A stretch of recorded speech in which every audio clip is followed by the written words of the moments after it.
Playing with Fire, written by Lainey Davis, narrated by Zoe Black and James Cassidy, with an author's note read by the author. Content note. This book includes an unplanned pregnancy. I, Lainey Davis, wrote this story in a post-Roe America, where reproductive freedom has been stripped from millions. Tucker and Sloan have choices that many Americans no longer have access to. The ability to decide whether and how to continue a pregnancy, access to comprehensive prenatal care, and economic resources to support their decisions. If I were writing the same scenario for characters without these privileges, this would be a fundamentally different story. The stakes, emotions, and journey would be drastically altered by the reality of restricted reproductive health care, abortion bans, and systemic barriers to care. This book also includes high-risk pregnancy complications, including preeclampsia and bed rest, medical emergency and hospitalization, discussions of systemic racism in prenatal health care, estrangement from family, absent parents. I recognize that reading an unplanned pregnancy romance in our current political climate may be difficult, painful, or even triggering. Please know that I am committed to fighting for reproductive justice for all people. With solidarity, Lainey. Chapter 1. Sloan. I came to this pool party ready to start a new chapter. Or, as I just told my roommate, to cleanse my chakras. Test drive a new joystick. Snake my pipes. My roommate, Mel Ortega, sends me a sly grin. Grease the wheels? She adjusts her ponytail as she maneuvers her wheelchair away from the window of our shared first-floor guest room. Find a locksmith who makes house calls? We've been roommates for 3 months, ever since I left my ex-husband. I've been hibernating that whole time, so today she forced me to drive her to a law school graduation party in some posh vacation house owned by one of her classmates. We decided it's time for me to get back on the proverbial horse and then get right back off so I can focus on school again. So, which of these guys do you recommend? I adjust my bikini top and peek out the window at the party outside. Nobody whose firm might have represented Josh. I try to keep the bitterness from my voice. I never did get used to life in the spotlight as a hockey wife, and since I chose to be classy and keep our issues private, the press has decided I am a frigid witch. Mel wheels over beside the bed where I'm sitting. She and I met during undergrad at Michigan in a program for students of color. We lost touch when I moved to Pittsburgh, but I'm so grateful she looked me up when she moved to the city for law school. Nobody here knows about that stuff, she says, squeezing my shoulder. They're all too wrapped up in their own post-graduation anxiety. At least they have something to be anxious about, I reply.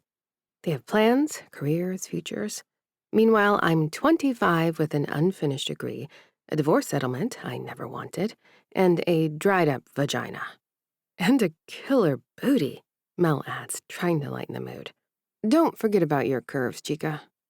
I roll my eyes, but smile.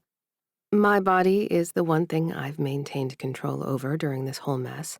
In the months since I split from my marriage, I thickened up a bit, and it's good to hear Mel's reminder that my butt is banging. I try not to focus on the idea that the real way I'd love to gain weight, a pregnancy, is never going to happen for me. Come on, Mel says, spinning her chair toward the door.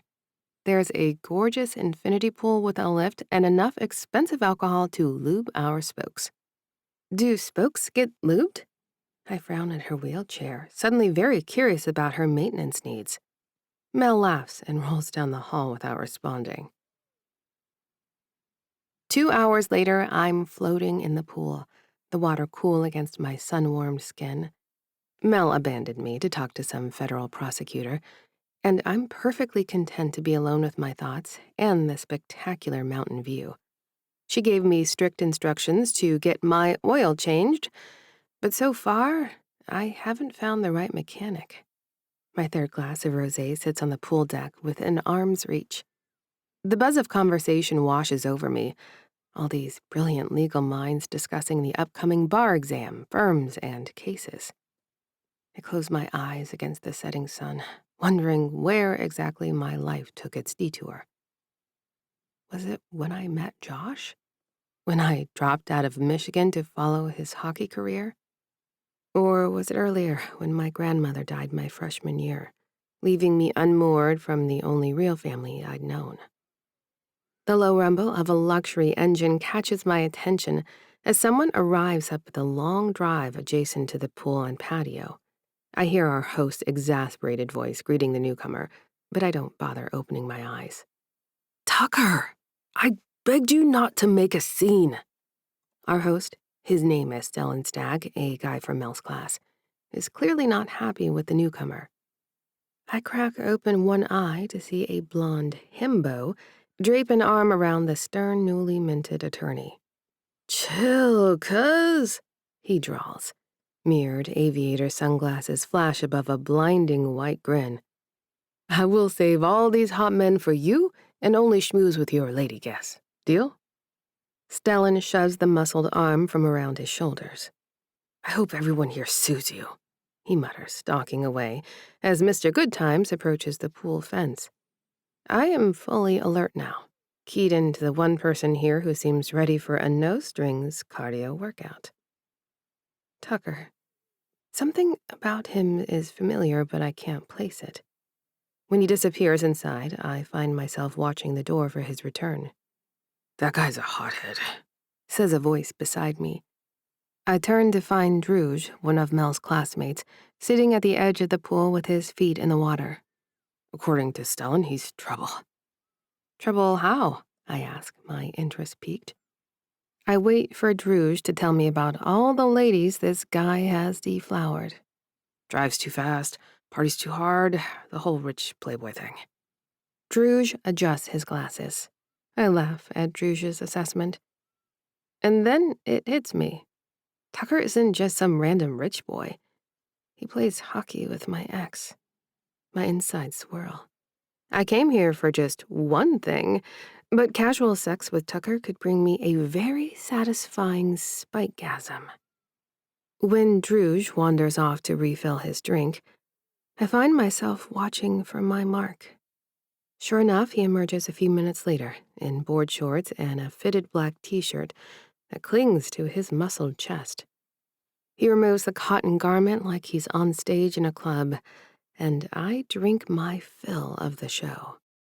He slides into the pool some distance away, but I feel his presence like a current in the water. In my previous life, my married life, I would have avoided him completely. I lived with a deeply disciplined man who believed perseverance and routine would deliver all we need in this world. And look where that got me. Something shifts inside me as I watch this beautiful stranger sip his beer and casually survey the party. Before I can talk myself out of it, I push off from the wall and glide through the water toward him. "You're not a lawyer," I say, surprising myself with my directness. I can totally play this part. His easy smile reveals charmingly misaligned teeth. "That obvious?" "I'm Tucker," he says eventually. "Sloan," I reply, offering nothing more. The anonymity is freeing. He doesn't know who I am, about the divorce, about my messy, unfinished life. I notice his eyes drop to the water lapping at my collarbone, then quickly return to my face. The appreciation in his gaze ignites something low in my belly. When was the last time I felt desired? When was the last time I allowed myself to want? "And what do you do, Tucker with the aviators, when you're not crashing law school parties?" He grins and lifts his sunglasses, revealing startlingly blue eyes. "I sell socks and condoms," he deadpans. The unexpected answer makes me laugh, a genuine burst of amusement I haven't felt in too long. "All right, then." My eyes drift to his chest, where black ink peaks above the waterline. A tattoo of a leaping stag, the lines clean and bold against his tanned skin. It's hot. He's hot. And he plays hockey with my ex. Stuck in a mire of emotions, I reach out and trace the outline of his ink with my finger. His skin is warm despite the cool water, and his firm muscles tense beneath my touch. I want him. I want filthy, unhinged sex with this man specifically, because he seems like a good time, and because I spent too long being cautious. If I bump uglies with this beautiful white guy, it could be the ultimate fuck you to my ex. And I'm in the mood for some mischief. I let my finger continue its path along his collarbone, enjoying the subtle shift in his breathing. Our eyes lock, and I see the surprise in his. He's used to being the pursuer, not the pursued, I think. Good. I need this. The power, the control, the simple pleasure of wanting and taking. I spent 5 years making choices to support a man who deceived me and robbed me of the future I imagined. Surely that earns me an afternoon of debauchery, of the pleasure I know Tucker Stag can dish out. He doesn't know who I am, or else he's more aloof than he seems. The hunger in his gaze gives me the final push I need. I back up to the wall and lift myself out of the pool, deliberately taking my time, feeling his eyes on me as water sluices off my body. I grab a towel, dab myself casually, and throw a glance over my shoulder before walking into the house. My heart pounds as I make my way into the kitchen. Have I lost my mind? Am I really going to hook up with this stranger? Am I so petty that I'd fuck my ex's colleague? Yes. Yes, I am. The kitchen is mercifully empty. Stellan hasn't set out any snacks, so I open the refrigerator, suddenly aware I haven't eaten since lunch. Bending to examine the contents, I hear the sliding door open and close, followed by footsteps approaching the kitchen. Looking for something specific? Tucker's voice is closer than I expected. I straighten and turn, finding him leaning against the doorframe, a study in casual confidence. I realized I'm starving. Liquid diet not cutting it? He pushes off the frame and moves closer, opening a cabinet above my head. The proximity brings the clean scent of chlorine and something distinctly male. Stellan's mom is a chef. She'd be horrified that he's not feeding us. Tucker reaches past me, his arm brushing mine, and pulls down a tin of expensive crackers and a jar of something that looks homemade. Fig spread, he explains, setting the snacks on the counter. He clearly spends time here, or else he just has good luck sniffing out food. But watch out for the seeds. They'll get stuck in your teeth, and you'll need help to fish them out. I take it you don't volunteer? I ask as he locates a bowl and a knife. I could be convinced. He winks, dumps some of the crackers into the bowl, and twists open the jar of jam. I'll have to see what persuades you. I hop onto the counter, letting my legs dangle. He spreads jam and some cheese onto a cracker, and I watch his hands move, admiring the tendons in his forearms and the veins on the back of his hands. He glances up at me and offers a jam-covered cracker, one brow arched. Try this. I take a bite. The sweetness of the fig pairs perfectly with the tang of the goat cheese he's pulled from the fridge. That's amazing, I say after swallowing. And my teeth are just fine. Told you. He finishes preparing the morsel and pops it into his mouth. So, what about you? What legal dynasty do you hail from? I laugh, the sound hollow even to my own ears. No dynasty, just me. Your parents don't own a firm? Mom's not in the picture. Took off in a grief spiral after my dad died in a car crash. I have no idea why I'm sharing this with him, The whole goal here was anonymous seduction. I grab another cracker to give my hands something to do.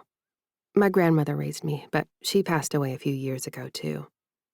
Tucker's expression softens, and I brace for the pity I've come to expect. Instead, he says, "Then we should make a toast to her," and pulls a fancy bourbon from a collection of bottles on the counter. He pours 2 fingers into tumblers and hands one to me. "To your grandmother," he says, clinking his glass to mine. "To Grandma Essie," I echo, taking a sip. The liquor burns pleasantly down my throat. Tucker leans against the counter across from me, close enough that my knees nearly brush his hips. "What was she like?" "Tough, kind, worked 2 jobs most of her life to raise me." I smile at the memory. This connection is unexpected. He's flirting, sure, but he's attentive. And I just keep sharing truths like he's my therapist or something. She loved the Tigers. Baseball was her thing. Took me to games whenever she could afford it. "Tigers fan, huh? Dangerous revelation with a Pittsburgh guy." "I think I like danger," I reply, meeting his gaze directly. His eyes darken and he puts his glass down. "Is that why you led me in here? Looking for danger?" I take another sip of bourbon, letting the warmth spread through me. Maybe I'm just tired of playing it safe. Tucker moves closer, positioning himself between my knees, his hands resting lightly on the counter on either side of me. Not touching, but surrounding. "What's the safest thing you've ever done, Sloan?" The question catches me off guard. "Stayed in a relationship that wasn't working," I answer honestly, because it was easier than starting over. Something flickers in his eyes, recognition maybe, understanding. "And the most dangerous?" I set my glass aside and place my hands on his chest, feeling his heart hammer beneath my palms. "Probably this." His gaze drops to my lips. "Eating crackers? This isn't dangerous." He lifts a hand to tuck a stray curl behind my ear. "But it could be." "Show me," I whisper. Tucker's smile is slow and promising. He takes my hand and tugs me gently off the counter. "Remember those socks and condoms I mentioned? Want to see a prototype?" I laugh, the sound bright and unfamiliar. "Is that what the kids are calling it these days?" "I've been told my marketing needs work." He twines his fingers with mine, pale pink among tawny digits. "They're in my bag." I should hesitate. I should consider the consequences. I should remember every lesson I learned from my failed marriage. Instead, I squeeze his hand and say, "Lead the way." Chapter 2. Tucker. This party's so much better than I hoped. When I crashed my cousin's shindig, I was just trying to take my mind off being stuck in Pittsburgh for the entire off-season. My teammates are all on yachts in Monaco, fucking scantily clad European women. I've been on my couch with an ice pack on my mangled mouth, alternating terrifying sessions with the team dentist and boring preparations for my brother's upcoming wedding. An unfortunate side effect of the best job on earth. But I've got my temporary crown, and nobody's getting hitched this week, so I thought I'd come out to the family ski house, rag on Stellan and his nerd friends, play video games, and pass out. Instead, I'm leading a gorgeous woman by the hand, her golden brown fingers interlaced with mine, her bare feet padding silently behind me. When I tug her along, a conspiratorial smile plays the corners of her mouth. That smile has been driving me crazy since I first spotted her in the pool. Natural, uninhibited, entirely unlike the calculated expressions I've grown accustomed to from women who recognize me. The Puck Bunnies want me for my fame, so they can say they bagged a hockey player. Sloan seems like she just wants to do something wild. Stellan stuck me in the basement bunk room, a barrack-style space with 4 twin double-deckers. It'll do just fine for what I have in mind. I push open the door and flick on the lamp, bathing the room in a warm glow. It's rustic, but comfortable, with exposed beams and knotty pine walls. "So this is where you're planning to seduce me?" Sloan asks, eyebrow raised as she takes in the bunk beds. Bold choice. Just living out a summer camp fantasy, I say with a grin. Though I promise I've graduated from the awkward teenage fumbling. She laughs, the sound sending a pleasant warmth through my chest. Good to know. I walk to my duffel bag, unzipping the side pocket. Anyway, I wasn't kidding about the condoms. I pull out a small box with thin ice prototype, not for retail, stamped across it. They sent me samples to test and give feedback. These are the new ultra-thin ones. Sloan steps closer, taking the box from my hands. So, you really do sell condoms? And socks, though I don't have those with me. I watch her examine the box, struck by how utterly normal this interaction feels. She's not swooning over my stats or asking how much I'm being paid. She's just interested in me. Do you always carry prototype condoms with you? She asks, setting the box on the nearest nightstand. Her hair is a mass of big, bouncy blonde curls, a soft, voluminous mass of natural springs. She is stunningly gorgeous. Professional responsibility, I say with mock seriousness. I take my market research very seriously. I'm sure you do. She steps closer until we're nearly touching. Barefoot, the top of her head barely reaches my chin, and I have to resist the urge to lift her to my level. Instead, I reach out, running a finger over her collarbone like she did to me earlier. You're gorgeous, I tell her, the words coming out more reverent than I intended. And not at all what I expected to find at my cousin's stuffy law party. What did you expect? Not you, I say simply. Her eyes darken, and she places her hands on my chest. She sighs. I know who you are. Damn, not so anonymous after all. Oh well, I shrug. That happens a lot. She shakes her head. No, my last name is Grentley. Grentley? I clench my stomach like I'm waiting for our surly goalie to punch me or something. I take a step back and really look at Sloan. You're Grentley's wife? She shakes her head, curls bouncing. Ex-wife. We're divorced. Everything's final. My name change is just taking a minute, that's all. I am in the basement with the ex of a guy who hates my guts. Josh Grentley, who was a dick to my brother Gunnar and has all sorts of things to say about how I spend my time off the ice. Holier than a priest Grentley, whose wife never came to games. Grentley, whom I'm supposed to protect even though he acts like I'm beneath him. Sloan takes a step toward me, closing the space I made, nudging my duffel bag with her polished toe. I'm not trying to start anything lasting. The exact opposite, actually. My mouth drops open of its own accord as I search for something to say. I'm not used to being the one requiring encouragement to be bad. Sloan puts a warm hand back on my shoulder, the heat of her skin soaking through the damp t-shirt that's annoyingly in between our bodies. Do you want to be irresponsible with me, Tucker? Her lips curl into that smile again as she slides her hands up to loop around my neck. And that's just it. I do. I want to do everything with her. From the moment I saw her, sunlight gleaming off bronze skin, her bold approach in the water, I feel drawn to her. The sunburst pendant around her neck pulls me like a tow line. Grentley has never done me any favors or been nice to anyone in my family. He's a jerk and he doesn't like me anyway. Fuck it. Perfect. Something flickers in his eyes. Disappointment, maybe, before he nods. Whatever you want, Sloan. The conversation drifts to lighter topics. He tells me about growing up in a house full of brothers, about summers spent learning to kayak, about his love for fast cars. I share stories about my grandmother, about college classes I enjoyed before dropping out. I don't tell him I've always dreamed of my own house full of kids. Growing up as an only child of an only child, I didn't have cousins.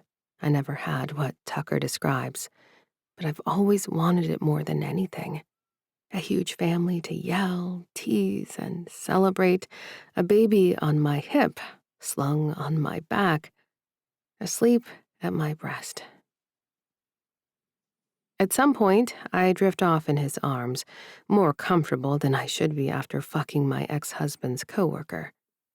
I wake to the sound of his even breathing, the room now completely dark except for the faint moonlight filtering through a small window. The clock on the nightstand reads 3:17 a.m.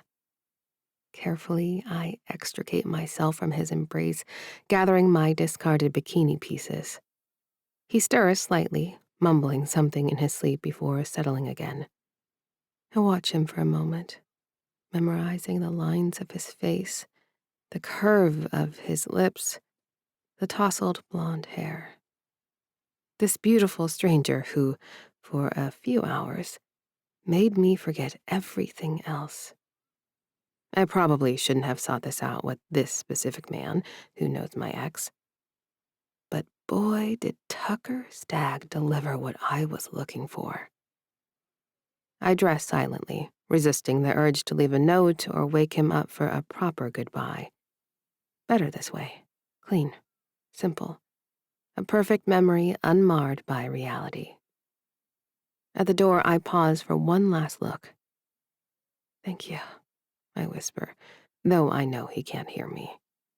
Then I slip out into the hallway, closing the door quietly behind me. As I tiptoe up the stairs, I can't help comparing tonight to what sex had been like with Josh. My ex-husband approached sex like everything else in his life, with discipline and restraint. It was satisfying in a basic way, but never passionate, never spontaneous. Never like tonight. Tucker had been attentive, playful, intensely focused on my pleasure. He'd asked what I wanted and then delivered with enthusiasm. The freedom to express my desires, to be as loud or quiet as I wanted, to change positions on a whim, it was intoxicating. I creep back into the room I'm sharing with Mel and quickly shower before sliding beneath the covers of the giant bed. My body aches pleasantly, bearing the memory of Tucker's touch. Tomorrow I'll return to Pittsburgh, to my uncertain future, to the process of rebuilding. But tonight, for a few precious hours, I'd been just Sloane, desired, fulfilled, and completely free. As sleep reclaims me, I wonder briefly what might have happened if we'd met at a different time, in different circumstances. Then I push the thought away. Chapter 4. Tucker. I wake to sunlight streaming through the small basement window, my arms stretched across empty sheets. For a moment, I'm disoriented. Where the hell am I? Then it all rushes back. The law school party, the pool, and Sloane. Grantley's ex. I bolt upright, scanning the bunk room. Her bikini isn't on the floor where I'd tossed it last night. The space beside me is cool to the touch. She's been gone for a while. Fuck, I mutter, running a hand through my hair. I grab my phone from the nightstand, checking for any messages or missed calls. Nothing but social media notifications. Mostly my teammates Howie, Spinner, and Mayhem posting stories from Monaco. Pristine turquoise water, women in tiny bikinis, bottles of champagne. I should be there with them instead of waking up alone in my cousin's basement. But then, I wouldn't have met Sloane. Or boned my goalie's ex-wife. Oh, am I that much of a fuck-up? Something catches my eye as I swing my legs over the side of the bed, a glint of gold between the wooden bunk frame and the mattress. I reach down and fish out a delicate gold necklace with a small sun pendant, the one Sloane was wearing last night. My fingers close around it, the metal still warm somehow, like it holds her essence. For a brief instant, I'm elated that I'll get to see her again to return it. Then I realize that I will have to see my teammate's ex-wife again, knowing what she looks like with me splattered all over her skin, and somehow act professional. Im-fucking-possible. The Fury defense is already held together with nonstick athletic tape. I can't imagine how the team would react if they knew I was intentionally acting on these caveman urges. I shower quickly and head upstairs, hoping against reason that she might still be around. The kitchen is alive with activity, law students in various stages of breakfast preparation. They all look annoyingly alert and put together, having apparently spent the evening studying for the bar exam rather than partying. Stellan stands at the stove, expertly flipping pancakes in our massive cast-iron skillet. He raises an eyebrow when he spots me. "The dead do rise," he says, sliding a hot pancake onto a plate. "There's still coffee." I grunt in response, making a beeline for the pot. As I pour, I survey the room, looking for honey-colored curls and green eyes. Nothing. Looking for someone? Stellan asks, too perceptive for his own good. I shrug, aiming for casual disinterest. Just seeing who's around? Uh-huh. He turns back to his pancakes. Most people headed back to the city already. I take my coffee to the counter, adding enough sugar to make my dentist weep.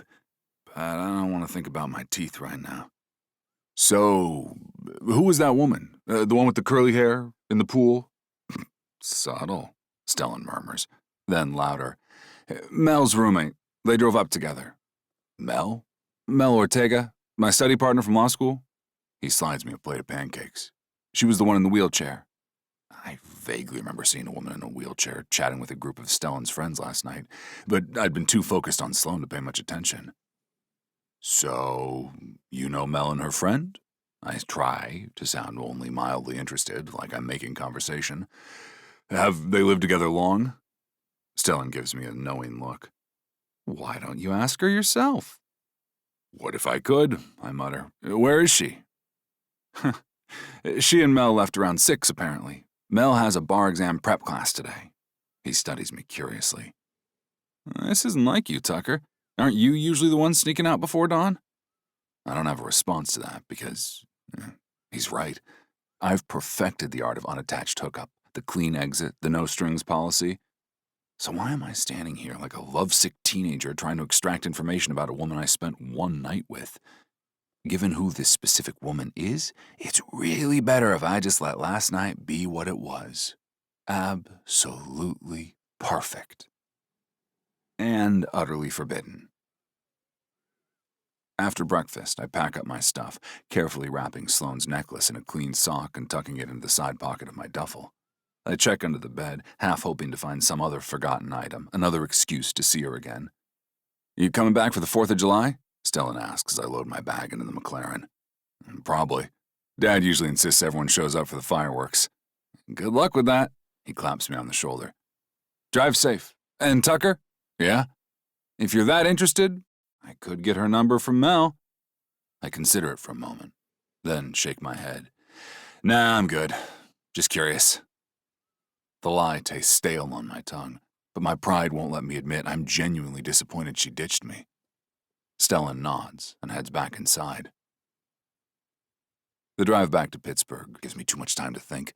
I find myself replaying moments from last night. The way Sloan laughed, how she traced my tattoo, the sounds she made when I was inside her. I no longer care that she's entangled with Grantley. I just want more of her. Which sucks, because obviously I can't have her. Grantley would put his fist in my jaw for starters. My phone rings through the car's speakers, Alder's name flashing on the display. What's up, mirror image? I answer, forcing cheerfulness into my voice. Where the hell are you? He asks without preamble. Dramatic much? I literally held your hand while you cried as Lena worked on your mouth the other day. Ah, I merged into the turnpike. So she's Lena now. My brother is so obviously smitten with the new team dentist, which is great because he just got out of a truly terrible relationship and needs something good in his life. My twin sighs. She's my roommate, Tuck. I can call her by her first name. Sure, I mutter, trailing off as I remember Sloan breathing my name into my ear. My mind is still very much back at the ski house. Are you even listening? I thought we were working out today. Sorry, just driving. Got distracted by... I trail off, not wanting to explain. Alder's quiet for a moment. I guess I'm working out without you? I drag a hand along my unshaven jaw. I hate disappointing my twin. All my brothers. You can't get Gunny to sweat with you? Or Odin? We have all these siblings, Alder. He growls into the phone. Something's up with you, fucker. Where even are you? I sigh and stare at my darkened phone on the magnetic holder. Hung out with Stellan and his friends. Nothing big. I consider telling him about Sloan, but something stops me.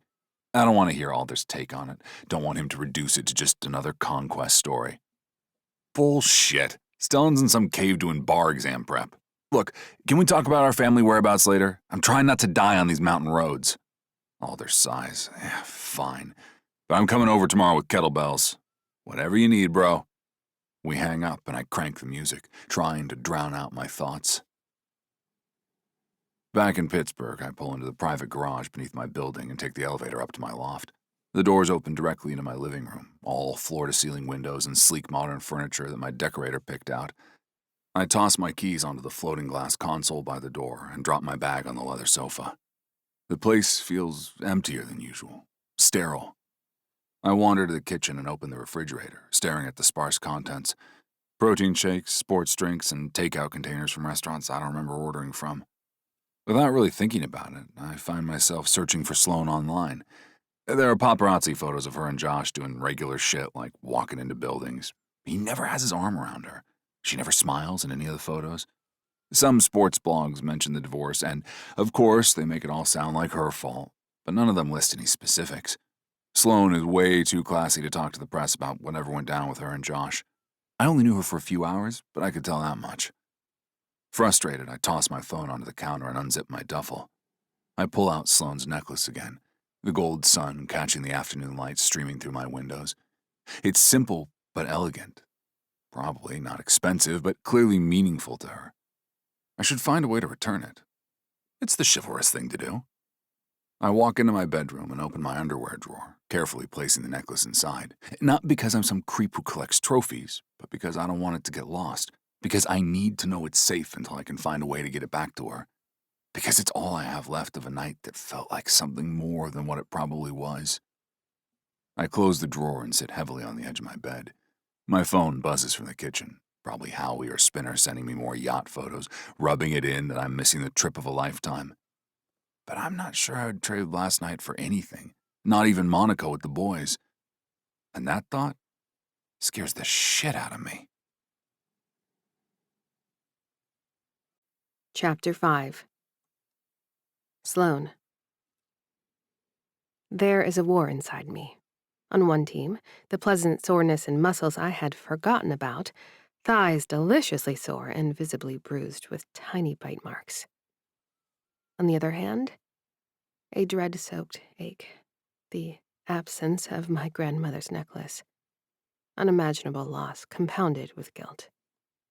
Mel throws a piece of cereal at me. "You ready to talk yet?"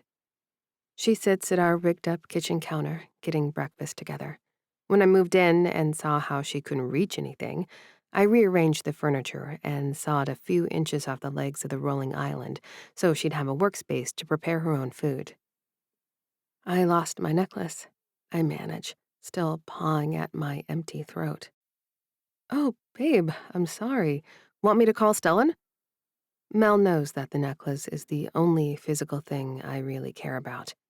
My grandmother, who always worked 2 jobs to feed and house us, bought me the gold pendant when I started college.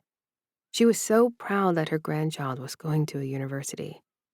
The small sun charm was her way of reminding me to find light even on dark days. And now it's gone. Probably lost somewhere in that basement bunk room between sheets that smelled of chlorine and bourbon and sex. Maybe it's fitting. A sacrifice to the gods of one-night stands, a physical reminder that I am letting go of the past, starting fresh. My grandmother would understand. She always said material things were just things. It was the memories that mattered. I just need time to accept that it's gone. I grab mugs from the cabinet, Mel's favorite Wonder Woman one and my chipped Carnegie Museum cup, and fill them with coffee as Mel maneuvers her chair to the small table by the window. Her question unanswered, Mel hums at me until I stare at her. She taps her fingers on the laminate surface. "You gonna at least spill about the pool boy?" "There's not much to tell," I lie, bringing both mugs to the table. Mel gives me a look that could wither plants. "You disappeared with hot Playboy and didn't return until 4 a.m. with sex hair. Then you passed out without wrapping said hair. There's plenty to tell." I can't help the smile that spreads across my face. "Fine, his name is Tucker, and yes, we hooked up. And it was good, really good." I sip my coffee to hide my expression, but Mel's not having it.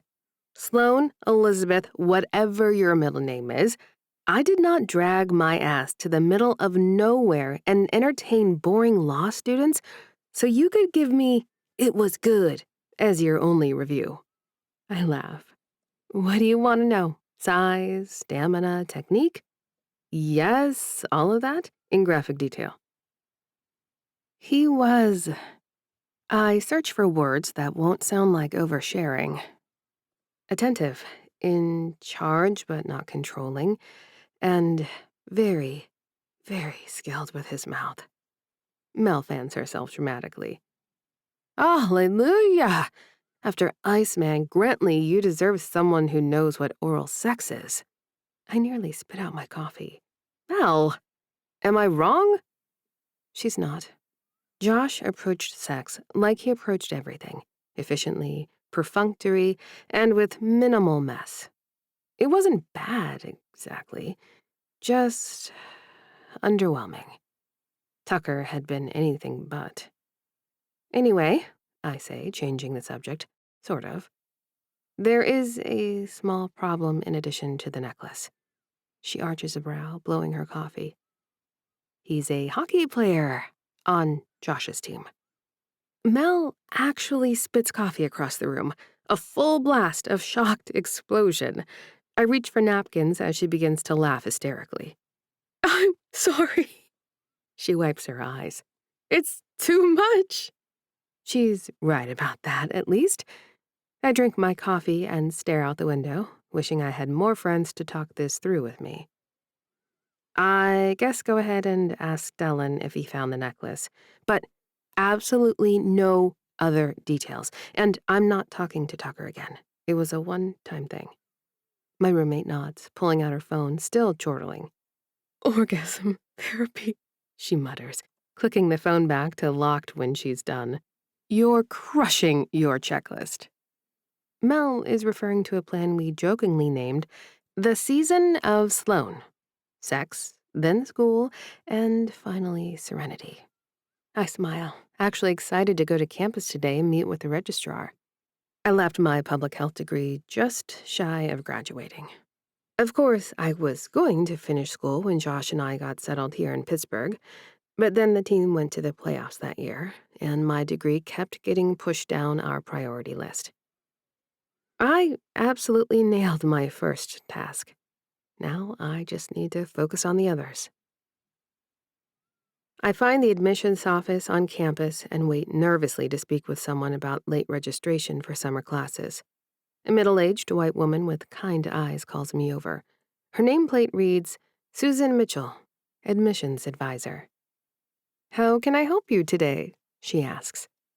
I'm hoping to transfer here, I tell her. I was a student at the University of Michigan a few years ago, but I didn't finish my degree.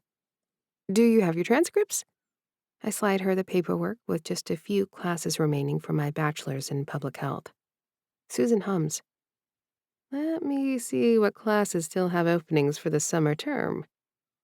As she types, I think about my mother, who flitted in and out of my life depending on her grief and sobriety, and my father, who died before I even met him. My grandmother had been my rock, the one consistent presence until she died during my freshman year of college. After that, it had been easy to lose myself in Josh's world, to believe his certainty was stability. Now I know stability can't come from just one person. I want to be part of systems and structures that support people. I want to help weave the safety net for the people currently falling through holes in the webbing. You're in luck, Susan says, pulling me from my thoughts. We have spots in sociology, which is a really popular course, and you'll need statistics for health sciences. It's being offered this summer as well. Statistics. Math. My least favorite subject. But I need it, and maybe it's better to face it head on. I'll take both, I say, surprising myself with my conviction. Susan smiles. Perfect. Second session classes start next week. Let's get you registered. She says I should be able to finish my degree in the fall semester if I can handle 6 classes and a service learning project.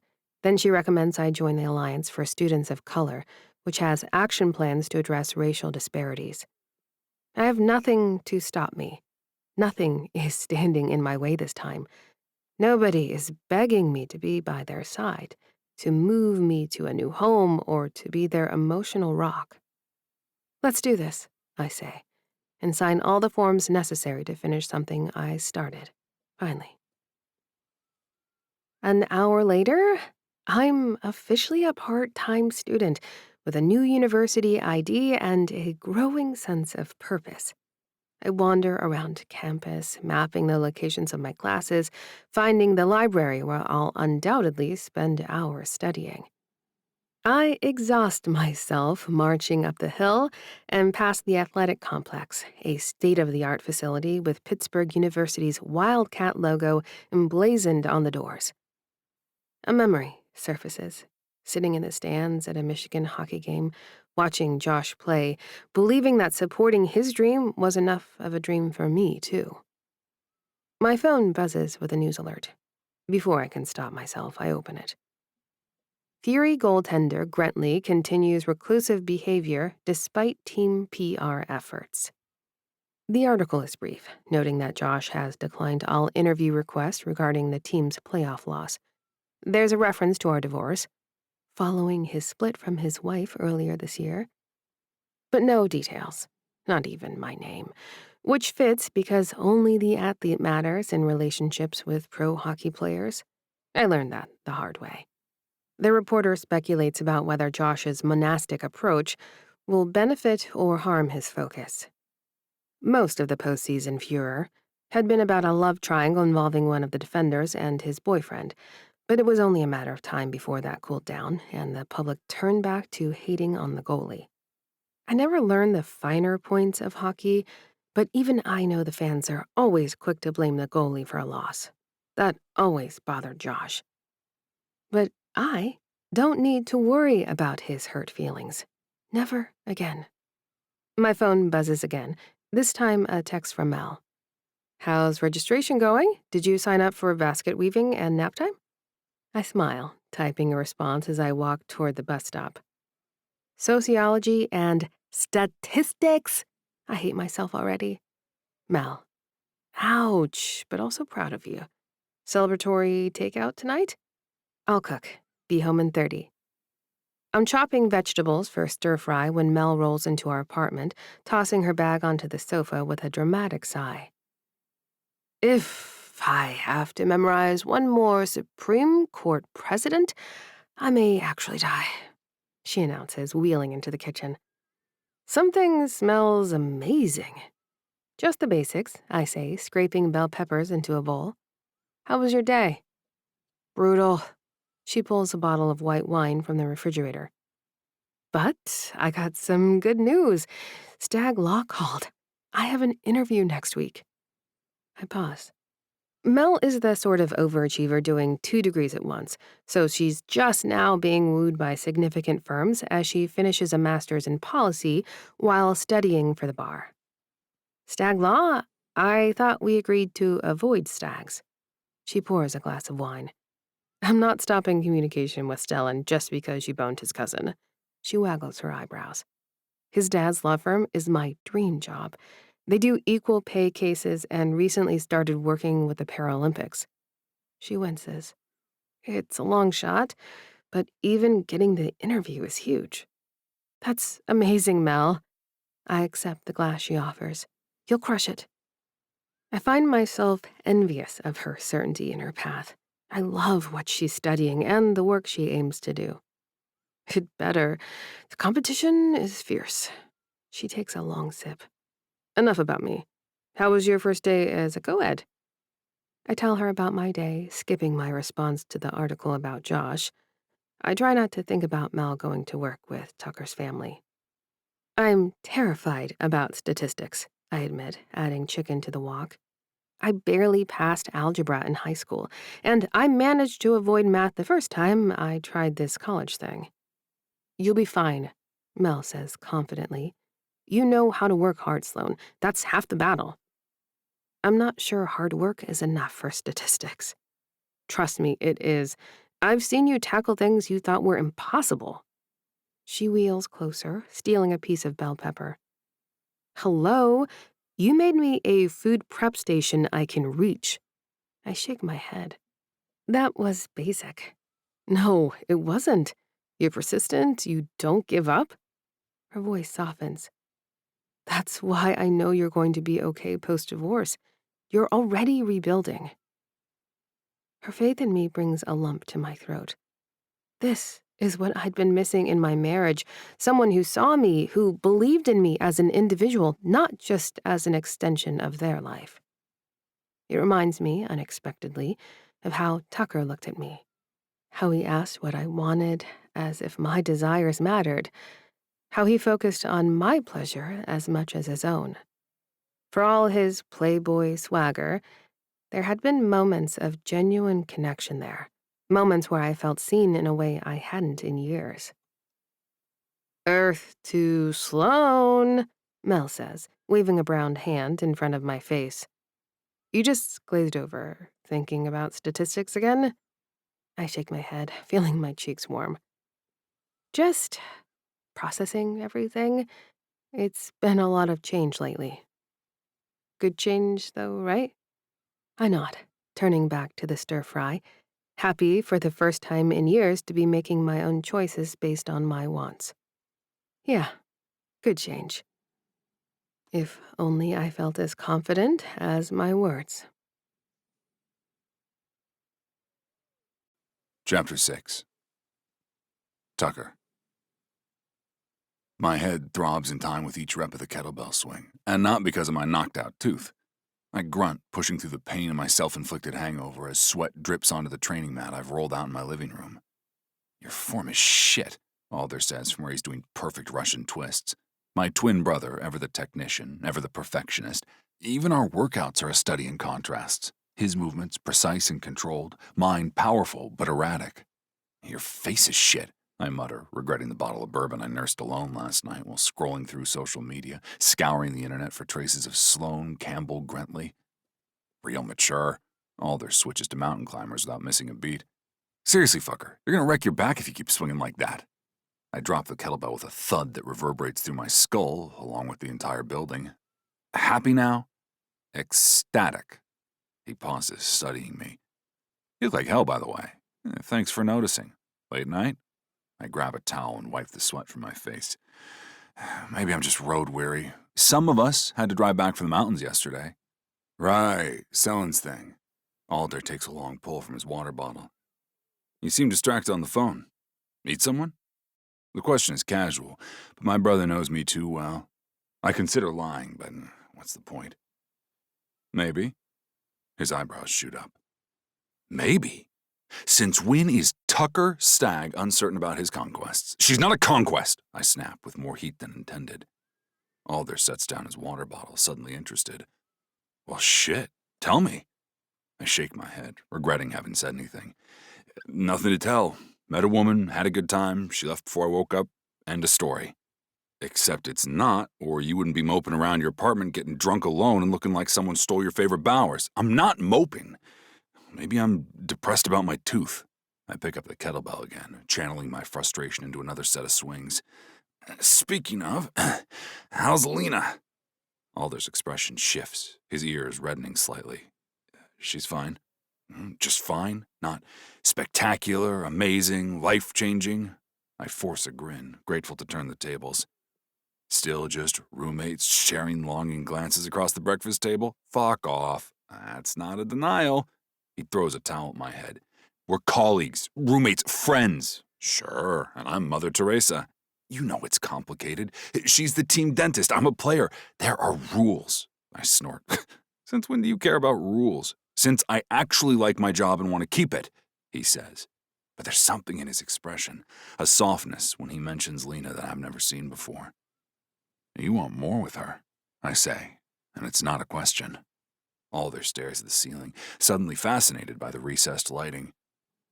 Maybe, I don't know, it's different with her. I understand more than he realizes. Something was different with Sloan, too. Something I can't articulate without sounding like a lovesick teenager. My phone buzzes on the coffee table, saving me from having to respond. It's a group text from the guys. Howie.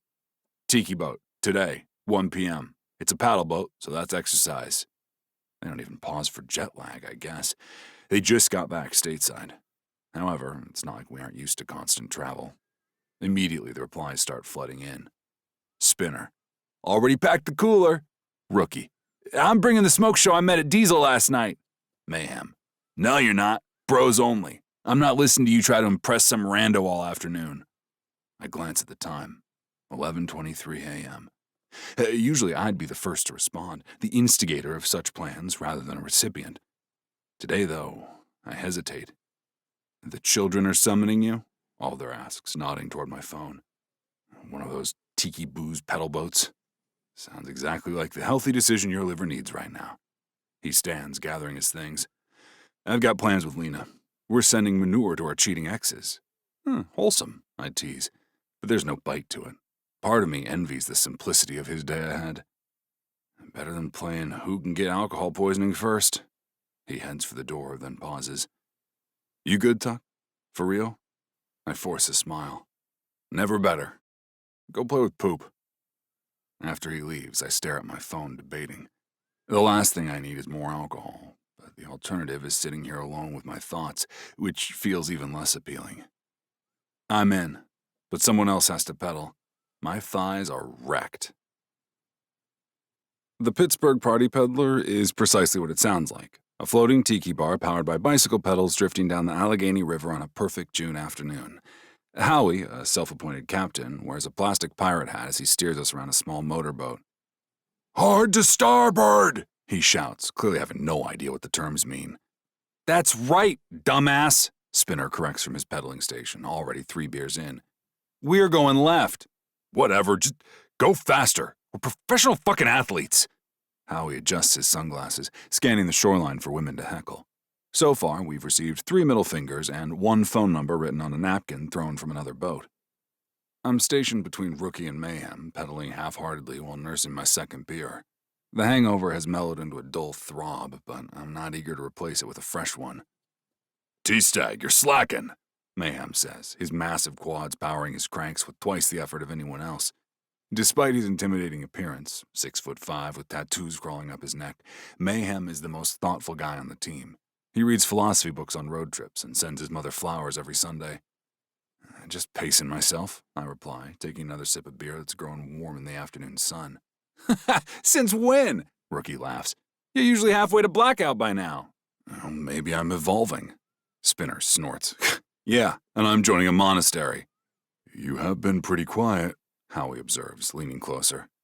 Still boned about missing Monaco? Because I've got to say, those yacht models were something else. I shake my head. Nah, just tired. Didn't sleep great.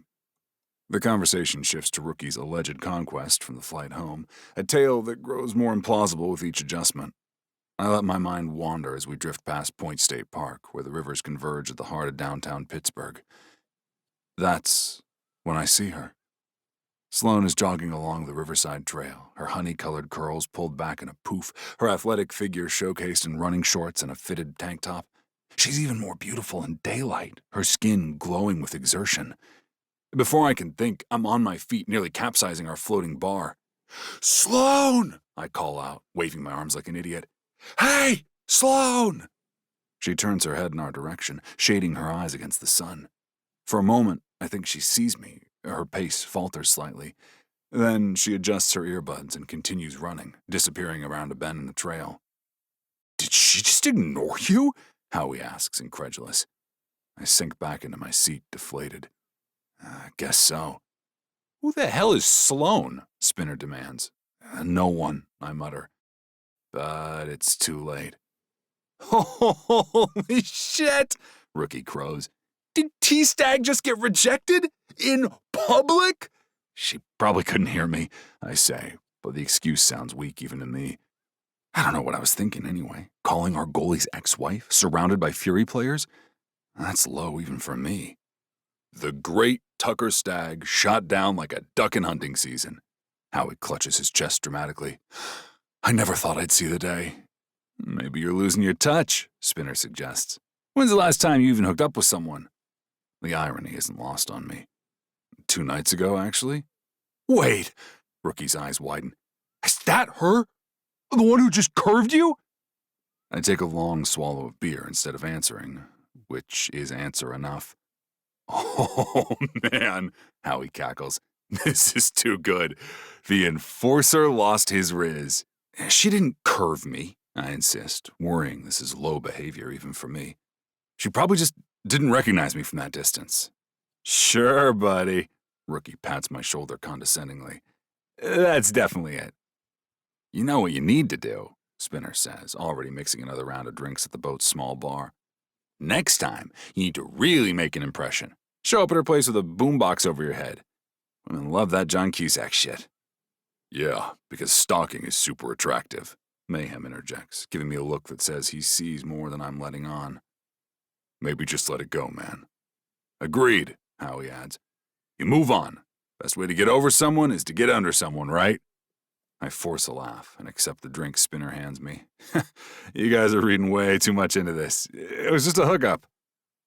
But as the afternoon wears on and the drinks keep flowing, I find myself checking the Riverside Trail every time we pass it, hoping for another glimpse of her. By the time we dock at sunset, I'm significantly more drunk than I'd intended to be and no closer to forgetting Sloane. Back at my apartment, I pull out my phone and navigate to my texts with Stellan before I can overthink it. I drop the damn thing a few times, but eventually manage to tell Stelly what I need. Need favor. Your friend Mel, the one in the wheelchair. You said you'd get roommate's info. The response comes nearly an hour later, by which time I'm sprawled on the couch staring at the ceiling, Sloane's necklace dangling from my fingers. Stellan. Why? You planning to stalk her? I scowl at the phone. No, she left something at the house, trying to return it. Stellan. You're drunk. Go to sleep, Tucker. I toss the phone aside, frustrated. The room spins slightly as I close my eyes, the necklace still clutched in my hand. The last thought I have before passing out is of Sloane running away from me. Always just out of reach. Ugh. The Fury team conference room is way too bright, loud, and definitely way too early the next morning. I slouch in my chair at the back, slurping my second coffee and wearing sunglasses indoors like the cliché I am. Coach Thompson stands at the front, going through his preseason expectations with all the enthusiasm of a drill sergeant. Conditioning begins sooner than you think, gentlemen. I expect everyone to be at fighting weight by then. He glares around the room, his gaze lingering on me. Some of you have further to go than others. A few chuckles ripple through the room. I resist the urge to flip everyone off. This season is crucial, Thompson continues. After last year's playoff disappointment, management expects results. We've made minimal roster changes, which means each of you needs to step up. I tune out as he drones on about systems and strategy. My attention drifts to the other side of the room, where Josh Grentley sits alone, with a full empty chair on each side of him. He's always been a loner, but there's something different about him now. A hardness to his features, a deliberate distance from everyone else. And I doubt it's still lingering frustration over sharing a starting rotation with my brother Gunner. And T-Stag, Coach's voice snaps my attention back. We're gonna need your particular skills more than ever this season. The Eastern Division's getting nastier. Lots of teams targeting our skilled players. I straighten slightly, recognizing my cue. As the team's enforcer, my job is as much about deterrence as it is about actual fighting. Most games, my presence alone keeps opponents from taking liberties with our stars. When that fails, I make examples of people. I want you setting the tone early, Thompson continues. Let them know there's a price to pay for touching our guys. But, he raises a finger, I need you smart about it. No stupid penalties when we're up by 1 in the third. No getting ejected in the first period of playoff games. Controlled aggression, you understand? I nod, resisting the urge to remind him that I've been doing this job since I was 14. Yes, Coach.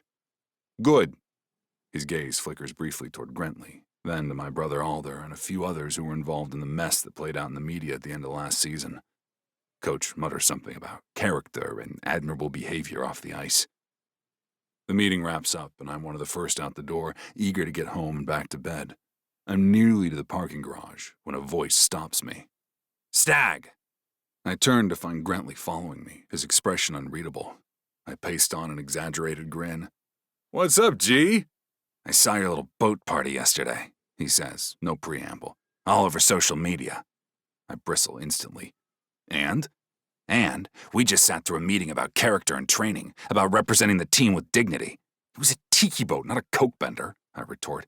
Since when are you the fun police? His jaw tightens. Some of us take this job seriously. Some of us understand what it means to be a professional. The condescension in his tone sparks something hot and defensive in my chest. Fuck this guy. Some of us also understand that it's the off-season, and what I do with my free time is none of your fucking business. And you don't even know the half of it, asshole. It is when your drunken antics reflect on all of us, he says coldly. Some of us are trying to maintain a certain standard. Before I can respond, Howie appears at my side. Everything cool here? He asks, glancing between us. Grentley steps back. Just a friendly reminder about priorities. Nothing to worry about. Great chat, I say through gritted teeth, hating his self-righteous attitude, trying not to blurt something shitty about driving his wife away. Let's do it again. Never. He walks off without another word, his posture rigid, shoulders set in a straight line. What was that about? Howie asks. Hell if I know. Guy's got a stick up his ass the size of a ketchup bottle. I push through the door to the parking garage. Always has. But as I slide into my car, I can't shake the feeling of being judged, of falling short. It's a familiar sensation, one I've carried since I was the wild child among my more focused brothers, the enforcer on a team of skilled players, the stag who seems perpetually out of step with the family legacy. Man, if Grantley only knew the whole truth. And what's worse is, I can't stop thinking about her. I am obsessed, and not because I'm bad or trying to get back at him. We connected, me and Sloane. There was a spark between us, a sizzle that had nothing to do with revenge or drama or anything other than two people maybe meant to find one another. I start the engine. The decision crystallizes. I'm going to find Sloane again. I'm going to show her, show everyone that there's more to me than they think, that I'm worth a second look, a second chance. My phone buzzes with a text from my agent about upcoming endorsement meetings, but I ignore it. That's the Tucker Stag everyone expects. The party boy, the entertaining loose cannon, the guy who sells socks and condoms with a wink and a smile. But there's more to me than that. There has to be. And somehow, I'm going to prove it. Chapter 7. Sloane. I'm lost. Completely, totally lost. The professor's voice washes over me like white noise as incomprehensible symbols fill the whiteboard. Statistical analysis for public health seemed like a straightforward class to take, but 15 minutes in, I'm already drowning. A glance around the lecture hall at my fellow students. Most look fresh out of high school, furiously typing notes. I stare down at my nearly blank notebook page. I've managed to write the date and statistical analysis at the top, followed by a single formula that might as well be written in Sanskrit. When we talk about standard deviation, we're discussing the dispersion of a dataset relative to its mean, the professor, Dr. Khan, explains. She clicks to the next slide in her presentation, a bell curve covered in Greek letters that makes my head spin. I lean back in my seat and close my eyes briefly. What was I thinking? That I could just waltz back into academia after 5 years away and pick up where I left off? I can't imagine what I was thinking, leaving so close to finishing and then never actually doing so. I started college early and earned credits from my advanced government classes in high school. I was hot shit academically. But then Josh had been drafted to play for Pittsburgh, and I'd been so sure that being with him was more important than my degree. I remember packing up my dorm room, giddy with excitement about starting our new life together. The glamour of being with a professional athlete, traveling to different cities, living in luxury.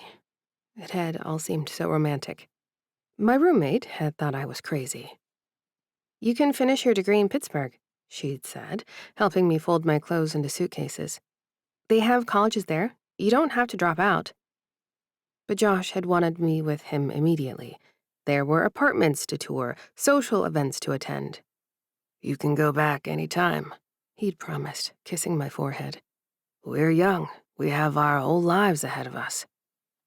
5 years and 1 divorce later, here I am, starting over, surrounded by kids who probably still get an allowance from their parents.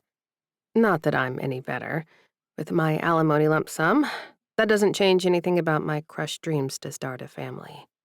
But I've also got to wrestle with drunk party hookups hollering to me from a booze cruise, surrounded by my ex's teammates. I can't escape it.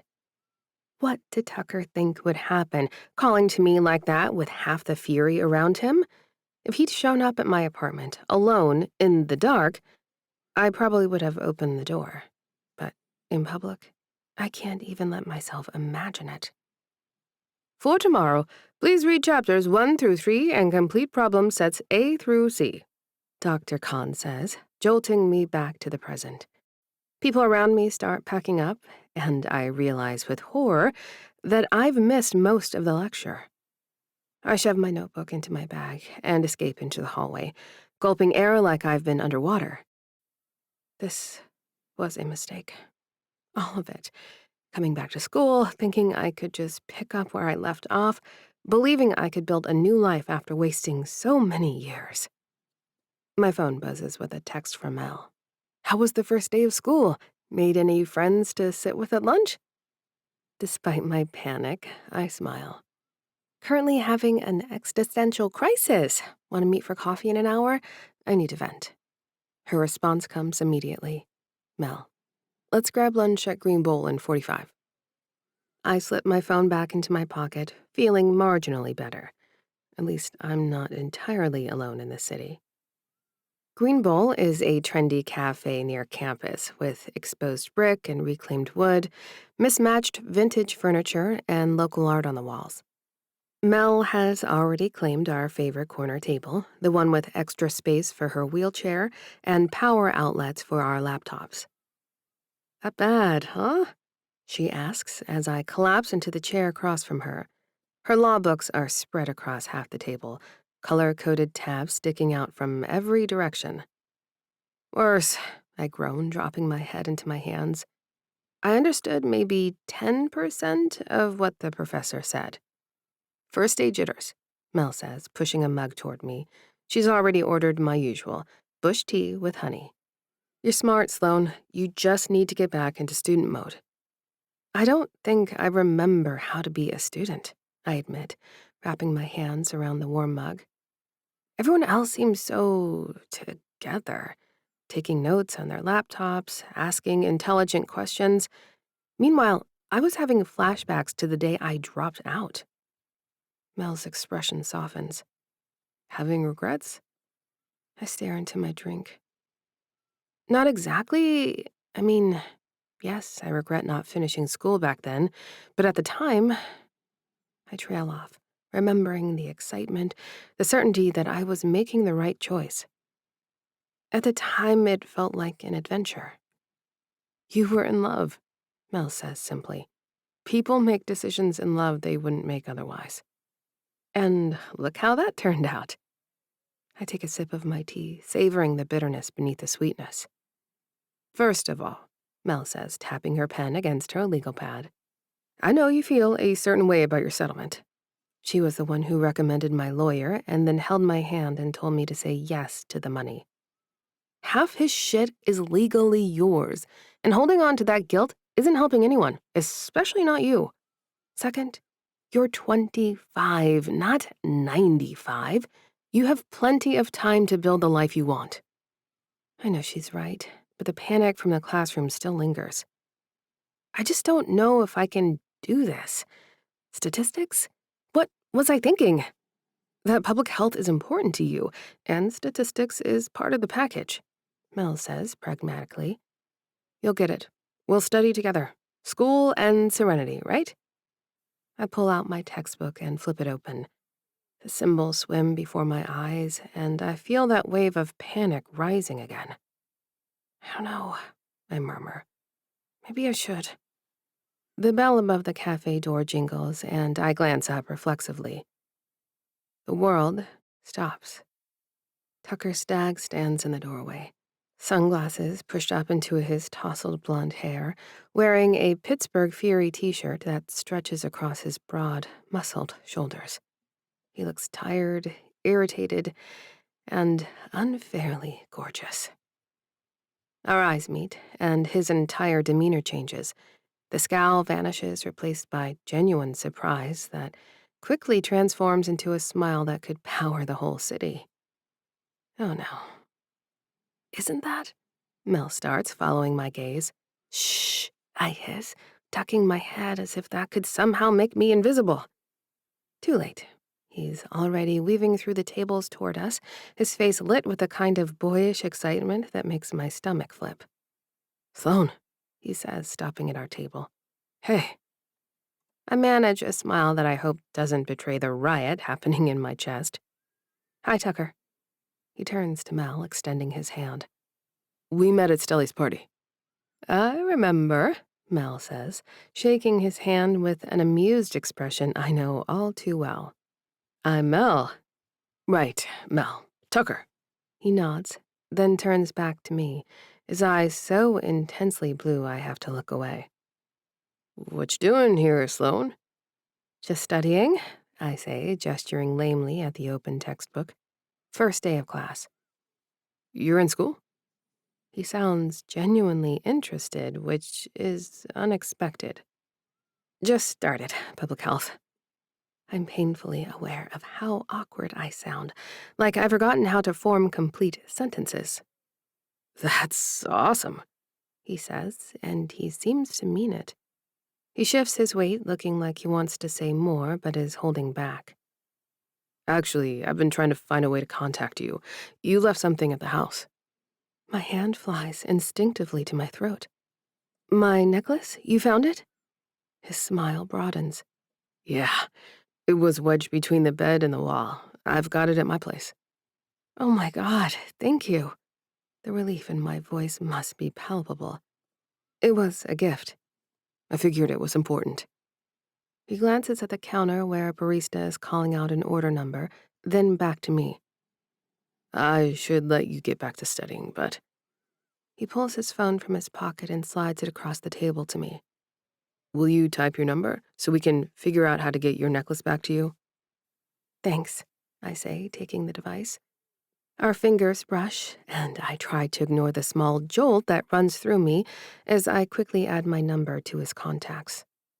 He grins and texts me a smiley face, smiling even bigger when my phone vibrates with an incoming message. I'm grabbing a green smoothie. He gestures toward the counter. Gotta ramp up my nutrition. Anyway, I'll let you get back to it, he says, backing away, clearly reluctant to leave. My heart pounds, probably because he found my treasured gift. But text me, okay, about the necklace. I will, I promise. And he flashes that smile again before turning toward the counter.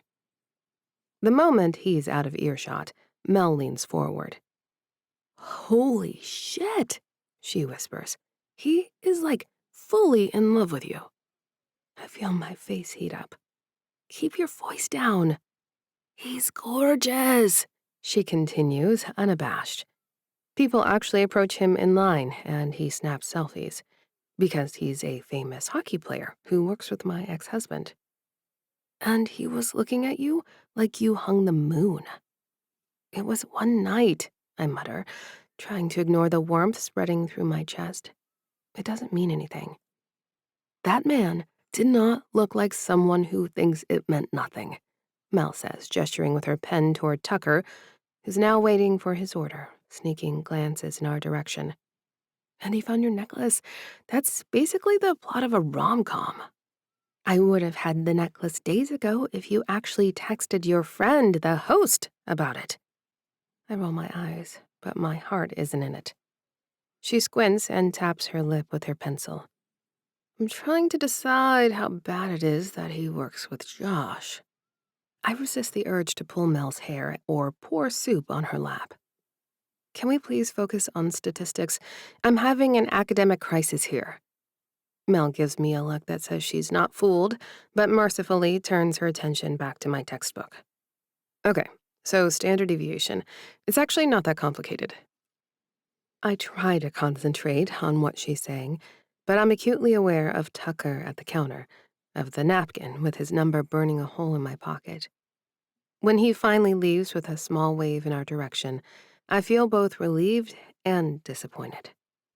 You should text him, Mel says once he's gone, not even pretending to talk about statistics anymore. I will, about the necklace. That's not what I mean, and you know it. She leans forward. Sloan, when was the last time you saw a guy look at you like that?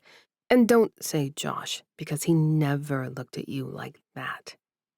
The comment stings, partly because it's true. Josh had always looked at me with approval, like I was a sensible purchase he'd made. Tucker looks at me like I'm something extraordinary. It doesn't matter, I say, flipping a page in my textbook without reading it. I'm trying to put my life back together, not complicate it with whatever that would be. Fun? Mel suggests. Happiness? Mind-blowing sex with a hottie who clearly knows how to use all of that? She makes lewd hand gestures. I glare at her, but she just shrugs, unrepentant. Things were simpler when Mel and I were undergrads. Now, I'm well aware that amazing sex doesn't cancel out all the other risks that come along with Tucker Stag. I'm just saying, you don't have to marry the guy, but maybe getting your necklace back isn't the only reason to call him. I stare down at my statistics book, the formulas blurring before my eyes. Part of me, a bigger part than I want to admit, wants to pull out my phone right now, to text Tucker and see him again, to feel that rush, that electricity that I'd forgotten could exist between two people. Because even though I was embarrassed and frustrated when he waved at me the other day, I still went home and remembered every single detail of what we did together at that ski house. But the part of me that spent 5 years becoming someone she barely recognized in service to a man's career and ego is terrified. I remember how it started with Josh, too. The excitement, the butterflies, the feeling of being swept away. I'd put my entire life on hold once for a man. I'd disappeared into his world, his needs, his dreams. I never even got to enjoy the perks of being an athlete's wife, since Josh was so superstitious and reclusive. We didn't party, paparazzi didn't mob us. I hardly even went to his games. He said it messed with his focus, and after a while, I stopped asking. I'd emerged with nothing to show for it, but a pile of money I'm too ashamed to spend, and a hole where my self-worth should be. I can't do that again. I won't. I push the napkin deeper into my pocket and force myself to focus on the formulas in front of me, trying to ignore the lingering warmth of Tucker's smile and the quiet voice in my head, wondering what would happen if, just this once, I let myself follow that feeling again. Chapter 8. Tucker. I glance at my watch for the 5th time in as many minutes. She said she'd be here at 8. It's 7:53. I'm not usually the guy who waits around for women, and now that I've tasted my own medicine, I see that it's sour. I'm pacing my apartment like a teenager before his first date. This is ridiculous. I'm Tucker Stag, professional hockey player, thin ice condom brand rep, and certified man about town. I don't get nervous about women coming over. Except, apparently, when that woman is Sloan, who, I remind myself, was married to my teammate. I survey my penthouse with fresh eyes, trying to see it as she might. Not that I need to care what she thinks, but the massive flat screen dominating the living room wall suddenly seems ostentatious. The leather sectional feels impersonal. Because it is. God, I didn't even pick out my own furniture. The glass and chrome coffee table is littered with hockey magazines and a few endorsement contracts my agent Brian dropped off yesterday. I hastily gather the papers and shove them into a drawer. I don't know how to spruce this place up to look less like a pretentious bachelor pad in... I check my watch. I've got 3 minutes. I quickly stash empty protein shake bottles in the recycling and fluff the decorative pillows I've never once used. I grab the half-empty whiskey bottle from the bar cart and hide it in a cabinet. Am I seriously trying to impress her? I never expected her to suggest coming by tonight to get her necklace. The necklace. I hurry to retrieve it from my underwear drawer, where I've kept it safe. The small gold sun catches the light, spinning slowly as I hold it up. Such a simple thing to have occupied so much of my thoughts. The doorbell chimes, and my heart rate kicks up. I shove the necklace into my pocket and take a deep breath. It's just a woman coming to retrieve her property, nothing more. Even if I hadn't been able to stop thinking about her. The elevator door opens to reveal Sloane looking somehow even more beautiful than I remembered. Her curls are loose around her gorgeous face, and she's wearing a simple sundress that shows off her athletic figure. She looks slightly nervous, which makes me feel marginally better about my own inexplicable anxiety. "Hey," I say, stepping back to let her in. "Hey, yourself." She enters, her eyes widening slightly as she takes in the floor-to-ceiling windows with their panoramic view of the Pittsburgh skyline. "Wow, nice place." "Thanks. It's a bit much, I know." I close the door, suddenly self-conscious about the obvious display of wealth. "No, it's..." She pauses, a hint of amusement in her eyes. "Very you." I'm not sure if that's a compliment. Neither am I. But she smiles, taking the sting out of her words. I lead her further into the living room, uncomfortably aware of her eyes on me. "Can I get you a drink? Wine, beer, water?" "Wine would be nice," she says, wandering to the windows. "Oh, the view's incredible." I head to the kitchen, grateful for something to do with my hands. I open a bottle of red that my brother Gunnar suggested I buy. Some expensive vintage I know nothing about, except that it costs about the same as my fancy whiskey. When I return with 2 glasses, Sloane has moved to my shelves, examining the few personal items I have displayed, mostly team photos and family pictures from various stag gatherings. "Your family?" she asks, nodding toward a photo from last Christmas. "Yeah, my brothers and cousins." I hand her a glass, careful not to brush her fingers with mine. Even so, I feel that same electric awareness that's been haunting me since the ski house. "Big family." "I can see that." She sips the wine, her eyes still on the photo. "You all look alike." Dad says the stag genes are strong," I say without thinking. "My dad and his brothers could be quadruplets." She turns to face me, and for a moment we just stand there, too close, neither of us moving away. I can smell her perfume, that light and floral scent that dances in my dreams and makes me want to bury my face in her neck. "I have your necklace," I say, my voice rougher than intended. I pull it from my pocket and hold it out to her. Her eyes light up, genuine delight spreading across her face. "I can't believe you found it. I was sure it was gone forever." I watch as she takes it from my palm, her fingers brushing mine. "I figured it was important." "It was from my grandmother." She fumbles with the clasp. "The one who died." "Essie, right." Without thinking, I step behind her. "Here, let me." She hands me the necklace and lifts her hair, exposing the nape of her neck. I move closer, acutely aware of her warmth, the subtle curve where her neck meets her shoulder. My fingers feel too large, too clumsy for the delicate clasp, but I manage to secure it. Instead of stepping away, I stay there, breathing her in. "There," I say softly. I trail a finger along the chain, feeling her smooth, soft skin beneath my calloused hand. She turns, still close enough that I feel the warmth of her body. Her hand moves to the pendant at her throat. "Thank you." We're so close I can see the flecks of gold in her green eyes, the slight unevenness of her breathing.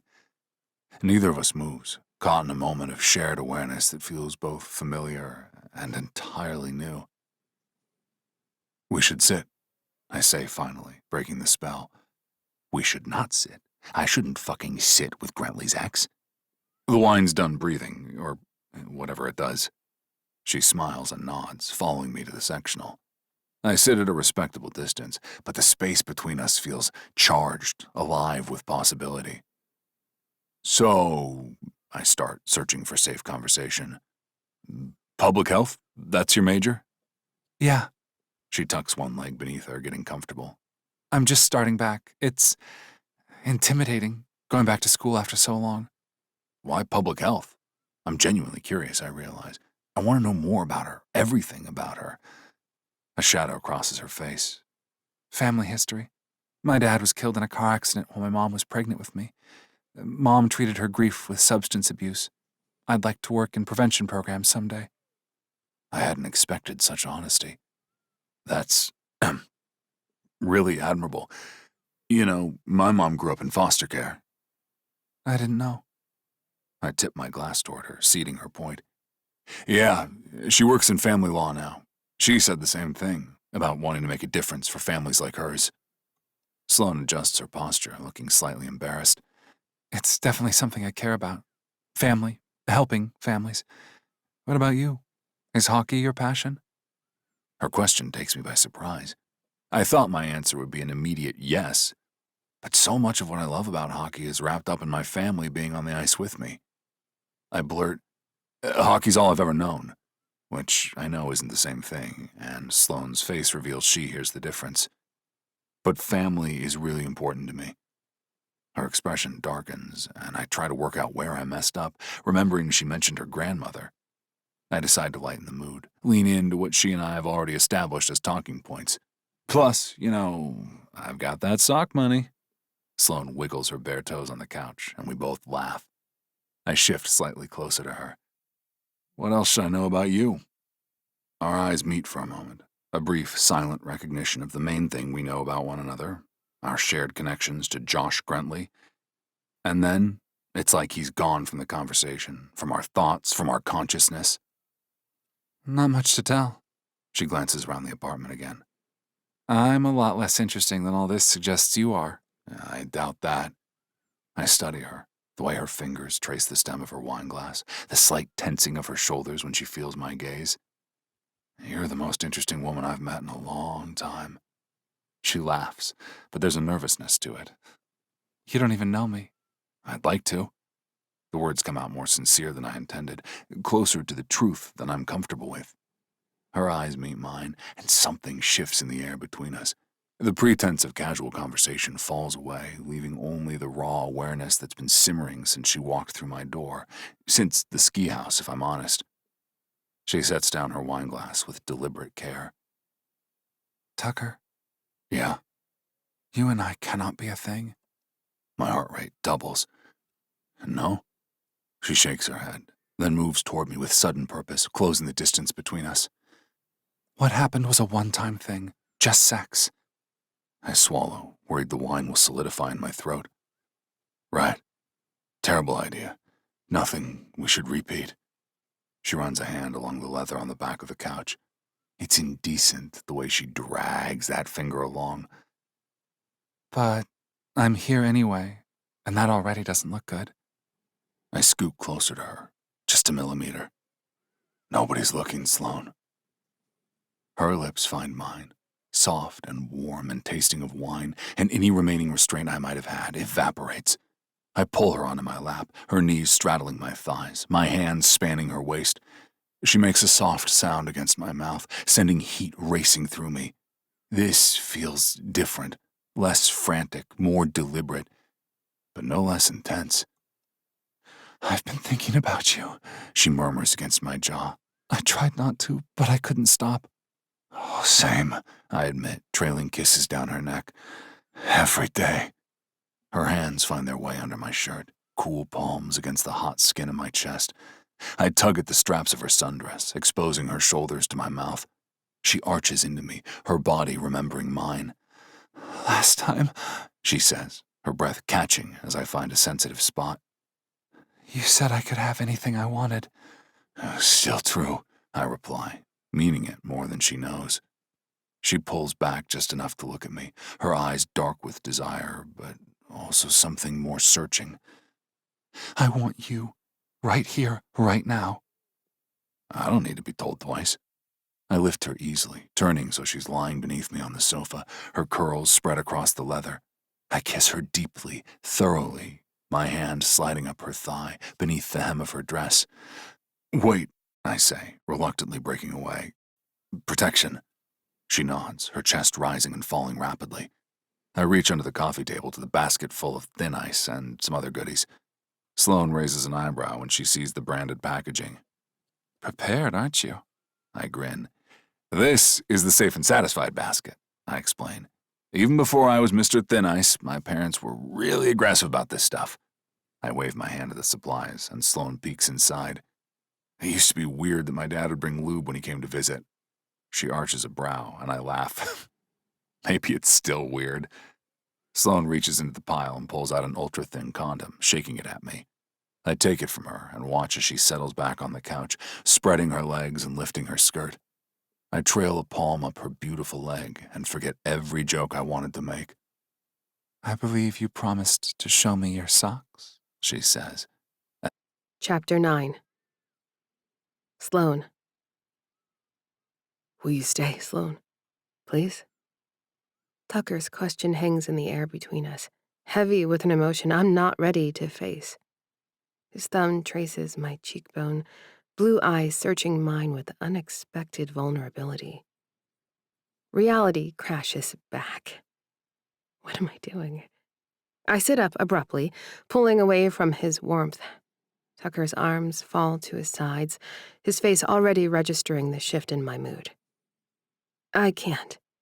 I look around his apartment with suddenly clear eyes. The place screams single guy with no responsibilities.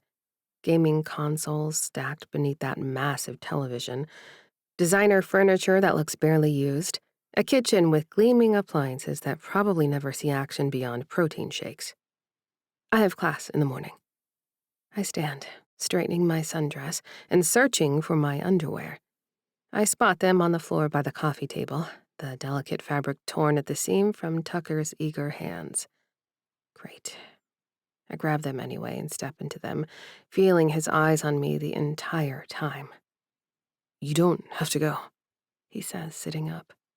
He's still naked, his hair mussed from my fingers, looking impossibly gorgeous and entirely too dangerous for my fragile new beginning.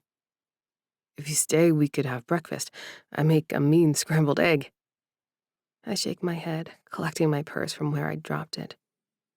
This was fun, but I really need to focus on school right now. I can't do this again. His face falls, the disappointment unmasked. Can I call you? I don't think that's a good idea.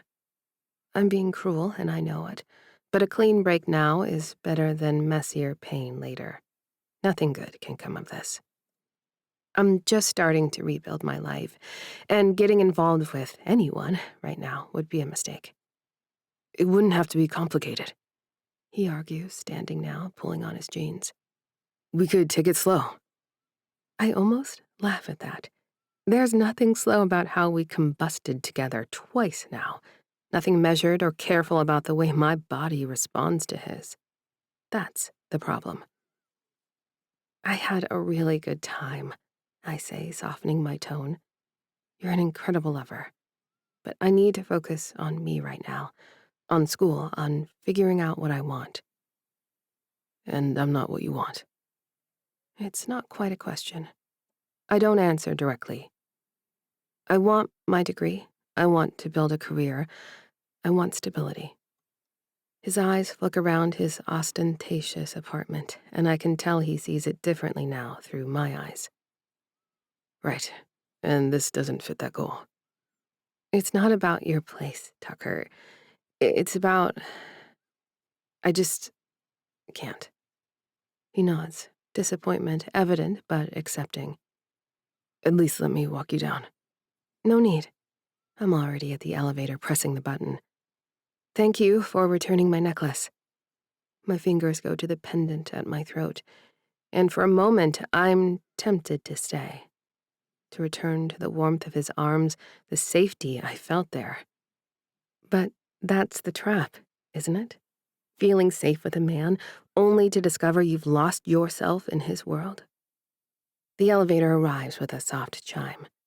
Tucker stands in the middle of his living room, looking suddenly small against the dramatic city view behind him. As the doors close between us, I see him open his mouth as if to say something more, but it's too late. Alone in the elevator, I catch my reflection in the mirrored wall.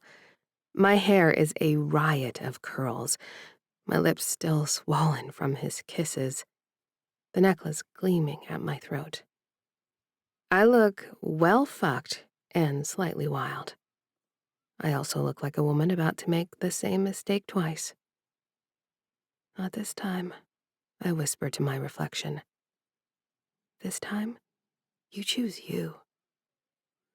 I think of the years I spent orbiting Josh's life like a moon, reflecting his light, defined by his career. How I'd shrunk myself to fit into the spaces he left for me. Until one day I realized there was almost nothing left of the woman I'd been before. Dr. Rivera, my therapist during the divorce, had made me promise no serious relationships for at least a year. You need to remember who you are first, she'd said. What you want, separate from anyone else's expectations. I was doing well, getting back into school, building a friendship with Mel, finding my footing. I can't risk that progress, not even for the intoxicating connection I feel with Tucker. Especially not for that. The stronger the pull, the greater the danger. As I step out into the night air, I take a deep breath. I made the right choice. I know I did. So why does it feel so much like loss? He said what? Mel's eyes widen over her pint of mint chocolate chip ice cream. We're sitting on our small balcony, the city lights twinkling around us. I'd barely made it through the door before she pounced with questions. He asked me to stay, I repeat, digging into my own container of cookie dough. Like for the night. And you said no. It's not a question. She knows me too well. Of course I said no. He works with Josh. Mel gives me a look. And that's the only reason? I sigh, setting down my spoon. There's no universe where this works out. I can't get involved with anyone right now, especially not someone like him. Someone like him, she echoes. You mean gorgeous, clearly into you, and good in bed? Also a fighting brute, Partyboy with countless women tossing underpants at him. I gesture vaguely in the direction of downtown where Tucker's penthouse kisses the skyline. The fancy apartment, the expensive everything, the superficiality of it all. Mel studies me for a moment. Is that really what bothers you? Or are you scared that you might actually like him? I'm not scared, I protest automatically. I'm being smart. I spent years of my life being Josh Grentley's wife. And you know what I got out of it? A huge betrayal, a pile of divorce papers, and the need for therapy. Tucker isn't Josh, she points out gently. No, but he's cut from the same cloth. I stab at my ice cream. I need to focus on my future. Mel nods, accepting this. Fair enough. For what it's worth, though, I'm having constant flashbacks to how that man looked at you. I ignore the flutter in my chest at her words. Ice cream's melting, I say instead, and she lets me change the subject. The entire week passes in a blur of classes, study sessions, and determined efforts to forget Tucker Stag. I throw myself into my schoolwork with renewed vigor, as if acing statistics could somehow erase the memory of his hands on my skin, his voice in my ear. It almost works. By Saturday, I can go several hours without thinking of him. Progress. I spread my notes across the kitchen table, highlighters lined up like soldiers ready for battle. The statistics exam on Monday looms large, and despite Mel's patient tutoring, I'm still struggling with confidence intervals and hypothesis testing. You can do this, I mutter to myself, flipping through my textbook. You used to be good at school. You can be good at it again. My phone buzzes with a notification, a welcome distraction from the sea of numbers. I unlock it to find a news alert. Fury goaltender Grentley grins and bears all at teammate's wedding. My first instinct is to ignore it. Josh's life isn't my concern anymore. But curiosity, that terrible, persistent human flaw, gets the better of me and I tap the link. The article is a fluffy buzz piece. A casual backyard wedding with Tucker Stag, Josh's nemesis turned goalie partner. The caption refers to an intimate ceremony with family and teammates. Family indeed. There's Tucker and his brothers. Their father, I remember him from the photos in Tucker's apartment. God, I should not know any of this. I scroll through the images, telling myself I'm just procrastinating on statistics. There's Josh, and the sight of him is less painful than I expected. He's dressed casually in khakis and a blue button-down, actually smiling in a way I rarely saw during our marriage. He looks lighter somehow, more at ease than I remember. But he's still separated from the group, isolating himself even here. I continue scrolling past photos of the happy couple, of teammates I vaguely recognize. If things had been different, I would have been there too. My brain stutters, snagging on what might have been. Would I have been pregnant by now if Josh hadn't unilaterally stolen that option from us? The room lurches, images flashing through my mind. Tucker above me on his couch saying all the right things. Tucker behind me at the ski house making me feel incredible. Tucker's hands, rough, textured, but so gentle. But then I see Josh screaming at me in our kitchen, me ripping up documents as I scream right back. No, I whisper, scrolling frantically through more photos. There's another, Josh shaking hands with Tucker, both tight-lipped. My ex-husband and the man I've been sleeping with, together in the same frame. I notice that Tucker seems tense, and I hate that I'm able to observe that. I can't be thinking about Tucker at all, let alone reading his moods. I tried to disconnect from the hockey world during our separation and divorce, precisely because of this kind of thing. Dr. Rivera had encouraged it, a clean break from the environment that had consumed me. I became so resentful, so angry that I allowed myself to be absorbed by that world so profoundly. I lost touch with every friend I'd made. And forget about the ties to the Black community in that white world of hockey and hockey fans. The second I left my marriage, I unsubscribed from partners and wives group chats, unfollowed social media accounts, donated or destroyed every piece of Fury merchandise I owned. Yet I can't seem to quit these news alerts. Even now, my finger hesitates above the checkbox to unsubscribe. Reading more of the article, I see that Tucker and his brothers joined the team right when Josh and I separated. I had already stopped attending games by then, stopped paying attention to roster changes or team news. I'd been so focused on surviving the shocking news that my husband lied to me, on reclaiming my identity, that I'd effectively erased hockey from my consciousness. That doesn't change who Tucker is, where he works, the fact that he is off limits. It felt delicious at the party.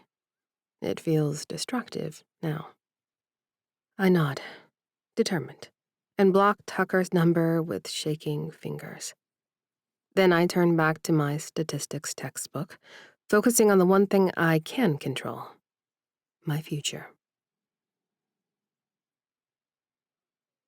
Chapter 10. Tucker. Haven't you had enough to drink?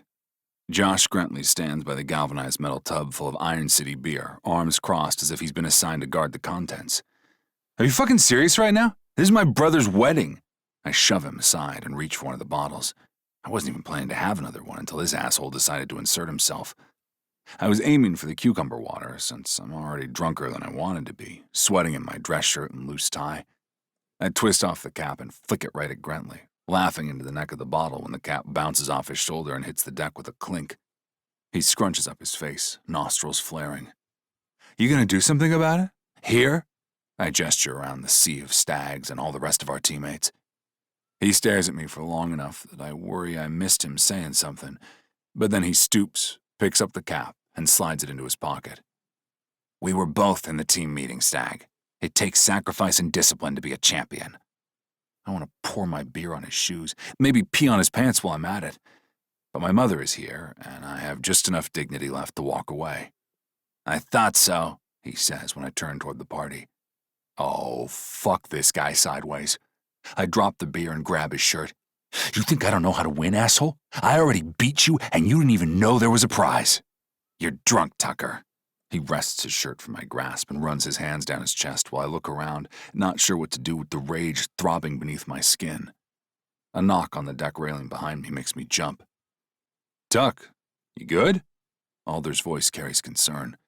I relax all the way down to my cells and drape an arm around his shoulders. My twin takes one look at my face, and his expression shifts from concerned to alarmed. What happened? Nothing, just... I run a hand through my hair, making it stand up even more. I need to get some air. Grentley shoves past us, striding toward the grass, where he stands facing the river with his hands shoved in his pockets. I move to follow. Tucker! Alder blocks my path, using the same immovable presence that makes him an elite defenseman.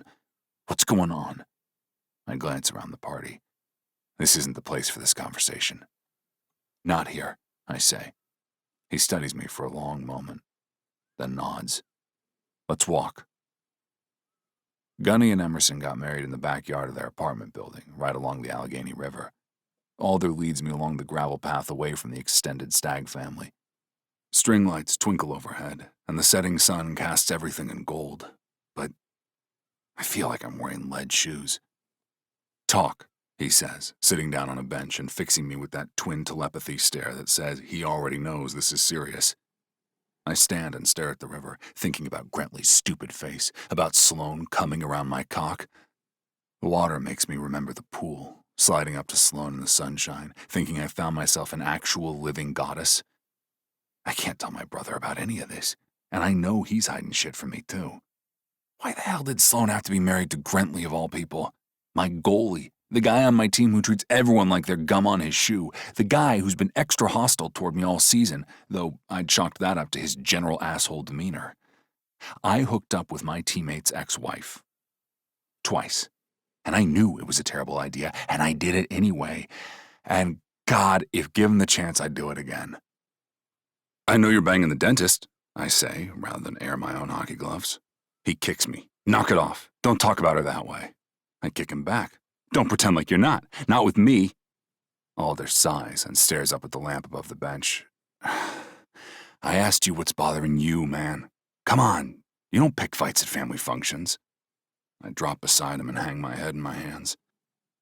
I met someone. Hey! His voice brightens like I'm sharing exciting news or something.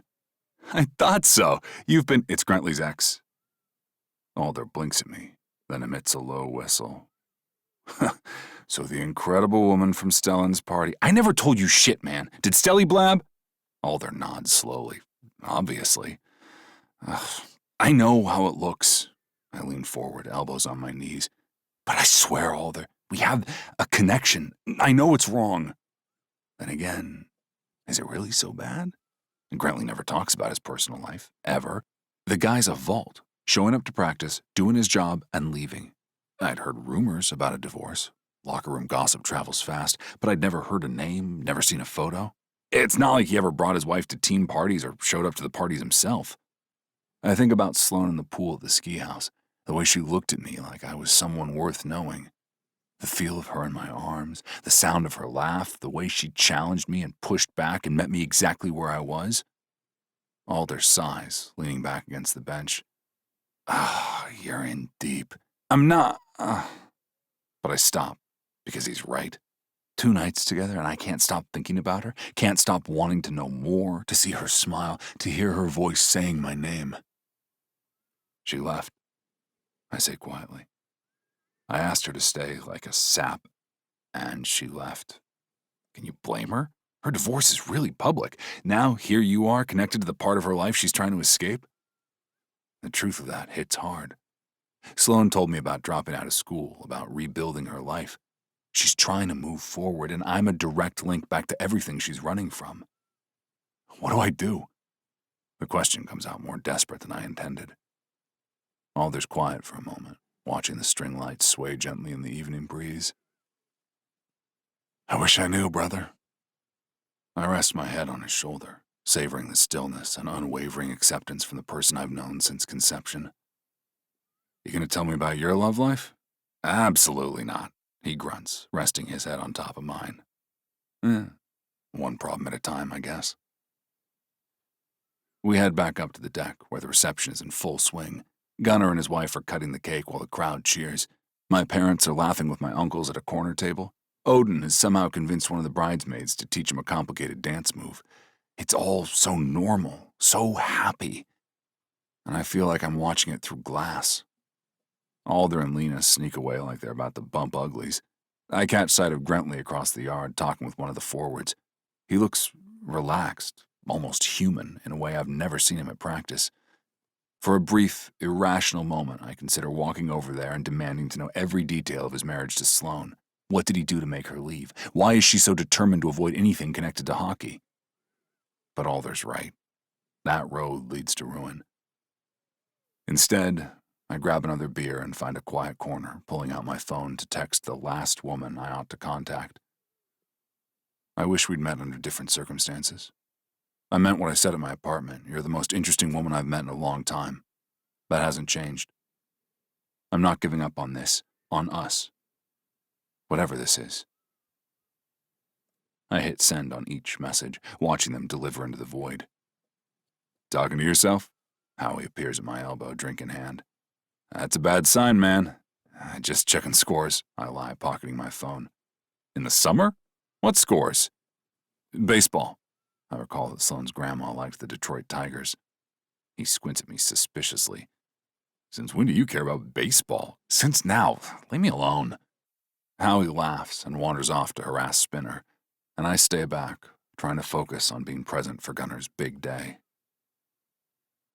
2 weeks crawl by like I'm moving through mud. I start going to the Fury facility daily, using the gym, skating on my own, anything to burn off the restless energy that's been eating me alive since Gunner's wedding. I've sent Sloane countless text messages, drafted 1,000 more.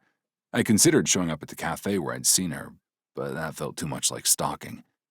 Why can't I stop obsessing over a woman I cannot pursue? Since when do I fucking pursue a woman at all?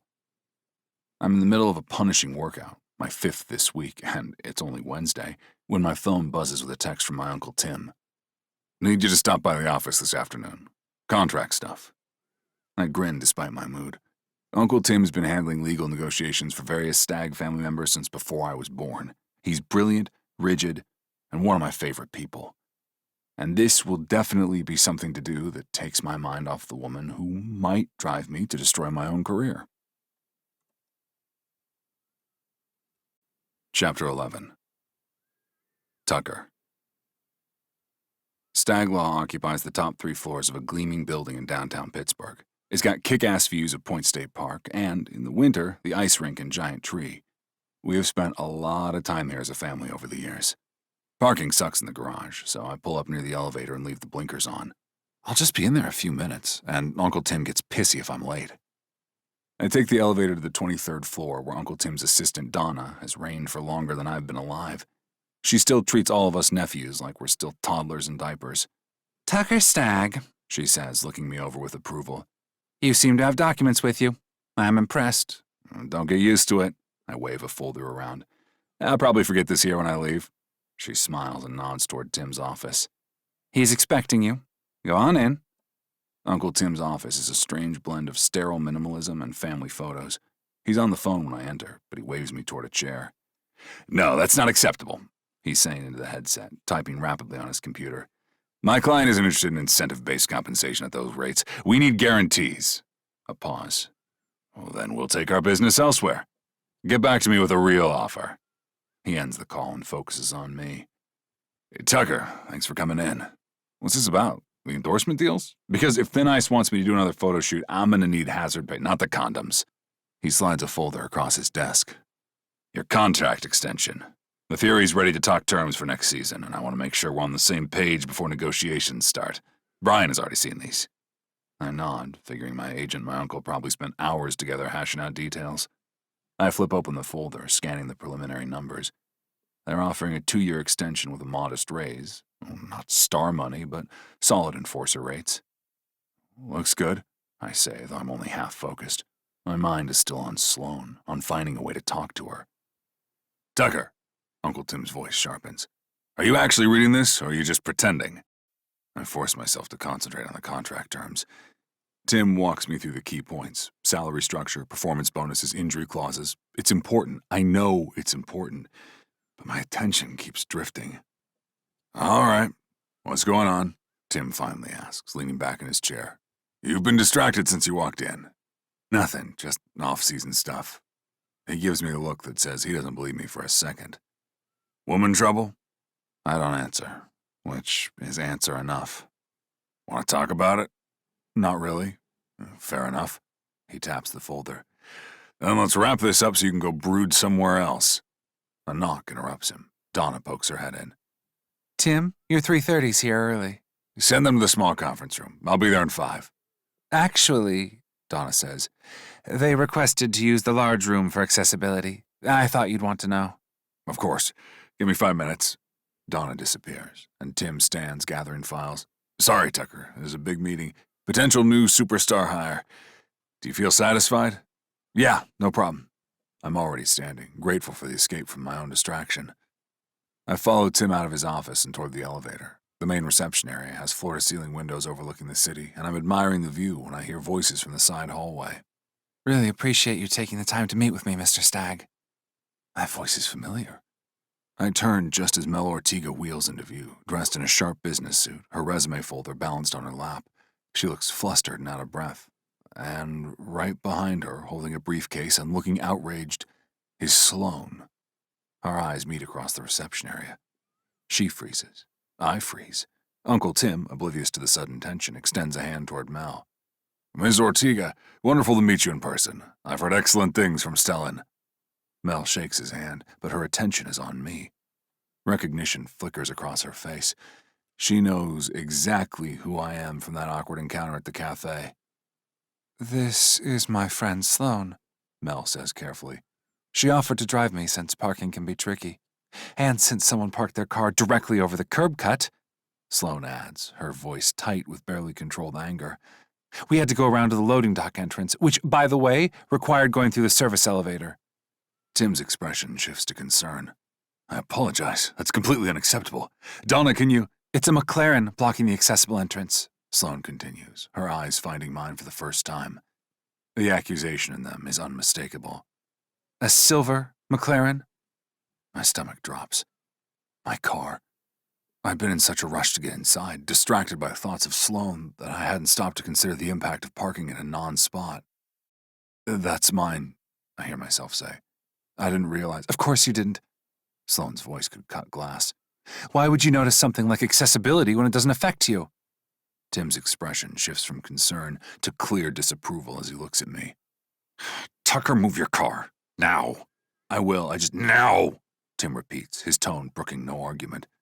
He turns back to Mel with an apologetic smile. Ms. Ortega, I'm deeply sorry about this. Let me assure you that Stag Law takes accessibility seriously, even if my nephew apparently doesn't. The rebuke lands like a slap. Mel looks uncomfortable, clearly not wanting to be in the middle of this. It's fine, she says diplomatically. These things happen. They shouldn't, Sloane says firmly. Not at a law firm that claims to prioritize diversity and inclusion. You're absolutely right, Tim says. Tucker, car. Now. Then we'll finish your contract discussion tomorrow when you've had time to think about how your actions affect others. He's dismissing me. Uncle Tim, who's always had my back, who's negotiated every major deal in my career, is sending me away in front of Sloane like I'm a kid who got caught spray painting the garage. And he's right to do it. Who the fuck have I become? I'm sorry, I say, looking at Mel. I wasn't thinking. I was distracted, and I'm sorry. Mel nods, gracious despite everything. Apology accepted. But it's not Mel's acceptance I'm desperate for. I turn to Sloane, who's watching me with an expression I can't quite read. Anger, yes, but also something that might be vindication. Sloane, spare me, she says flatly. Tim is already guiding Mel toward the conference room, and Sloane moves to follow them, but I step into her path. Please, just 5 minutes after I move the car. So you can explain how you're actually a really considerate person who just happened to block a wheelchair-accessible entrance? Her voice drips with sarcasm. Or were you going to explain how you don't actually think before you act? The accusation stings more because there's truth in it. I didn't think. I was so wrapped up in my own problems, my own desire to figure out how to reach her, I didn't consider how my parking might affect someone else. I sent her unreturned messages after she left me with a very clear message. She thinks everything about Tucker Stag is bad news, and I keep proving her theory. You're right, I say. I fucked up. I should have paid attention. I'm sorry. Great. Apology noted. Now move your car. She tries to step around me, but I shift slightly, not blocking her, but making her acknowledge me. I really want to talk to you, I say quietly, aware that Donna's absolutely listening to every word of this. I know how it looks, but I swear to you, I just want to talk. Something flickers in her eyes. Doubt, maybe, or the beginning of belief. But then her expression hardens again. It doesn't matter. How can it not matter? Because it doesn't change anything. She adjusts her grip on Mel's briefcase. I'm trying to build a life that has nothing to do with hockey or the Fury or any of that world. And here you are, parking like you own the place, proving exactly why I need to stay away from people like you. People like me. People who don't think about consequences. People who take up space without considering who they're taking it from. Her voice drops. People who are so used to getting what they want that they don't notice when they're making life harder for everyone else. The words hit harder than any check I've taken on the ice. Because she's not entirely wrong. I parked in that spot without thinking. I've spent weeks trying to contact her without fully considering why she might need space. I've been so focused on what I want, a chance to explain, a chance with her, that I haven't stopped to think about what she needs. You're right, I say again. I've been careless. I'm sorry. She blinks, clearly not expecting the admission. But I'm not sorry for wanting to explain, I continue. I'm not sorry for wanting a chance with you. I know I don't deserve it right now, but... Sloan? Mel's voice carries from down the hallway. You coming? Sloan walks past me before I can respond, her footsteps echoing in the reception area. I stand there for a moment, watching her go, Donna's pointed stare drilling into the side of my head. In the parking garage, I can see my shitty parking job the way others must see it. Some pompous, self-centered jerk who just takes what he needs and doesn't think about how his actions impact anyone else. The worst part? This is not the first time I've parked like a jag-off. I honestly never considered the consequences before. Of course Sloan told me to fuck off. I'm not someone who deserves a second chance. Not yet, anyway. I think about Grantley's admonishment, how I'm drinking away my opportunity to be a leader on this team. When did I become this fuck-up, pretentious asshole? I pull out of the garage without a plan, but with clarity. I need to become someone worth believing in. Even if Sloan never gives me another chance, I need to do this. For me. Chapter 12. Sloan. I settle into a chair in the hall to wait for Mel during her interview, my body trembling slightly with residual anger over my encounter with Tucker Stag. Again, my deepest apologies, Tim says, his professional warmth restored now that Tucker has been dismissed. That sort of thoughtlessness is unacceptable, especially from a family that should know better. It's really okay, Mel says, though we both know it's not. I appreciate your response. I open my mouth to add something, probably something less diplomatic, but Mel shoots me a look that clearly says let it go. This is her interview, her future. I'm just the angry friend who needs to shut up and wait. Tim shuts the door to the conference room, and I'm alone in the inner office where the admin sits at her desk, eyeing me with curiosity. That was quite the scene, she observes as I sink into one of the leather chairs. Her nameplate reads Donna. Your boss's nephew parked over a wheelchair-accessible entrance. I noticed. Donna's tone is dry. I also noticed you tore into him pretty thoroughly. Good for you. I don't know what to say to that, so I pull out my tablet, determined to use this time productively. Statistics. Exam on Monday. Focus. but the numbers blur before my eyes as my mind replays the confrontation. Tucker's face when he realized what he'd done. The genuine shame in his apology. The way he'd said I was right without making excuses. Josh never said I was right. Not once in 5 years. Stop comparing them, I tell myself firmly. Stop looking for reasons to forgive him. My stomach churns. That same unsettled feeling I've been fighting all week. I shift in my chair, trying to find a comfortable position, and catch a whiff of something from the break room. Coffee, maybe? The smell hits me wrong, making bile rise in my throat. Restroom? I ask Donna, my voice tight. She points down a hallway. Second door on the left.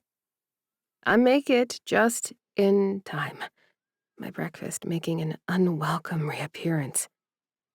When the wave passes, I lean against the cool tile wall, breathing carefully through my nose. Stress. Has to be stress.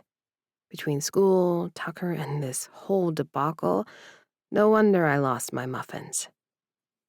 I rinse my mouth and splash water on my face, avoiding my reflection. When I finally look up, I barely recognize myself.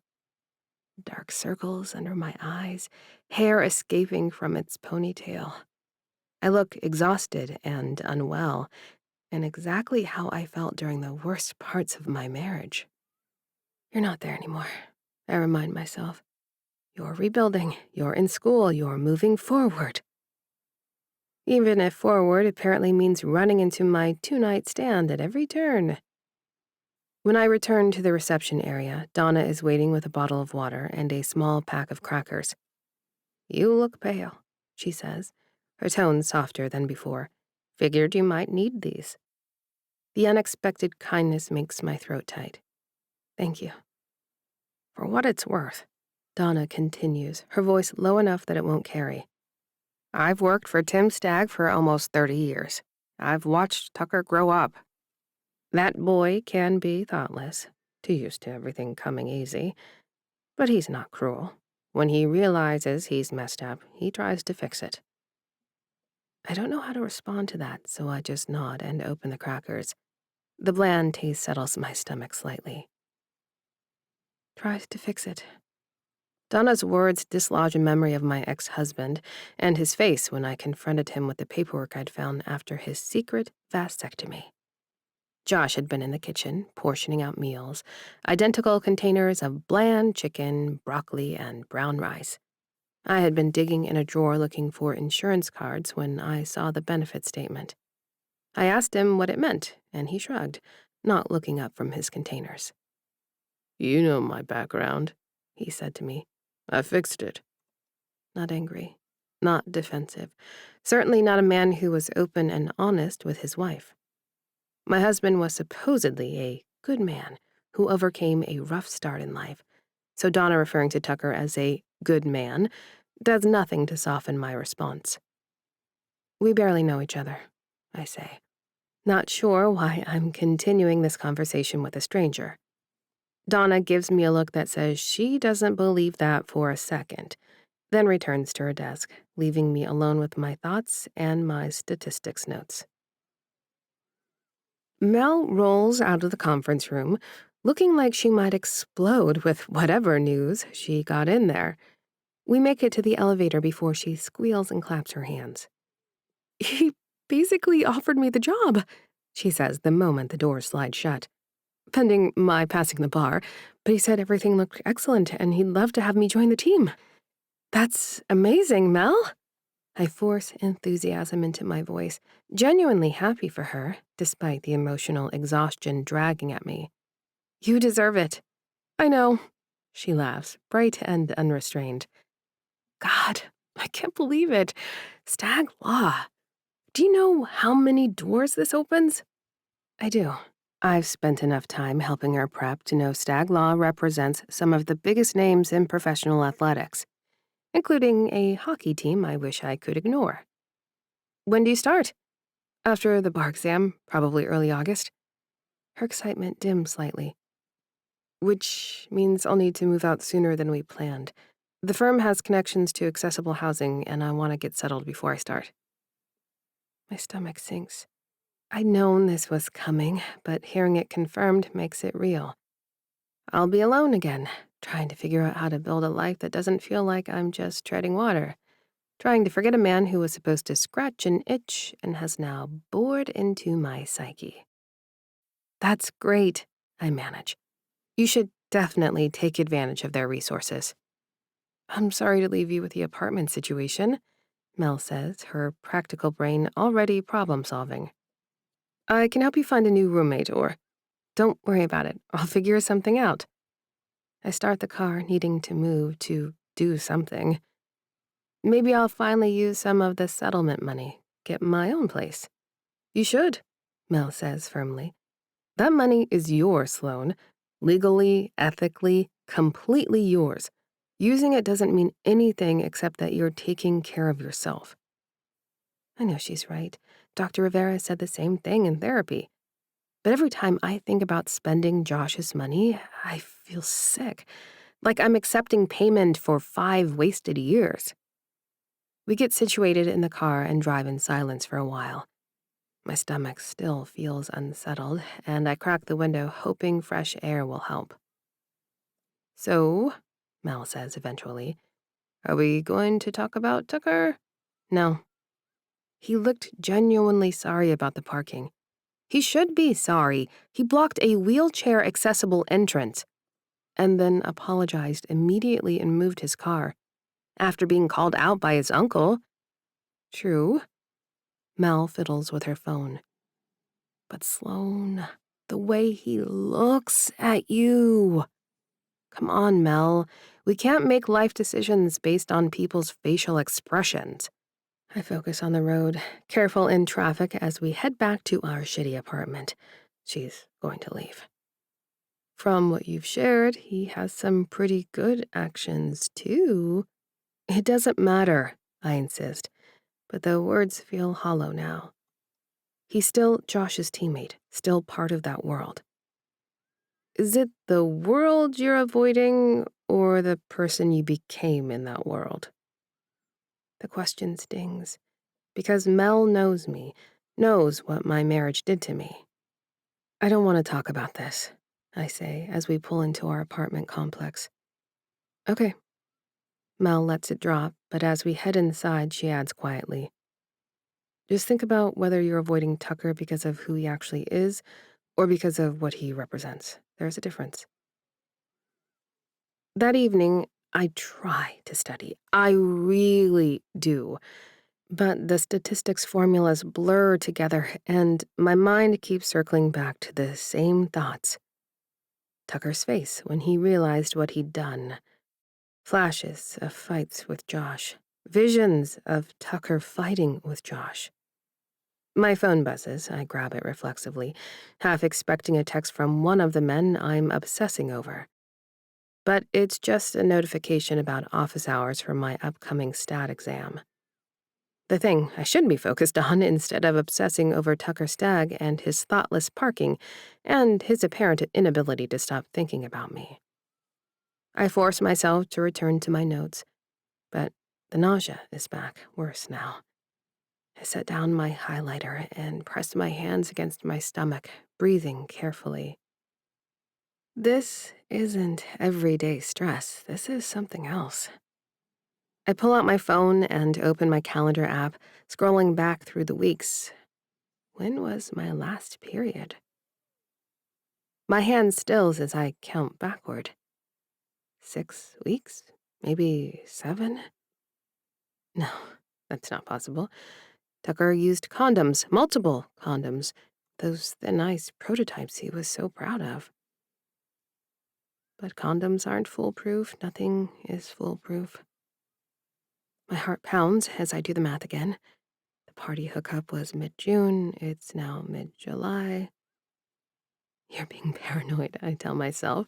Stress can delay periods. You've barely been eating. You're sleeping terribly. Of course your body is off. But the nausea, the sensitivity to smells, the exhaustion that won't quit no matter how much I sleep. I should take a test, just to rule it out. just to stop this spiraling panic. But if I take a test and it's positive, I can't think about that. Can't let myself go there. Instead, I close my textbook and my laptop, admitting defeat for the night. I'll go to office hours on Friday. I'll ace the exam on Monday. I'll figure out the apartment situation when Mel moves out. And I'll take a pregnancy test tomorrow, just to confirm that stress is stress and nothing more. Because the alternative, being pregnant with Tucker Stag's baby after telling him to leave me alone, after blocking his number, after making it abundantly clear that I want nothing to do with him or his hockey world, is too complicated to even contemplate. I curl up in my bed, my grandmother's necklace warm against my throat, and try not to think about Tucker's hands fastening the clasp, his voice telling me how beautiful I am. I close my eyes and try to manifest sleep. Maybe until after the exam on Monday. Maybe until I figure out what to do next. Above all, I pray I have food poisoning instead of a very serious complication involving Tucker Stag. Chapter 13. Tucker. The puck hits the boards with a crack that echoes through the empty Fury facility. I chase it down, my legs burning, lungs screaming for air. I've been skating for 2 hours straight. Sprints, drills, shooting, practice, anything to burn off the self-loathing that's been eating me alive since yesterday. I wind up for another slap shot, channeling every ounce of frustration into the movement. The puck sails wide, missing the net entirely and clanging off the glass. Fuck! I slam my stick against the ice. Easy there, Stag. Mayhem's voice carries across the rink. That's your third stick this week. I turn to find him leaning against the boards with Howie and Spinner, all three in workout gear. They must have come in for an optional session. What are you guys doing here? I ask, not bothering to hide my irritation. Could ask you the same thing, Howie says, skating onto the ice. It's July. Training camp doesn't start for another month. Just getting some work in. Looks more like you're punishing yourself, Spinner observes, gliding past me to retrieve the puck I missed. What's got you so twisted up? I don't answer, lining up another shot. This one finds the net, but there's no satisfaction in it. Speaking of twisted up, Mayhem pulls out his phone. You guys see what resurfaced on Insta? Howie and Spinner crowd around him, and I watch their expressions shift from curious to amused to outright gleeful. No way, Spinner cackles. Is that from the Monaco trip? Nah, man, this is older. Look at Tuck's hair. That's at least 2 years ago. My stomach drops. What are you talking about? Mayhem skates over, holding out his phone. Someone dug up your greatest hits, bro. It's making the rounds on socials. I take the phone, and my own face stares back at me from the screen. It's a carousel of photos, me at various clubs and parties over the past few years. In one, I'm surrounded by women in barely their dresses, a bottle of champagne in my hand and a cocky grin on my face. In another, I'm doing shots off someone's stomach. A third shows me stumbling out of a bar with a different woman under each arm. The caption reads, Hockey bad boy Tucker Stag living his best life. Hashtag party animal, hashtag living the dream, hashtag stagnation. Classic T-Stag, Howie says, laughing. Oh, you were a legend, man. Were? I hand the phone back, feeling sick. Well, you've been pretty tame lately, Spinner points out. No puck bunnies, barely going out. We figured you were finally growing up or something. Or he's got a girl, Howie suggests, waggling his eyebrows. That's usually what tames the wild ones. I don't have a girl, I say. But even as the words leave my mouth, Sloane's face flashes in my mind, her green eyes hard with anger and disappointment. People who don't think about consequences. People who take up space without considering who they're taking it from. Then what's your problem? Mayhem asks, his tone more serious now. Because you've been off for weeks, man. I stare at those photos on his phone, at the guy I was, the guy who thought being T-Stag the party animal was something to be proud of. The guy who parked wherever he wanted because he never considered that someone might actually need that accessible entrance. That guy's a fucking asshole, I say quietly. The three of them exchange glances. What? Howie looks genuinely confused. That guy. I gesture at the phone. He's a selfish asshole who only thinks about himself, who treats women like accessories and thinks rules don't apply to him. Dude, those were just good times, Spinner starts. No, I cut him off, the words coming faster now. It wasn't good times. It was shallow bullshit. I was shallow bullshit. I still am. Mayhem studies me with those thoughtful eyes that always see too much. What happened? I met someone, I admit. Someone who made me realize what a fuck-up I've become, and she was right. I trail off, not sure how to articulate all the ways I've let myself become exactly what Sloan accused me of being. I tell them about yesterday, about being at Stag Law, parking carelessly, Mel and Sloan, the confrontation. I leave out the part about Sloan being Grentley's ex-wife. By the time I finish, even Howie looks sobered. Shit, Spinner says. That's rough. I pick up another puck, turning it over in my gloved hand. Someone couldn't get to their job interview because of me, because I was too wrapped up in my own shit to pay attention. So pay attention now, Howie suggests. If you don't like who you've been, be someone different. It's not that simple. Sure it is, Spinner shrugs. You're Tucker Stag. If you decide to be better, you'll be better. You're annoyingly good at everything. I want to tell them that's not a fast process, that I've spent years building this reputation, this identity, that T. Stag the Enforcer is who everyone expects me to be, my teammates, my sponsors, even my family to some extent, the wild one, the animal on and off the ice. Sloan went for me because I looked like a fuckboy, and I was. But I don't want to be anymore. I need to go, I say abruptly, skating toward the bench. We just got here, Howie protests. So stay, skate. I'm done. I'm already unlacing my skates, pulling off my gear with mechanical efficiency. My body's exhausted, but my mind won't stop racing. Those photos, Sloan's face, the way Tim had dismissed me like a child. The realization that I've become exactly the kind of person I never wanted to be. The drive home feels longer than usual. I park carefully in the garage, dead center between the lines, checking twice to make sure I'm not blocking anything or anyone. Small steps. Maybe that's all I can do. Small steps toward being less of an asshole. I walk over to the elevator, my duffel bag heavy on my shoulder. I step into the entryway and freeze. Sloan is leaning against the door. She looks terrible. Her curly hair is pulled back messily, her face pale, dark circles under those green eyes that have haunted my dreams. She's wearing yoga pants and an oversized sweatshirt, and she looks smaller somehow, more fragile than I've ever seen her. Our eyes meet, and something in her expression makes my chest tight. Tucker, she says, her voice rough like she's been crying. We need to talk. My heart pounds. I want to ask 1,000 questions. How she got past building security, how long she's been waiting, what changed her mind about talking to me. But something in her face stops me. This isn't about second chances or explanations. This is something else. Something bigger. Okay, I say, keeping my voice steady despite the way my hands are shaking. Let's talk. I swipe my key fob to open the elevator and gesture for her to enter first. We ride up to the top floor in silence, and she walks past me into my apartment. She doesn't look around, doesn't seem to notice or care about the space. She just moves to the windows, staring out at the city with her arms wrapped around herself. I set down my bag and wait. Every instinct is screaming at me to fill the silence, to apologize again, to plead my case. But I force myself to stay quiet, to give her the space to say whatever she came here to say. Finally, she turns to face me. I'm pregnant, she says. The words hit me like a Russian offense. For a moment, I can't breathe, can't think, can't process what she just said. What? I'm pregnant, she repeats, and now I can see she's trembling. With your baby. And before you say anything, I'm keeping it. I've already decided. But I also need you to know that you don't have to be involved. I have money. I can handle this on my own. Her voice cracks. I thought you had a right to know. Pregnant.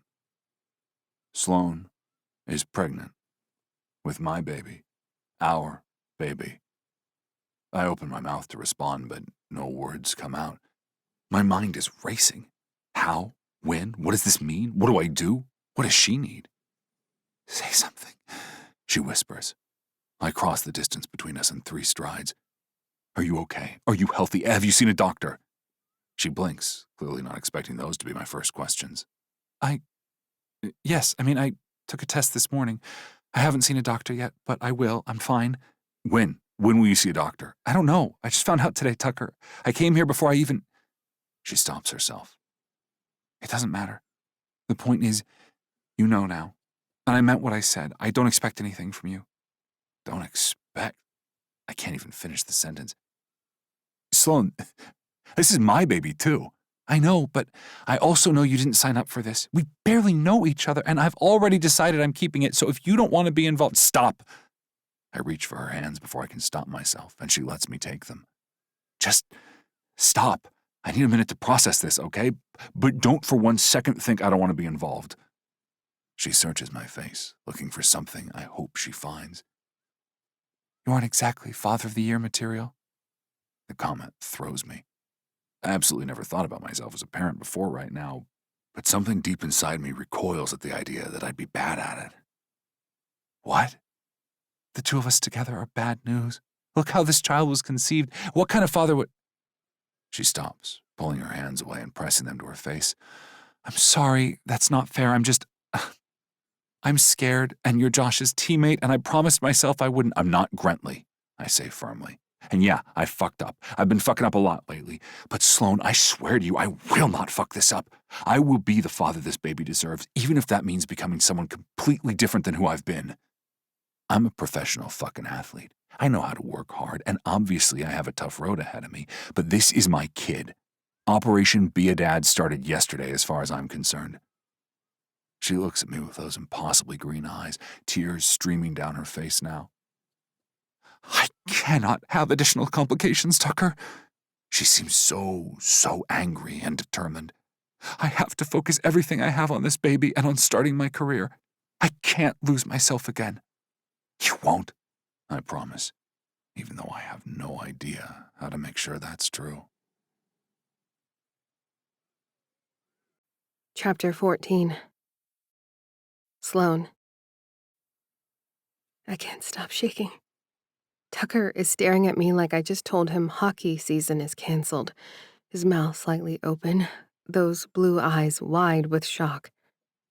We're standing in his ridiculously expensive apartment with its floor-to-ceiling windows and uncomfortable-looking furniture, and I just told him I'm pregnant with his baby. I want to take it back. Not the pregnancy. That feels like the answer to a dream I'd never imagined could come true after my divorce. But I think I regret telling Tucker about it. I should have waited. Should have figured things out on my own first. Should have... Are you okay? He asks again, and the question surprises me. Not, are you sure, or how did this happen, or any of the dozen defensive reactions I'd braced myself for. Just a genuine concern about my well-being. I'm fine, I manage. He blows out a deep breath and squints. I stop myself from admitting I haven't told Mel yet, haven't made an appointment, haven't done any of the practical things I should be doing. But I know I want children, and this pregnancy seems like the answer to a lot of hurt I'd experienced over the past decade. I just need to focus, study, create some stability. Telling Tucker about this was an item on a checklist, that's all. When will you see a doctor? His voice is urgent, almost demanding. I don't know, soon. I'll make an appointment. I'll come with you. The automatic assumption makes my spine stiffen. You don't have to do that. I want to. He takes a step closer, and I take a step back, maintaining the distance between us. He notices, stopping immediately. Tucker, I hold out my hands, palms up. I think you're a young, professional hockey player whose life is exactly where you want it. I gesture around his apartment. You're focused on selling shitty condoms that clearly don't work, and I'm telling you it's okay. But you don't have to pretend you're excited about this. I thought Josh stole my opportunity to be a mother when he went behind my back and stopped his fertility. And now I feel like I'm stealing parenthood from this man, Josh's teammate, who's been nothing but good to me the few times we've been together. And who also hollers my name drunk from a riverboat full of equally drunk hockey players, parks in front of the curb cut, and knowingly sleeps with his coworker's ex-wife, me. The two of us are a bomb about to detonate, and if I don't put my foot down, we will destroy everyone in our orbit. Tucker runs a hand through his hair, and I notice it's still damp. I know that he showered after a workout, and I know what that body looks like naked and wet. He's wearing athletic shorts and a t-shirt that clings to his chest, and even now, even with everything falling apart, my traitorous body remembers what it felt like to be pressed against him. "You're right," he finally says. "A baby wasn't a part of my plan, but neither were you, and you're changing everything." I don't know what to say to that.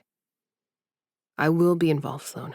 I am this baby's father, not just some guy who sends child support checks, an actual father. The words should be reassuring. Instead, they cause panic to rise in my throat. I can't recreate the dynamic I had with Josh. He recoils. First of all, I don't even know what that means. But this isn't about Grentley. This is about my kid. No man will take my choices away from me again. My voice rises despite my efforts to stay calm. I have already done the song and dance where a man's choices determine my life path. First, the man who killed my father, then my husband. I spent years adjusting to a man's needs while all mine got shoved away. Never again. I'm shaking now, outraged. Tucker takes a step back and shakes his head. Sloan, I would never ask you to change anything. Then what are you saying? I challenge. Because from where I'm standing, you're already making plans and decisions. I'll come to the doctor with you.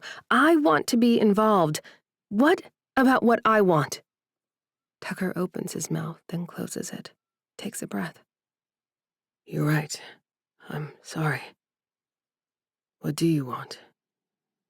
The question catches me off guard. Josh never asked what I wanted. He told me what made sense, what was logical, what we should do. I want to finish school, I say quietly. I want to build a career in public health. I want to be the kind of person my grandmother would be proud of. My hand moves unconsciously to the spun pendant at my throat. And I want to raise this baby without losing myself in the process. Okay. Tucker nods slowly. Then that's what we'll do. We? You said you don't want to lose yourself. I get that. But Sloan, I grew up in a family where everyone supported each other. My dad left pro hockey to stay home with my brothers and me when my mom ran for judge. This doesn't have to be you sacrificing everything while I keep living my life. Your dad retired to be a dad? I hadn't known that. Hadn't known anything meaningful about Tucker's family. Yeah, Tucker laughs. Family is everything to him. Tucker's expression softens. I'm not saying I know exactly how this will work, but I'm saying it doesn't have to be like it was when you were growing up. Your grandmother working 2 jobs, doing everything alone. We have resources. We can figure this out. The we keeps throwing me. Josh always said we too, but it usually meant I should do whatever he'd already decided while he kept emotional distance. You can't be an active parent when you're on the road 20 weeks a year, I point out, and I watch his face fall. He sinks onto the fancy couch, the one that's clearly designed for looking at rather than sitting on, and drops his head into his hands. For a long moment, he's silent. You're right, he says finally, his voice muffled. I don't have an answer for that. The admission surprises me. Josh would have had a dozen answers. a dozen ways to explain why it would all work out, why I was worrying for nothing. I just need you to be realistic, I say, more gently now. I appreciate that you want to be involved, but I can't build my life around your schedule. I can't be the one who adjusts everything while you keep doing exactly what you've always done. I hear you. He looks up at me, and there's something raw in his expression.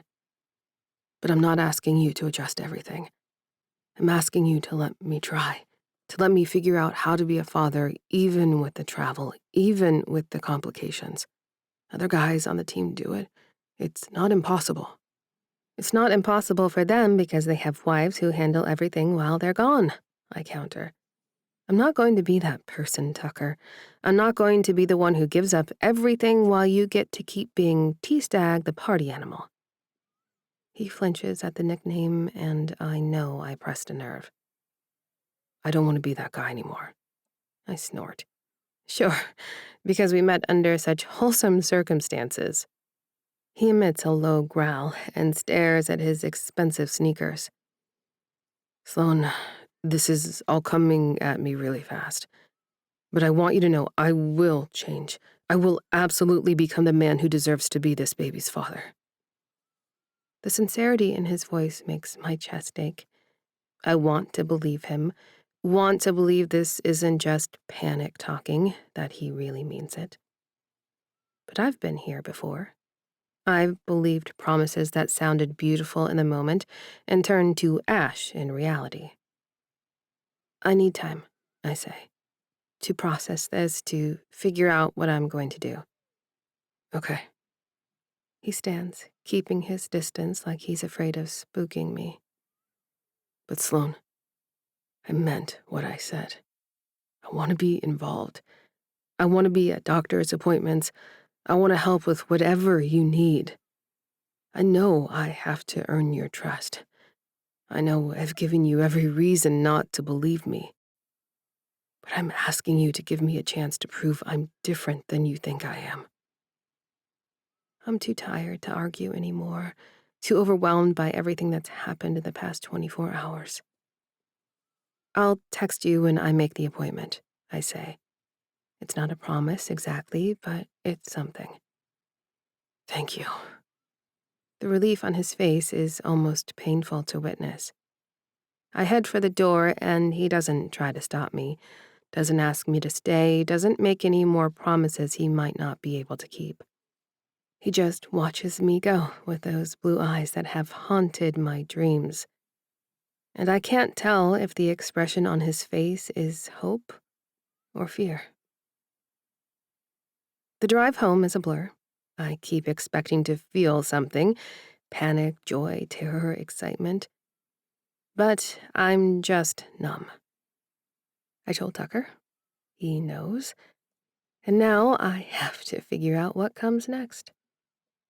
Mel's not home when I arrive, which is both a relief and a disappointment. I'm not ready to talk about this yet, but I also desperately need to. I drop onto my bed, still in my yoga pants and oversized sweatshirt, and pull out my phone. I should call the therapist I was seeing when the divorce process started. Should tell her what's happened and get her professional insight on how to navigate this situation. Instead, I open my calendar and try to calculate when this baby might arrive. The dates bleed together. My statistics textbook sits on my nightstand, a silent reminder of Monday's exam. I should be studying, should be focusing on school, on building the future I keep saying I want. But all I can think about is Tucker's face when I told him. The way he immediately asked if I was okay, if I was healthy. The way he said, "This is my baby." Like it was the most natural thing in the world. My hand moves to my stomach, still flat beneath my sweatshirt. There's a baby in there. Tucker's baby and mine. A tiny cluster of cells that will become a person with his blue eyes or my green ones, his blonde locks or my curls. A person who will need me to be strong, to be stable, to be everything I'm not sure I know how to be. I can do this, I whisper to the empty room. I can do this alone if I have to. But a small voice asks, what if Tucker really could be different than Josh, than my own father, different from the playboy persona he's shown me? Tucker speaks of having a father who sounds like make-believe to me, and I never even got to meet mine. It's always been what's driven me in my studies. I am called to help people make different choices, and I can only do that if I get serious about finishing my degree, now that there's a deadline where things are going to get exponentially more complicated. I reach for my statistics textbook, determined to pretend at least that I'm preparing for Monday's exam. The formulas and definitions swim before my eyes, meaningless symbols that have nothing to do with the chaos of my actual life. I make it through 3 pages before my eyes start to close. The exhaustion I've been fighting all week finally wins, pulling me under despite the textbook still open on my lap and the late afternoon sun streaming through my window. Chapter 15. Tucker. Stag family dinner is chaos as usual. My uncle's house on the north side of the city has plenty of room for all 30 of us, but everyone is crammed in the living room watching my cousin Wyatt on TV playing in some summer soccer series. Usually I'd be invested, trash-talking and scanning the crowd for his girlfriend Fern. Today, the game might as well be cricket for all I'm following the action. "Pass it, you idiot!" Odin yells at the screen, throwing a handful of popcorn for emphasis. "He can't hear you, genius," Alder points out from his spot on the floor, where he's leaning against Lena's legs. She's perched on the arm of the couch, her fingers absently playing with his hair. But we aren't supposed to comment on their touchy-feely vibes. Odin, oblivious to my inner turmoil, punches my cousin Petey next to him on the couch. "He should be able to feel my psychic energy telling him to pass the damn ball." Wyatt, predictably, doesn't pass. He takes the shot himself and misses. The room erupts in groans and I told you so's. Usually I'd be right there with them. Today, I just feel hollow. "Tuck, you want more potato salad?" My dad appears at my elbow, holding a plate piled high with food. "Your mom made extra." I glance at his plate. Perfectly charred ribs, grilled chicken, my usual Sunday dinner haul. My stomach turns. "I'm good, Dad, thanks." Ty's eyebrows rise. "You feeling okay? You never turn down food." "Just not hungry." He studies me for a moment longer, then sets the plate on the coffee table. "Well, here's a plate if anyone's hungry." The food is gone in a flurry of grabby stag hands. I'm not even sure if my brothers or my cousins are the ones who will win these Hunger Games.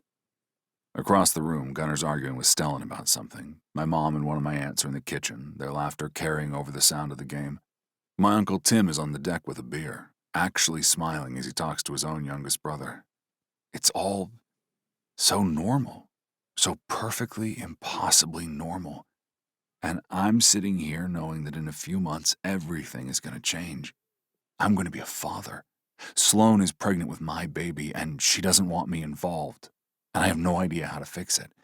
Will my kid even be able to come to Sunday dinner? Okay, seriously. Alder twists around to look at me. What's going on with you? Nothing. Bullshit. You've been weird for days. You're working out like a maniac, and now you're turning down food? He pauses. Did you hear from Sloane? Several heads turn at the sound of a woman's name. Who's Sloane? Odin asks. No one, I say quickly. Just drop it. Is she the one who called you out for parking like an asshole? Gunner asks, grinning. Because Uncle Tim told me and Em that story, and it's hilarious. Glad my humiliation is entertaining. Oh, come on. Gunner tosses a piece of popcorn at me. You fucked up, you got called out, you made it right. End of story. If only it were that simple. He's been moping about this woman for weeks, all their supplies, clearly trying to help, but making it worse. Weeks? My mom appears in the doorway, wiping her hands on a dish towel. Tucker, you've been upset about a woman for weeks and didn't say anything? I'm not upset. He's definitely upset, Odin confirms. Look at him. He won't even eat ribs. This is serious. Maybe you all forgot that I lost a tooth? I counter.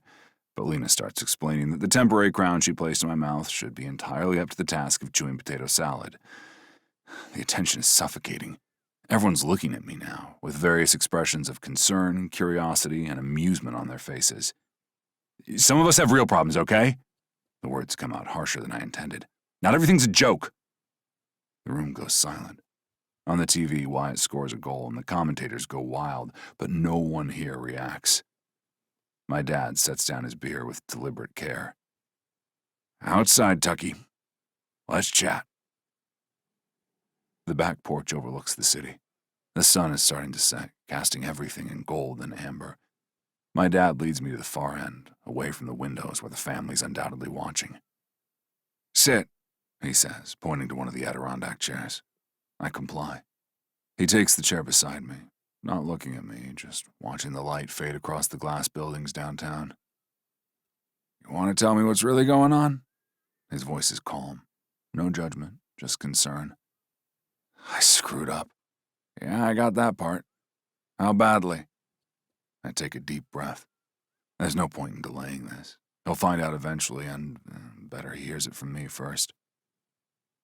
I got someone pregnant. To his credit, my dad doesn't react, doesn't flinch or gasp or lecture. He just keeps staring at those skyscrapers, processing.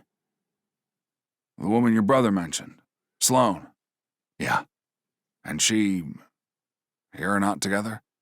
And she told me I don't have to be involved, that she can handle it on her own.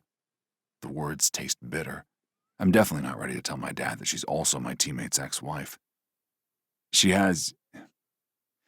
had a lot of men let her down in the past. Dad nods slowly. And how do you feel about a baby? Terrified? The admission comes easier than I expected. I'm a joke, Dad. I sell condoms on the side, condoms that clearly don't work very well. I party too hard, I travel half the year, I barely know how to take care of myself. How am I supposed to be a father? Do you want to be involved? The question catches me off guard. Yes, I say without hesitation. What kind of question is that? It's my kid. But Sloane doesn't trust me. She thinks I'm going to be like her ex-husband, that I'll expect her to sacrifice everything while I keep living my life. Are you? No, at least... I stop, forcing myself to be honest. I don't want to be. But I don't know how not to be, you know? I'm gone so damn much. How do I be an active father when I'm barely here? Dad leans back in his chair, and I can see him choosing his words carefully. You know your Uncle Tim practically raised us after your grandmother died, right? I nod. It's family lore. How Grandma Laurel died when Dad and his brothers were young. How Grandpa Ted spiraled. How Tim stepped up to hold everything together. What you don't know, Dad continues, is how badly I repaid that sacrifice at first. Tim was working 2 jobs, trying to keep us fed and in school, making sure we had what we needed. And I thanked him by getting into fights, by being angry at the world, by making his life harder instead of easier. Yeah, but you got your shit together and then everything was fine. Dad laughs. You think it was some switch that flipped on? You know I started dating your mom while she was my lawyer, right? We both could have gotten into so much damn trouble. He shakes his head. Man, I was so irresponsible. I've never heard this aspect of the story. Dad always talks about his playing days with pride, about his success in the league, never about being stuck in the minors for fighting. What changed? Your mom, he says simply. Once I met her, I realized what I wanted my life to look like. He turns to look at me. Being a father isn't about your job or your reputation, Tucker. It's not about being perfect or having all the answers. It's about showing up every single day in whatever way you can. But how do I show up when I'm on the road? Same way I did.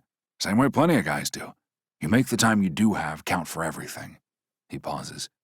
But Tucker, before you can show up for this baby, you need to show up for Sloane. You need to prove to her that you're not going to be another man who takes her choices away. The words hit hard, because they're precisely what Sloane said. That she can't have another man dictate her life. I don't know how to do that. Yes, you do. Dad's voice is firm. You do it by listening more than you talk, by asking what she needs instead of assuming you know, by being patient when she pushes you away, because she will push you away. She's protecting herself, and she has every right to. What if she never trusts me? And you keep proving you're trustworthy anyway, because that's what we do in this family. He stands, putting a hand on my shoulder. You can become the man you need to be, Tucker, but you have to prove it through actions, not words. Words are easy. Anyone can make promises. It's the showing up that matters. I nod, throat tight. Does anyone else know? I shake my head. Dad's brows shoot up. Not even Alder? I swallow. Sloan said she needs time to process. I'm not telling anyone else until she's ready. Dad squeezes my shoulder. Good. That's the right instinct. Respect her timeline, not yours. I wince. You're not going to tell Mom or the family? Dad blows a raspberry. I'm not going to pretend it'll be easy to keep this news from your mother. She's going to be a Grammy. He nudges me with his shoulder. I let my head drop back against the wooden chair. Dad pats my arm. He'll tell me when it's time, okay, kiddo? He heads for the door, then turns back. Tucker, I think you're going to be a great father. You just have to believe it yourself first. After Dad goes back inside, I stay on the porch, watching the last light fade from the sky. I pull out my phone and open a new message to Uncle Tim. Can we talk about parental leave policies for pro hockey players? I need to understand what's possible. His response comes within seconds, and I crane my neck to see him studying his phone in the kitchen. Uncle Tim. Anything I need to know? Just gathering information. Uncle Tim. Stop by the office tomorrow, and we'll look over the contracts. I pocket my phone and head back in, where the family's now arguing about whether Wyatt should have taken a different shot. Gunner sees me and holds up his beer in a silent question. I shake my head. No alcohol tonight. I need to stay clear-headed. Alder catches my eye from across the room and nods slightly. He knows something's shifted. He doesn't know what yet, but he knows. I sink back onto the couch, and this time when my mom offers me a plate of food, I take it. The pie feels dry in my mouth, but I eat it anyway, forcing myself to be present, to show up for this Sunday dinner with my family, because showing up is what matters. And tomorrow, I'll start showing up for Sloan and our baby, whether she's ready to let me or not. Chapter 16. Sloan. The sociology exam questions look like ants on the page. I've read the same multiple choice question 3 times now and still can't process what it's asking. I circle an answer at random and move on. 20 minutes left. 12 questions to go. I can do this. Except I can't stop checking the clock on the wall. The doctor's appointment is at 2. It's 1:30 now. The exam ends at 1:45. If I leave immediately, I'll have exactly 15 minutes to get down to the women's hospital a mile away. And Tucker will be there. I told him the appointment time, thinking maybe he'd have practice, a workout, or some other hockey obligation. Instead, he texted back within minutes. I'll be there. Just like that. No negotiation, no excuses. My hand moves unconsciously to my stomach, still flat, still no visible evidence of the tiny cluster of cells that's turned my entire life upside down. Focus, Sloan. Finish the exam. I force myself to read the next question, something about Durkheim and social solidarity. I know this. Dr. Kahn covered it extensively in lecture. But my brain feels like it's wading through fog, every thought taking twice as long as it should. The exhaustion is constant now. I fall asleep on the couch, at my desk, sometimes mid-sentence while talking to Mel. And the nausea? God, the nausea. I've learned to keep pretzels in my bag to avoid strong smells, never to let my stomach get completely empty. Mel still doesn't know. She's been so consumed with bar prep and her upcoming move to the new accessible apartment that Stag Law helped her find. Every time I think about telling her, she launches into another excited monologue about her future, and I can't bring myself to interrupt with my mess. 5 more questions, 10 minutes left. I speed through them, not caring if my answers are correct, just needing to be done. The teaching assistant collects my exam with a smile that I can't return. Then I'm out the door, practically running to the bus. The OBGYN office is inside the hospital where people deliver their babies. I've never actually been in here before. And why would I, when Josh took the family option away from us? I arrive with 3 minutes to spare, my hair escaping its ponytail, with a light sheen of sweat on my forehead despite the air conditioning. Tucker's already in the waiting room. Of course he is. He's sitting in one of those uncomfortable plastic chairs, dressed in khakis and a navy polo that brings out the color of his eyes. His hair is neat, like he actually made an effort instead of just rolling out of bed. And there is a small bag at his feet. Fabric, reusable, the kind of tote someone's mother would give them. He stands when he sees me, his expression somewhere between nervous and hopeful. "Hey," he says. "Hi." I clutch my purse strap, suddenly aware of how disheveled I must look compared to his put-together appearance. "I guess I wasn't sure you'd actually come." "I told you, Sloan. I'm stepping up." He picks up the bag. "I brought some things. My dad said they helped my mom when she was pregnant. Also, I told my dad." I peer inside the bag as he holds it open. Ginger ale, shortbread cookies, small packet of lavender candies, a tin of peppermint tea. "I wasn't sure what would help." He continues, his words coming faster now, nervous. "So I just got everything Dad suggested. The ginger is supposed to be good for nausea, and the lavender is calming or something, and the shortbread is just, I don't know, easy on the stomach." The gesture is so unexpectedly thoughtful that I don't know what to say. Josh would have shown up empty-handed, irritated by having to rearrange his schedule. I really need to stop comparing Tucker to Josh, or thinking about Josh at all. "Thank you," I manage. "That's really thoughtful." "Sloan Campbell?" A nurse appears in the doorway, clipboard in hand. Tucker looks at me. "Is it okay if I come back?" I want to say no, want to keep this boundary firmly in place. But something about the bag of ginger ale and cookies, about the effort he clearly put into being here, makes me nod. Okay. The exam room is small and sterile, with motivational posters about prenatal vitamins and the importance of hydration. The nurse takes my vitals and asks routine questions about my last period and any symptoms I've been experiencing. Nausea, fatigue, food aversions, I list off, very aware of Tucker sitting in the corner, listening to every word. "All completely normal for early pregnancy," the nurse assures me.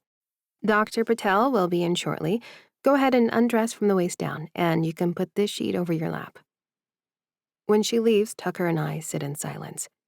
The exam table crinkles every time I shift position. The clock on the wall ticks too loudly. He clears his throat. "Should I step out while you—" He twirls a finger at the sheet. I shake my head and toss the cloth on my lap as I wriggle out of my pants and underwear. No sense trying to be modest with a man who is deeply familiar with my anatomy at this point. But it's easy enough to cover up with the sheet. "Are you scared?" Tucker asks finally. "Terrified," I admit. "I don't know how to do this, any of this. Join the club." I look at him, really look at him. He seems smaller in this medical office, less like the confident hockey player, and more like just a guy, a scared guy who has no idea what he's doing. "I've never even met my father," I say quietly. "And my grandma did her best raising me, but she was exhausted all the time. I remember her falling asleep at the kitchen table, still in her work uniform." I twist my hands in my lap. I don't know how to do this without becoming her, without sacrificing everything until there's nothing left of me. "You have resources she didn't," Tucker points out gently. "Me, money, support. You're not alone in this, Sloan. Even if you don't want me romantically, even if we're just co-parents, you're not alone. This baby has a family. I don't know what that looks like, I confess. My whole life, it's just been me and my grandmother until she died. Then Josh and I, but that was just him making decisions and me going along with them. I've never had people, a network. I don't even know what that means. Tucker leans forward, elbows on his knees. It means my mom will probably show up with casseroles. It means 10 stag cousins will be so excited to play uncle, they'll probably drive you crazy. It means you'll have so many babysitters, you won't know what to do with yourself. The picture he's painting sounds surreal, foreign, like something from a TV show about families I've never been a part of, never dared to dream about. That sounds overwhelming. It is, he admits with a small laugh. But it's also nice to know people care, to know you're not doing it all alone. A knock on the door interrupts us. Dr. Patel enters, an Indian woman in her 50s with kind eyes and an efficient manner. Sloan, nice to meet you. And you must be Tucker, he supplies. The father. Dr. Patel nods. Well, let's take a look and make sure everything is progressing normally. Sloan, if you could lie back on the table and put your feet in the stirrups. I comply, acutely aware of Tucker in the room as I position myself. Dr. Patel explains what she's doing, measurements, checking my cervix, and preparing for an ultrasound. This early we'll need to do a transvaginal ultrasound, she explains, holding up what looks like a wand. It's a bit uncomfortable, but it gives us a much better view of the embryo. Tucker sputters. Vaginal? Like her vagina? Dr. Patel looks at him, one brow raised. I imagine you are familiar with that part of her body? I coughed to cover a laugh. The admin had prepared me for this when I called to make the appointment, but I guess this is an unexpected advancement for Tucker. Trust me, you'll be seeing a lot of this over the next 8 months, Dr. Patel says with a smile. Ready? I nod, and she guides the probe inside. Tucker stands, his chair scraping against the linoleum tile. You just went for it, right on in there. Holy shit, are we seeing inside? He's by my side at the exam table, leaning forward toward the screen, which lights up with grainy black and white images and swirling static sounds. There we go, Dr. Patel murmurs, adjusting the wand. Let me just... And then I hear it. A rapid flutter like hoofbeats in the distance. Is that... My voice catches. That's the heartbeat.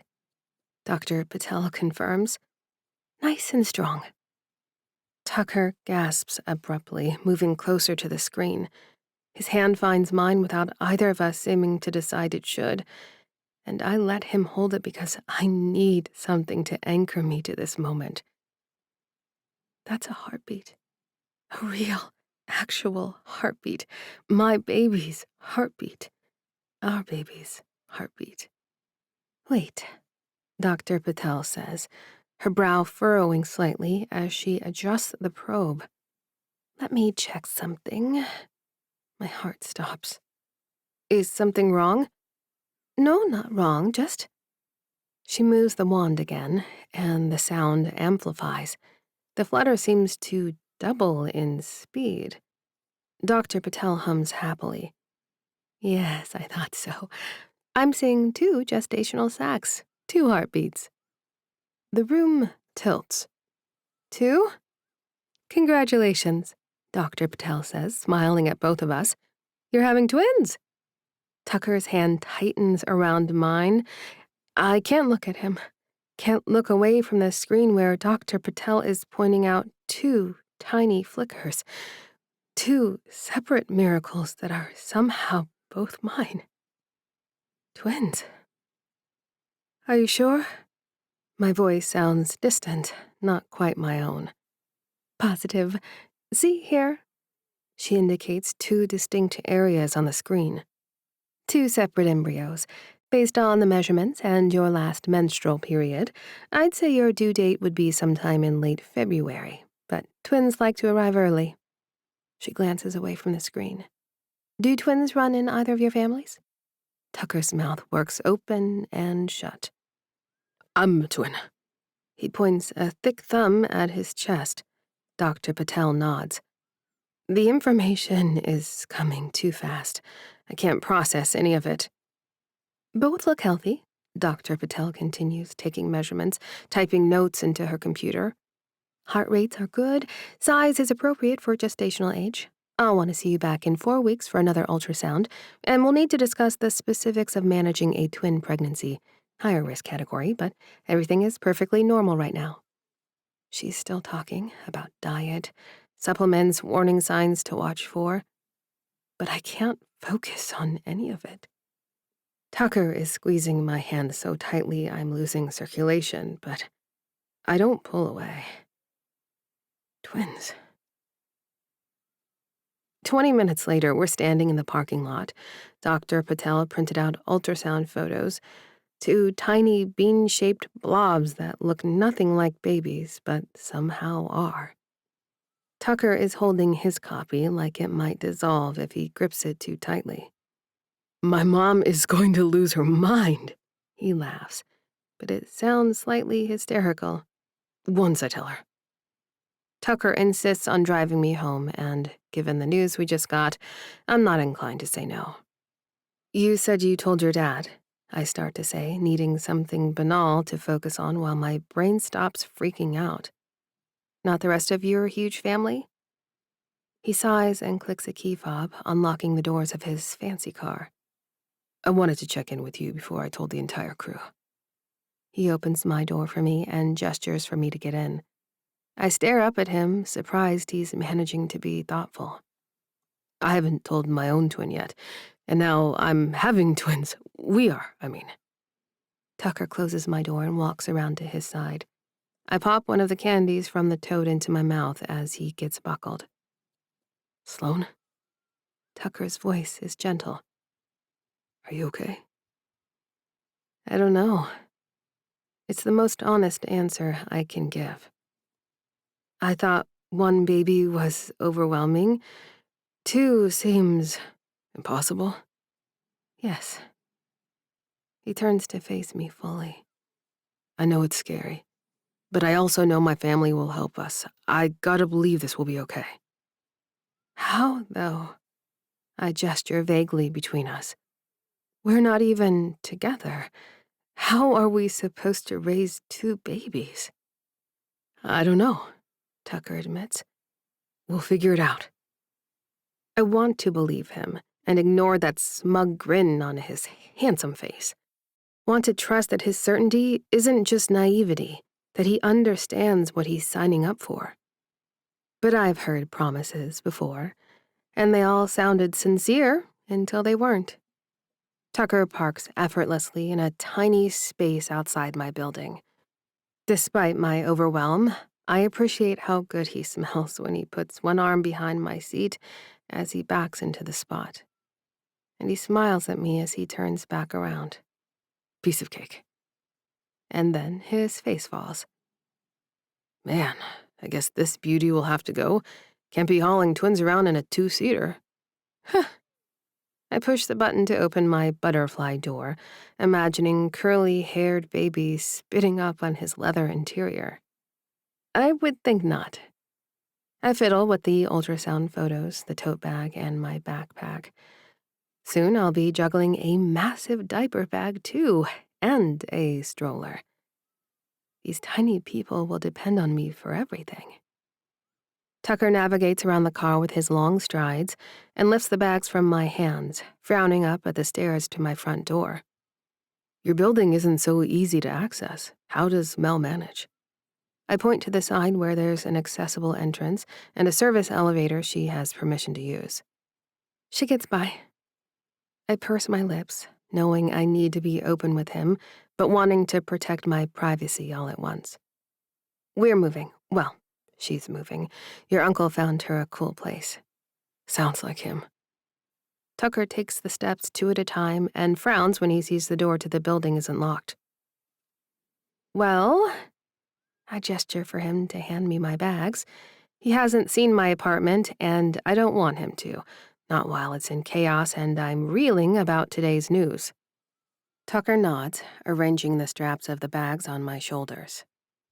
Text me when we can talk again? I nod. Hey. His voice is so soft, his eyes so gentle, I want to cry. Take care of our guys. I clutch at my stomach as he walks back to his car, wondering how I'll manage not to lose myself when he keeps saying things like that. Chapter 17.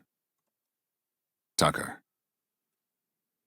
I'm staring at the ultrasound photo for probably the 100th time since leaving Sloane's apartment 3 hours ago. My babies.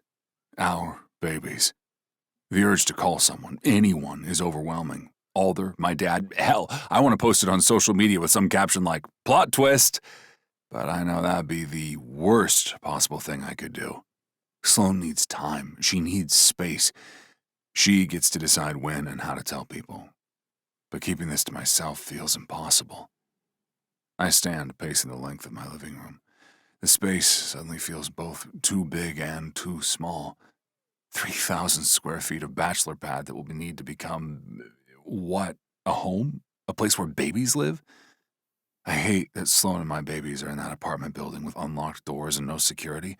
I have a really strong urge to barrel over there and scoop her up and bring her here, but obviously that's not the right approach. I stop pacing in front of the bar cart, staring at the collection of expensive liquor. Glenlivet, Macallan, Japanese whiskey I bought because the bottle looked cool. When did I become the guy with a liquor collection? When did that seem like a personality trait worth cultivating? The weird art on the walls catches my eye next. Abstract pieces the decorator chose that I thought looked sophisticated. Now they just look like what they are. Empty attempts at appearing grown-up while remaining fundamentally immature. My place might be secure, but it's not a place to bring a baby either. This apartment is a monument to Stag the enforcer, and that douche needs to go. I pull out my phone and scroll to my designer's number, then hesitate. What am I even asking for? Make my bachelor pad look less like a bachelor pad? I'm having twins, so please remove anything that suggests I've ever had fun. I skip texting her and move to my bedroom instead. The California king bed dominates the space, unmade as usual. The closet, bigger than my first apartment, as I once bragged to Sloane, is full of clothes I barely wear, designer labels, expensive fabrics, more shoes than any reasonable person needs. What do you even wear when you're a father? Do I need different clothes, or am I overthinking this? My dad always looks pretty slick, but did he when he had 4 sons pooping their pants all day? I sit on the edge of the bed and open my laptop, typing parenting advice into the search bar. The results are overwhelming. Articles about feeding schedules, sleep training, developmental milestones, the importance of establishing routines. I immediately order the first book that comes up from the American Academy of Pediatrics, because that sounds important. Then I order Heading Home with Your Newborn, the baby book, and something called What to Do When You're Having Two.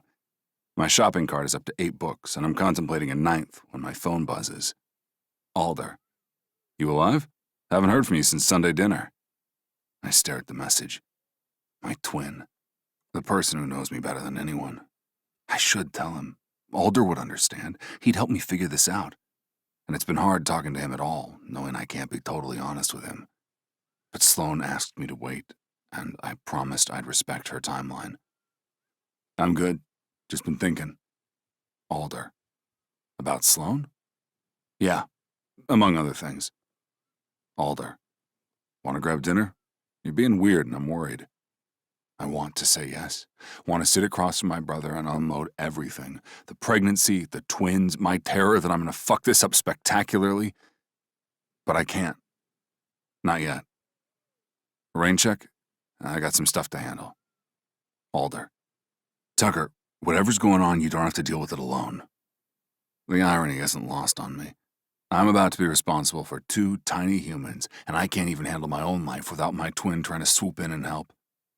I know, and I will tell you, soon. Just need a bit more time. Alder. Okay, but I'm here when you're ready. I set the phone aside and wonder how I'll face the music with the Fury regarding Grentley. I'm spiraling down a rabbit hole of increasingly gloomy thoughts when my phone rings. Dad's name flashes on the screen. Hey, I answer, closing my laptop guiltily. Just checking in, he says. How'd the appointment go? Is it weird for a grown man to cry? Because I feel like crying to my dad right now. Good, I managed to say. Everything looks healthy. And Sloan, how's she doing? Overwhelmed, I think? It's a lot to process. There's a pause. Dad knows I'm holding something back. Tucker, what aren't you telling me? I close my eyes, picturing his face when I tell him, the joy, the excitement, and then the inevitable question, when can he share the news with Mom? It's twins, Dad. Silence. Then, twins? Yeah, 2 babies, like me and Alder. Holy shit! He laughs, the sound pure delight. Tucker, that's incredible! Twins! Your mother's going to... He stops himself. Crap, she doesn't know yet. No, and Dad, you can't tell her. Not yet. Sloan needs time to process, to tell her own people first. I promised I'd respect her timeline. Of course. But I can hear the effort it's taking him to contain his excitement. But Tucker, twins! That's amazing! Terrifying, but amazing. More terrifying than amazing right now. Buddy, this is going to be terrific. I don't mind saying I'm pretty great at twins, although your mom and I had practice with Odin and Gunny before we got slammed with double trouble. Dad is rambling about how awesome it is being a dad, and I should find it soothing, but somehow it just makes me feel less capable. Twins are special, kiddo, he adds. They'll always have each other. Like Alder and me, we've always been a team, even when we've driven each other crazy. I don't know how to do this, Dad. Be a father to 1 baby, let alone 2, especially when Sloan doesn't really want me involved. She let you come to the appointment? Yeah? And she wants you involved more than you think. So what do I do? Keep showing up. Keep being thoughtful. Keep proving you're not going to disappear or make demands or take away her choices. Thanks, Dad. Anytime. And Tuck, I'm proud of you for being there today, for respecting Sloan's boundaries, for taking this seriously. After we hang up, I sit with his words. I'm proud of you. When was the last time I did something actually worth being proud of? I open a new browser tab and search for tea delivery services in Pittsburgh. Something thoughtful, but not overwhelming. Ginger tea, maybe. Peppermint. Things that might help with morning sickness. I find a company that does weekly subscriptions and set up a delivery to Sloan's address. Not extravagant, just consistent. A reminder that I'm thinking of her, that I'm here even when she needs space. Then I pull up my interior designer's number again. This time, I send a text. Need to talk about renovating my place, making it more family-friendly. Can we meet this week? Her response comes quickly. Absolutely. How family-friendly are we talking? Very. Like babies will be living here family-friendly. Design girl.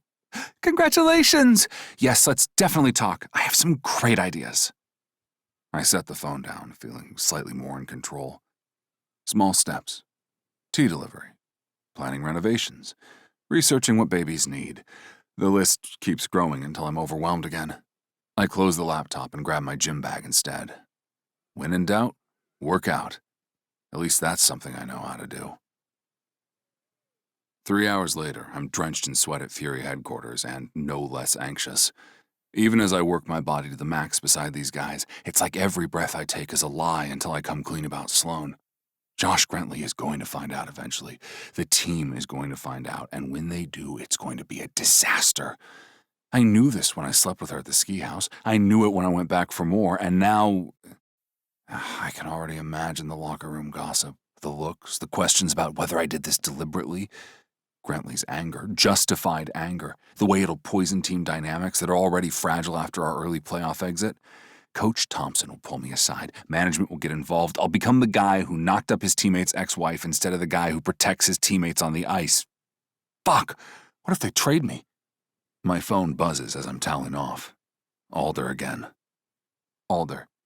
Seriously, you're worrying me, fucker. His nickname has always bugged me, but it hits harder than usual right now. Tucker Stag. I'm deep in the bed I made, and I know how much work it'll take to claw my way out. I need to remember the prize here. babies, family.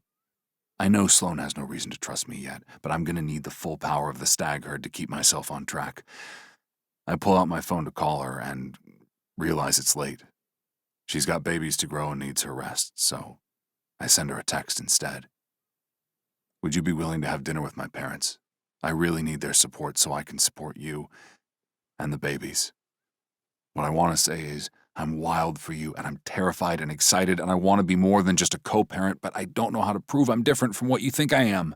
I want to tell her to move in with me so that I can keep our family safe while she figures out what she needs. But that shit will scare her off faster than a puck off the boards. Instead, I save the ultrasound photo as my phone background, so I'll be reminded each time I pull it out. 2 tiny beings that will become 2 tiny humans who will need me to be better than I've ever been. Even if Sloan never sees me as anything more than a co-parent, I need to be that man anyway. For those 2 tiny heartbeats that are counting on me to get this right.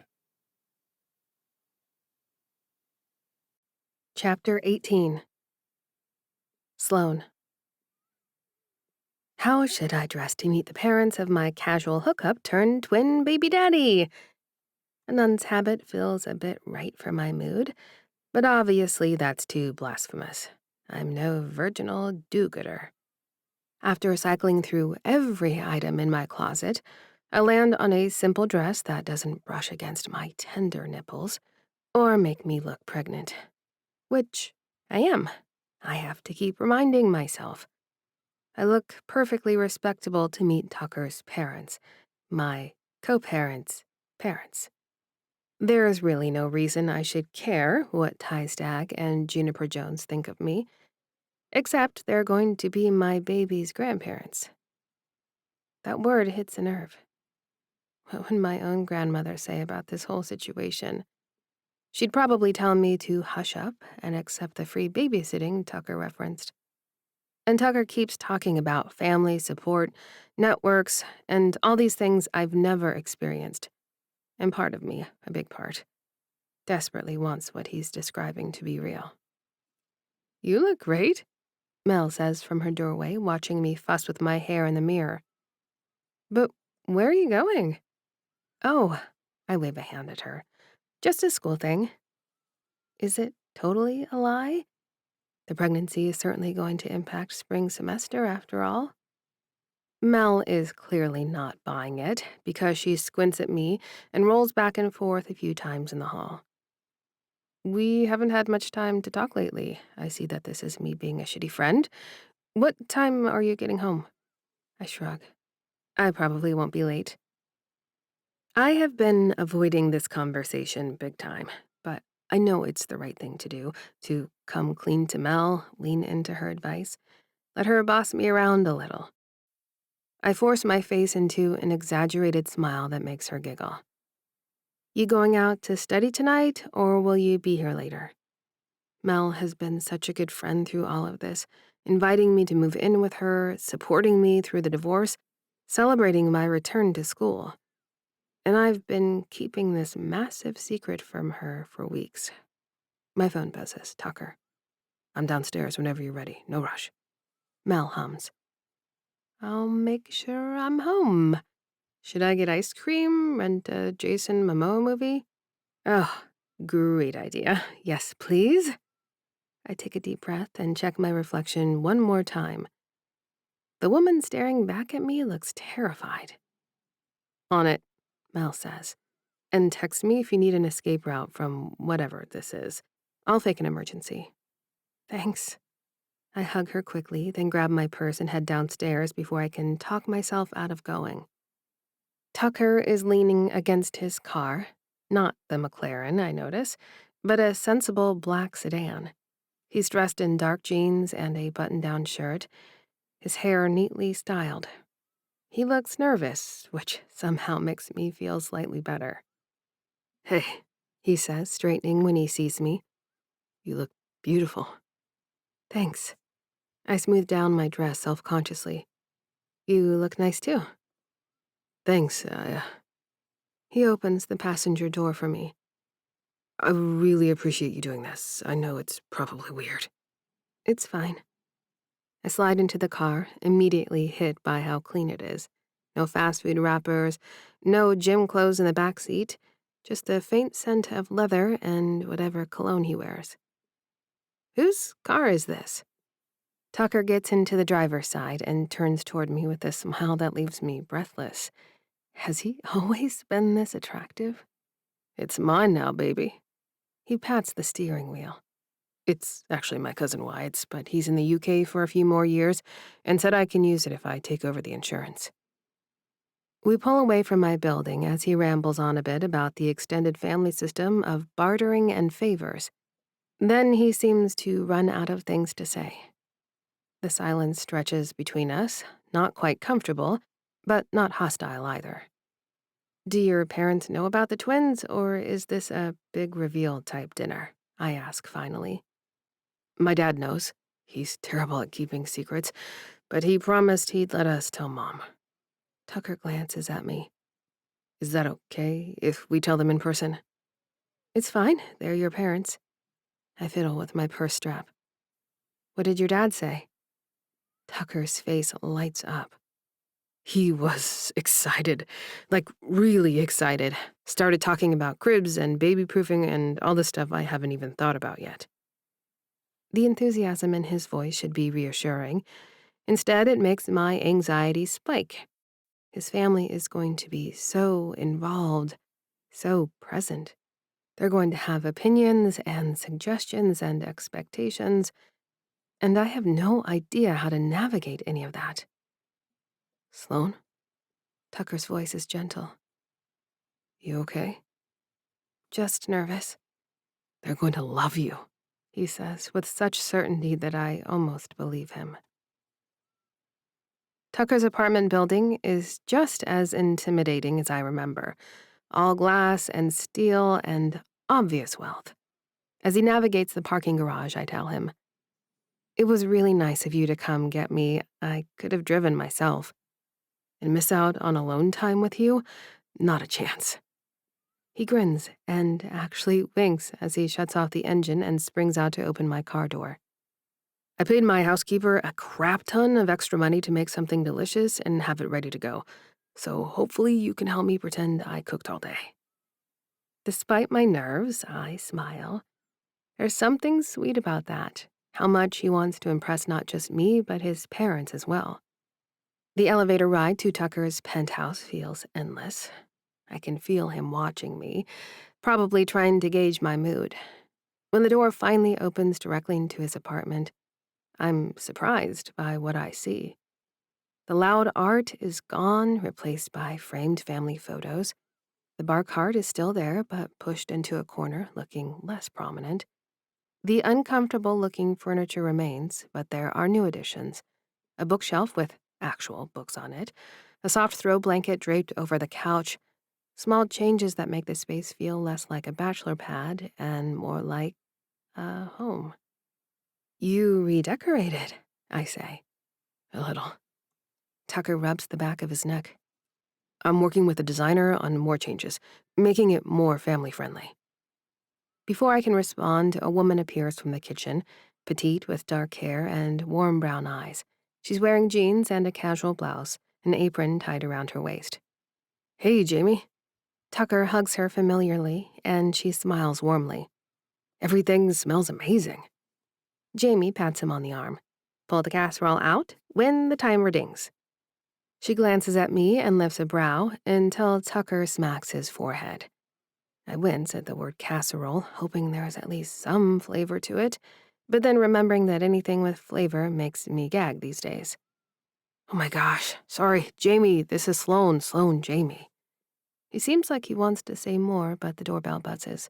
Jamie squeezes my arm as Tucker walks to the intercom to presumably buzz in his parents. So nice to meet you, dear. We'll talk more, I'm sure. She slips out as Tucker laughs at the wall unit, and before I can hyperventilate, I hear the elevator doors and a loud male voice. Tucky, this smells way too good for you to have cooked yourself. An older version of Tucker sticks his head in the apartment. Tucker Stag, legendary Pittsburgh hockey player, has graying hair, gray eyes, and a smile that sets me at ease despite the conversation ahead of us. "And you must be Sloane." He strides toward me as I nod, followed by a statuesque woman with a dark bob haircut and a look of concern. "Tyrion Stag, you know you have to ask permission before you Oh, well, too late, I guess." Tucker's dad has his arms around me, and it feels so fatherly, so affectionate. I can't help but lean in until he pulls away, hands on my arms, a smile spreading across his entire face. "Hey, Mom, Dad." Tucker's voice cuts across the greeting. "This is Sloane." "Yes, yes." Tucker's mom shoves his dad aside. I know she's going to insist I use her first name, but I feel compelled to think of her as Judge. "May I hug you, dear? We're a hugging family." "Oh, sure, that's—" My words are cut off by a firm embrace that is, again, parental and affectionate, and maybe a little magical in that the hug seems to radiate strength and power right into my veins. "Okay, guys." Tucker again sounds exasperated. "You're being extra." "Can't help it, buddy." Mr. Stag ruffles his son's hair. I stand awkwardly, not used to family dynamics at all, let alone this type of obvious love. Judge claps her hands. "Tucker, get us some drinks and invite us to sit down. It's getting weird, right, Sloane?" She winks and strides toward the sofa, draping her coat on a peg I hadn't noticed on the wall. I follow as Tucker grabs bubbly water from the refrigerator, his massive hands each able to hold 2 cans without much struggle. "Sloane, you want the lime or the strawberry peach?" I glance between his parents, who have cuddled into one end of the sofa and perch on the new armchair. "Oh, lime, please." The chair is incredibly, unexpectedly comfortable, and I sink in, remembering to cross my ankles, though I'm tempted to curl up and rub my face against the new throw blanket. Something very odd is happening in this building, to say the least. Tucker hands out drinks, and the hiss and pop of cans opening drowns out the sound of my heartbeat rushing in my ears. "So," Mr. Stag says, gesturing with his can and biting his lip expectantly. I guess we're just diving in. Tucker nods. "Yeah." He scratches the back of his neck. "Mom, Sloane and I met at Stelly's graduation party." Judge smiles. "That's lovely. And you've been seeing each other?" Her brows lift into her hairline. I sip my drink, grateful for the bubbles as my stomach roils. "Not exactly," Tucker says. He glances at me. "Do you want to?" I shake my head and gesture. These are his parents. It should be him doing the big reveal. He knows them best, and I don't trust myself not to throw up if I say the words aloud. "Whew." Tucker sighs, perching on the arm of the chair where I'm sitting. "So, Mom, Dad already knows this, and I obviously want you to know that." Judge looks between her husband and Tucker, and I can feel her confusion and discomfort, and it intensifies my own. Tucker meets my eye and then smiles. I can almost forget that this is a nightmare, that nothing can happen between us other than shared responsibility, that he will probably flame out of even that, because that smile is the sort of thing that could fool a woman as fast as it melts her underwear. He looks back at his mother. "Sloane's pregnant. We're having twins." The room falls silent, apart from the heartbeat that's back pounding in my ears. Is my blood pressure dangerously high? Maybe I should leave and go right to the hospital and hide for 7 months.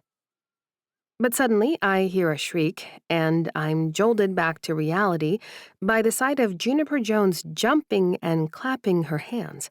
"Really? Babies? My gosh, Ty, does this make us grandparents?" Mr. Stag nods as she starts smacking his chest. "And you knew? Oh, baby, I'm glad you felt like you could go to your father with something big. Ty, I really thought it would be Gunnar and Emerson first, didn't you? Twins. Twins!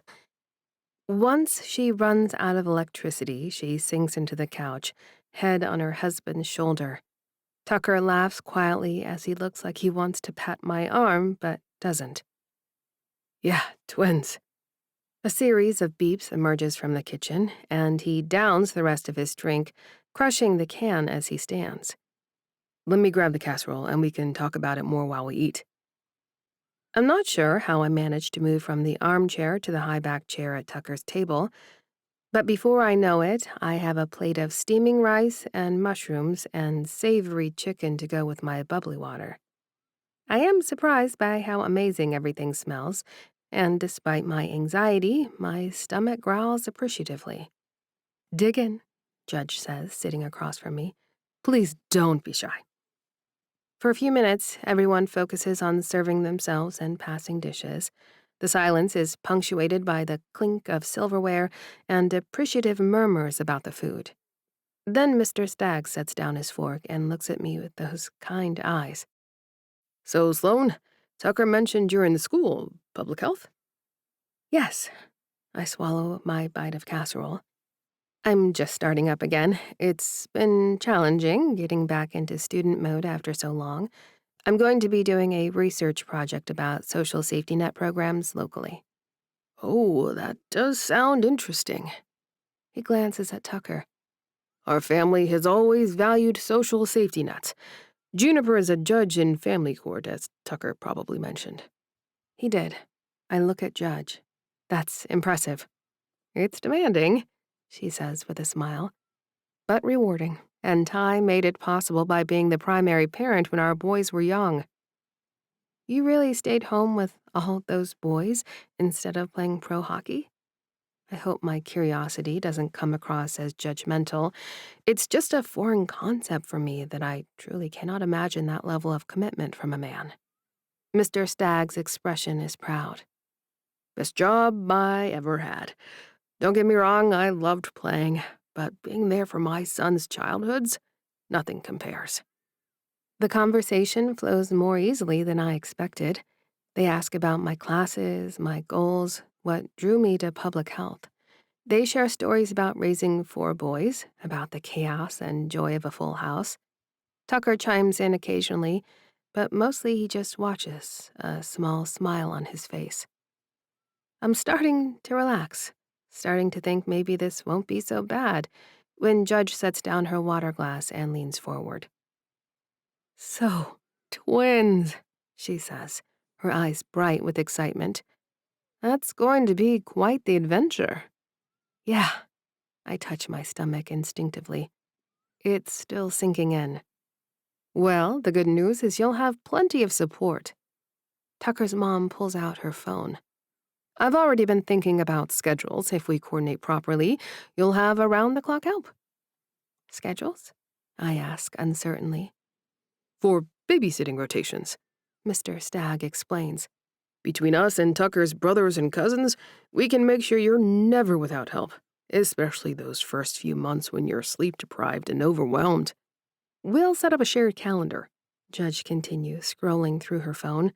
I can take Tuesdays and Thursdays. Ty can do Mondays and Wednesdays when I have night court. That gives you weekdays covered, and then... Wait. I hold up a hand, my chest tightening. The babies aren't due for months. Oh, I know, Judge says, still scrolling. But it's good to plan ahead, and with twins, you're going to need all the help you can get. Trust me, it's no joke. My brothers will want to help too, Tucker adds. Alter especially. He's great with kids. And your aunts. Tucker's dad jumps in. Imagine Lucy taking them out on her jogging stroller. They keep talking about cribs and diaper services and the best pediatricians in Pittsburgh, about how Mr. Stag will build the nursery furniture himself because he's currently obsessed with woodworking, about how Judge knows a wonderful doula who helped them with the twins. Each suggestion is well-meaning. Each offer is genuinely kind. But with every word, I feel smaller, more trapped, like I'm disappearing into their plans, their schedules, their perfectly coordinated family system. We should probably set up a nursery at our house, too, Judge says, For when the babies stay over, it'll be easier if we have everything they need. Stay over? My voice comes out sharper than I intended. Well, yes. She looks surprised. So you and Tucker can have date nights, or so you can rest. New parents need breaks. Tucker and I aren't dating, I managed to say. Of course, Mr. Stag waves a hand. We're getting ahead of ourselves. It's just we're excited, you know? A grandchild. 2 grandchildren. It's wonderful news. You're going to be a pappy. Judge grins. I think I'm Mimi. Mr. Stag throws a napkin at her. Whatever you say, Meemaw. Oh, she laughs. Can you imagine? I can't imagine. Can't imagine being part of a family this large, this involved, this present. It's been a long time since we had a baby at Stagsgiving, Tucker's dad continues, and then realizing he's said a confusing word, he turns to me. We do our own version of Thanksgiving dinner since half the kids have professional sports games on the actual day. Alice always manages to find a few hours where all of us can make it. Total chaos. You'll need to come to those, Judge adds. It's important the babies grow up knowing their family. I haven't agreed to any of this, I say quietly. The table goes silent. 3 sets of eyes turn to me. Tucker's worried, his parents confused. Agreed to what? Judge asked gently. Any of it. The schedules, the sleepovers, the family dinners. My voice is shaking now. You're making all these plans about my babies without even asking what I want. Sloan. Tucker starts, but I cut him off. No, this is exactly what I was afraid of. I stand abruptly, my chair scraping against the floor. Everyone deciding what's best for me, what my life should look like, how I should raise my children. I didn't agree to be absorbed into your family system. I didn't agree to weekly dinners and coordinated schedules, and we're just trying to help, Mr. Stag says, looking genuinely bewildered. I know. And that's what makes it worse. I know you mean well, but I already spent 5 years in a relationship where everyone made decisions about my life, where I disappeared into someone else's world. I look at Tucker, tears burning my eyes. I told you I couldn't do that again. This isn't the same thing, Tucker says, standing. Sloan, we're not trying to control you. We're offering support. It feels like control. My breath is coming too fast now.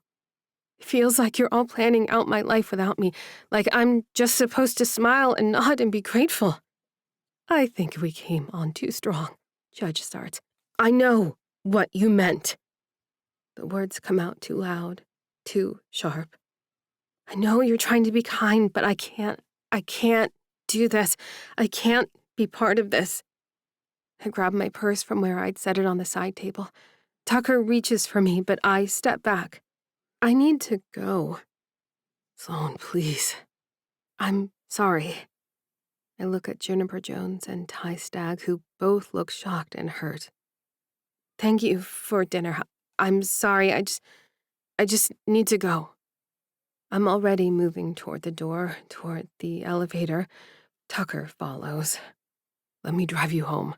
I'll take an Uber. Sloan. The elevator doors open and I step inside, jabbing the lobby button repeatedly until the doors close. Through the gap, I see Tucker standing in his hallway, his parents behind him, all 3 of them looking concerned and confused.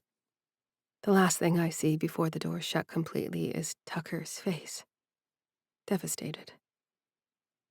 I make it to the lobby before the tears start. I'm crying in the back of an Uber. Still crying when I stumble into my apartment. Still crying when Mel finds me curled up on my bed. What happened? She asks, wheeling close. I ruined everything. I manage between sobs. Oh, Sloan. I feel the mattress dip as she transfers herself into bed beside me. Tell me, Through sputtering, choking sobs, I tell her how Tucker's stupid promotional condoms resulted in me pregnant with twins, and his family wants to take control of all our lives. By the time I get it all out, she's nodding robotically and slumped against my pillow. I watch her expression shift from confusion to shock to something like understanding. "Oh," she says softly. "Oh, Sloan." And now his whole family wants to be involved, and I don't know how to do any of this, and I'm so scared I'm going to lose myself again. Mel reaches for my hand, squeezing tight. "You're not going to lose yourself." "How do you know?" "Because you're already fighting for yourself. That's what tonight was about, right? Setting boundaries, protecting yourself." She squeezes again. "That's not losing yourself, Sloan. That's finding yourself." I want to believe her. Want to believe that running out of Tucker's apartment was self-preservation and not self-sabotage. My phone buzzes with a message. "Tucker, please let me know you got home okay."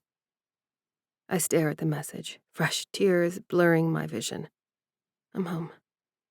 "Tucker, I'm so sorry. This is on us, on me. I should have warned them to go slower." "It's not your fault."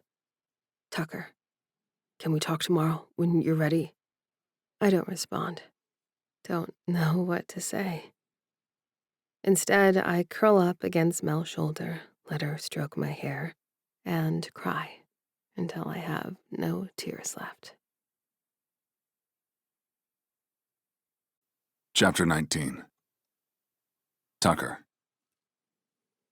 Oh, hockey is brutal today. I almost wish I were fighting instead. Give me a huge angry guy from Montreal with his fist in my teeth instead of this feeling of dragging my legs through sand. Coach has us running defensive scenarios, breakouts, gap control, transition defense, and I'm going through the motions like a robot. "Stag, what the hell was that?" Coach Thompson's voice booms across the ice. "You're supposed to be closing the gap, not giving them a highway to the net." I skate back to position, jaw clenched. Beside me, Alder shoots me a concerned look, but doesn't say anything. He's been shooting me those looks all week. It's been a week since Sloan ran out of my apartment, and I've been staring at my phone like an idiot ever since, and it's affecting my work. "Again!" Coach blows his whistle. "And Stag, I need your present, not whatever the hell that was."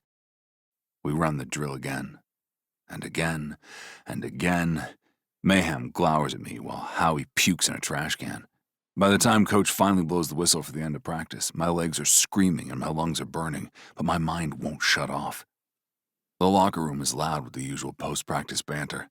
Guys peeling off gear, talking about plans for the evening. The normalcy of it all feels alien. "You coming to Howie's tonight?" Spinner asks, tossing his gloves into his bag. "He's got that new grill he won't shut up about." "Pass," I mutter, unlacing my skates. "Come on, man. You've been weird." "I'm fine. Just exhausted." Across the room, Alder's packing up his gear, moving with deliberate slowness, watching me, always watching me. Gunner's nearby, whispering on his phone, probably to his wife. "I'm heading out," Gunner says, pocketing his phone. "Em made dinner." "Of course she did," Alder teases. "That's what they're calling it these days." "Don't be jealous," Gunner grins. "You'll get there eventually." Alder's ears redden slightly, and I know he's thinking about Lena. My twin and the team dentist finally came out as a couple during a huge press conference. I was too mired in my own shit to be there for him. Yeah, Alder shoulders his bag. "I'm heading to the dental office to help Lena with some paperwork." "Paperwork, right," Gunner winks. "See you guys tomorrow." I fiddle with my skate laces and shoulder pads while they file out with the rest of the team, until suddenly I'm alone in the locker room. The silence is deafening after all the noise, both inside and outside my head. I should leave. I should go home, should do literally anything productive. Instead, I just sit there on the bench staring at my phone, at the last message I sent Sloan 3 days ago, ignored. "Fuck," I whisper to the empty room. Panic builds in my chest. I feel like I'm about to explode. I sense something in my bones howling. I think about calling my dad for advice, but for some reason I head for the showers, still in my base layers. The water is scalding, but I don't adjust it. I just stand there, letting it pound against my shoulders, my back, soaking through the fabric, clinging to my skin. I press my forehead against the tile wall, water streaming down my face, and finally let go. The tears come hot and fast, mixing with the shower spray. My shoulders shake with the effort of staying quiet, but it's useless. A sob escapes, then another. I'm losing her. I'm losing them, and I don't know how to fix it. I'm so fucked. I choke out. I fucked everything up. Suddenly, Alder's voice cuts through the sound of the water. Tuck? I straighten immediately, swiping at my face like that'll hide anything. I'm fine, just... You're crying in the shower. Alder appears in the doorway, his expression somewhere between concerned and determined. Fully clothed. You want to tell me that's fine? Go away, Alder. Not a chance. He leans against the doorframe, arms crossed. Talk to me, fucker. There's nothing to bullshit. His voice is firm. He turns off the water, and I stand there dripping, my base layers plastered to my skin. I fucked up, man. He nods. Okay. Tell me and we'll fix it. That's what we do, right? I shake my head, water droplets flying off me. Not this time. My teeth start chattering, and my brother wraps me in his arms. I should care that I'm drenching him in a gross shower. I should care that he's probably come here fresh from banging his dentist, and now I'm a mess and interrupting his mojo. But instead, I just cry into his shirt while he pats my back. Is this about Sloan? He holds me at arm's length and tilts his head till he can meet my eyes. I shrug. Yes and no. I blow out a breath and close my eyes. I can't even look at him when I say this. She's pregnant. He produces a noise somewhere in between a whoop and a question mark. What? No way. With twins. I sink back into the floor of the shower with a squelch as Alder starts to laugh maniacally. Twins? He gestures between us. We've got mutant sperm, don't we? Oh, are we only duplicate or something? Alder sits beside me with a laugh. But okay, this isn't like cry in the shower bad.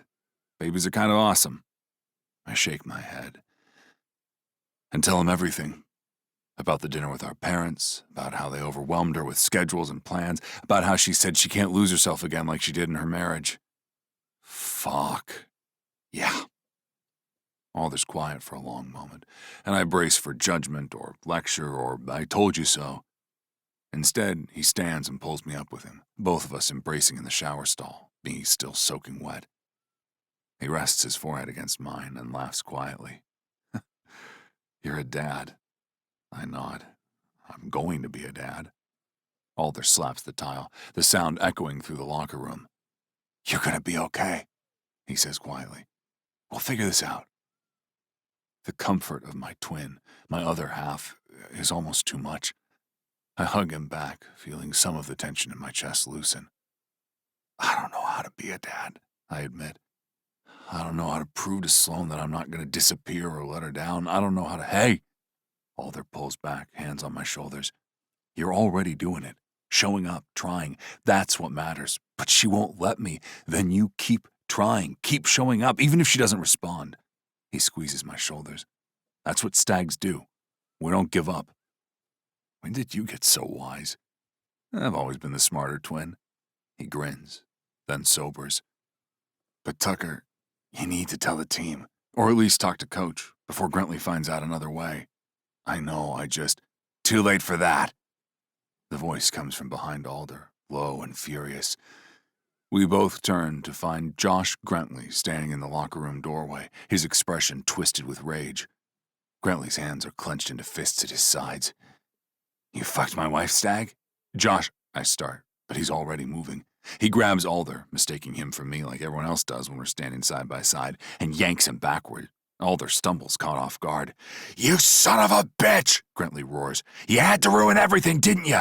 Couldn't leave well enough alone. Hey, man, that's not... Alder tries to say, but Grentley's fist is already flying. The punch connects with Alder's jaw with a sickening crack. My twin goes down hard, blood immediately streaming from his mouth. No! I launch myself at Grantley, tackling him away from Alder. We crash into the lockers, metal clanging. That's not me, you fucking idiot! That's my brother! Grantley's eyes widen as he realizes his mistake, but he doesn't stop fighting. I don't care which of you goes down! You're both assholes! He screams and shouts, fists flying. I leave my twin bleeding on the ground so I can get a few hits in on this puckered-up asshole. We're grappling, both slipping on the wet floor, when suddenly someone is pulling us apart.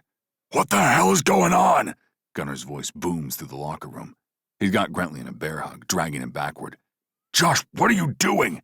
He got her pregnant! Grantley struggles against Gunner's hold. Your piece of shit brother fucked my wife! Gunner snorts. I think I'd know if my brother was having a baby. I shoot a death glare at Gunner and try to get to Alder, who's sitting on the floor, hand pressed to his mouth, blood seeping between his fingers. Tuck, I'm calling you later, man. Gunner grunts, barely maintaining his grip on Grantley. Take Alder to Lena. Now! I don't argue. I drop beside Alder, hauling him to his feet. His face is already swelling, blood dripping down his chin. Come on, I say, wrapping his arm around my shoulders and dragging him toward the dental suite. Behind us, I hear Grantley howling as Gunner drags him toward the exit. This isn't over, Stag! You hear me? This isn't over! All of you Stags are gonna pay for this! The threat follows us as I move my brother. I'm soaking wet, leaving a trail of water. Alder's bleeding, stumbling beside me. Everything has fallen apart faster than I could have imagined. I shoulder through the door to Lena's office, startling her from whatever she was doing at her desk. Tucker, what? She sees Alder and immediately springs into action. What happened? Grantley, I say, helping Alder into the dental chair. He thought Alder was me, punched him. Jesus. Lena's already putting on gloves, gently tilting Alder's head back. Let me see, babe.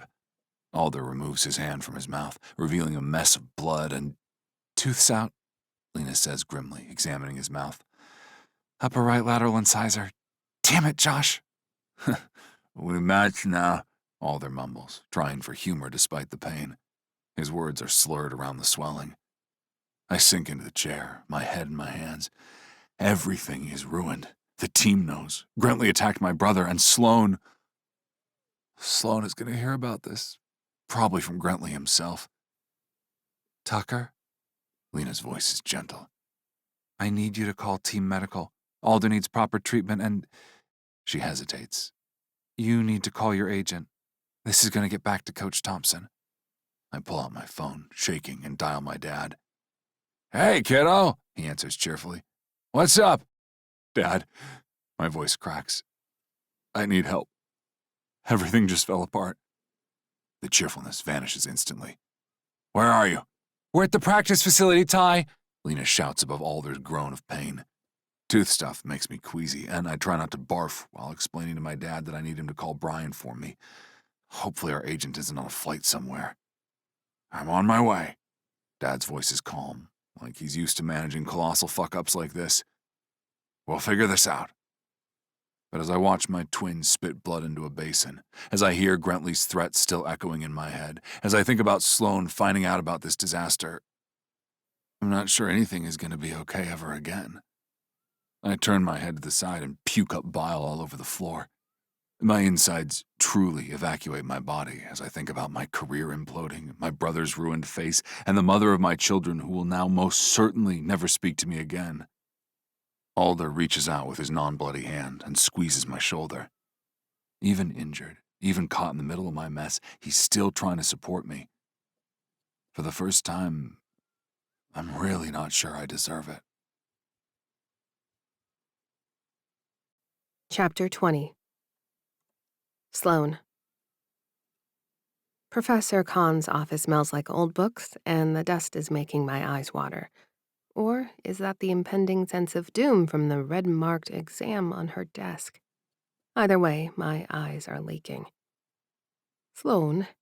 Her voice is kind, which somehow makes this worse. I can see you're struggling. I'm fine, I lie. Just need to study more.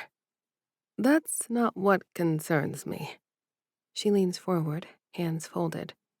You've missed 3 classes in the past 2 weeks of a 6-week summer intensive.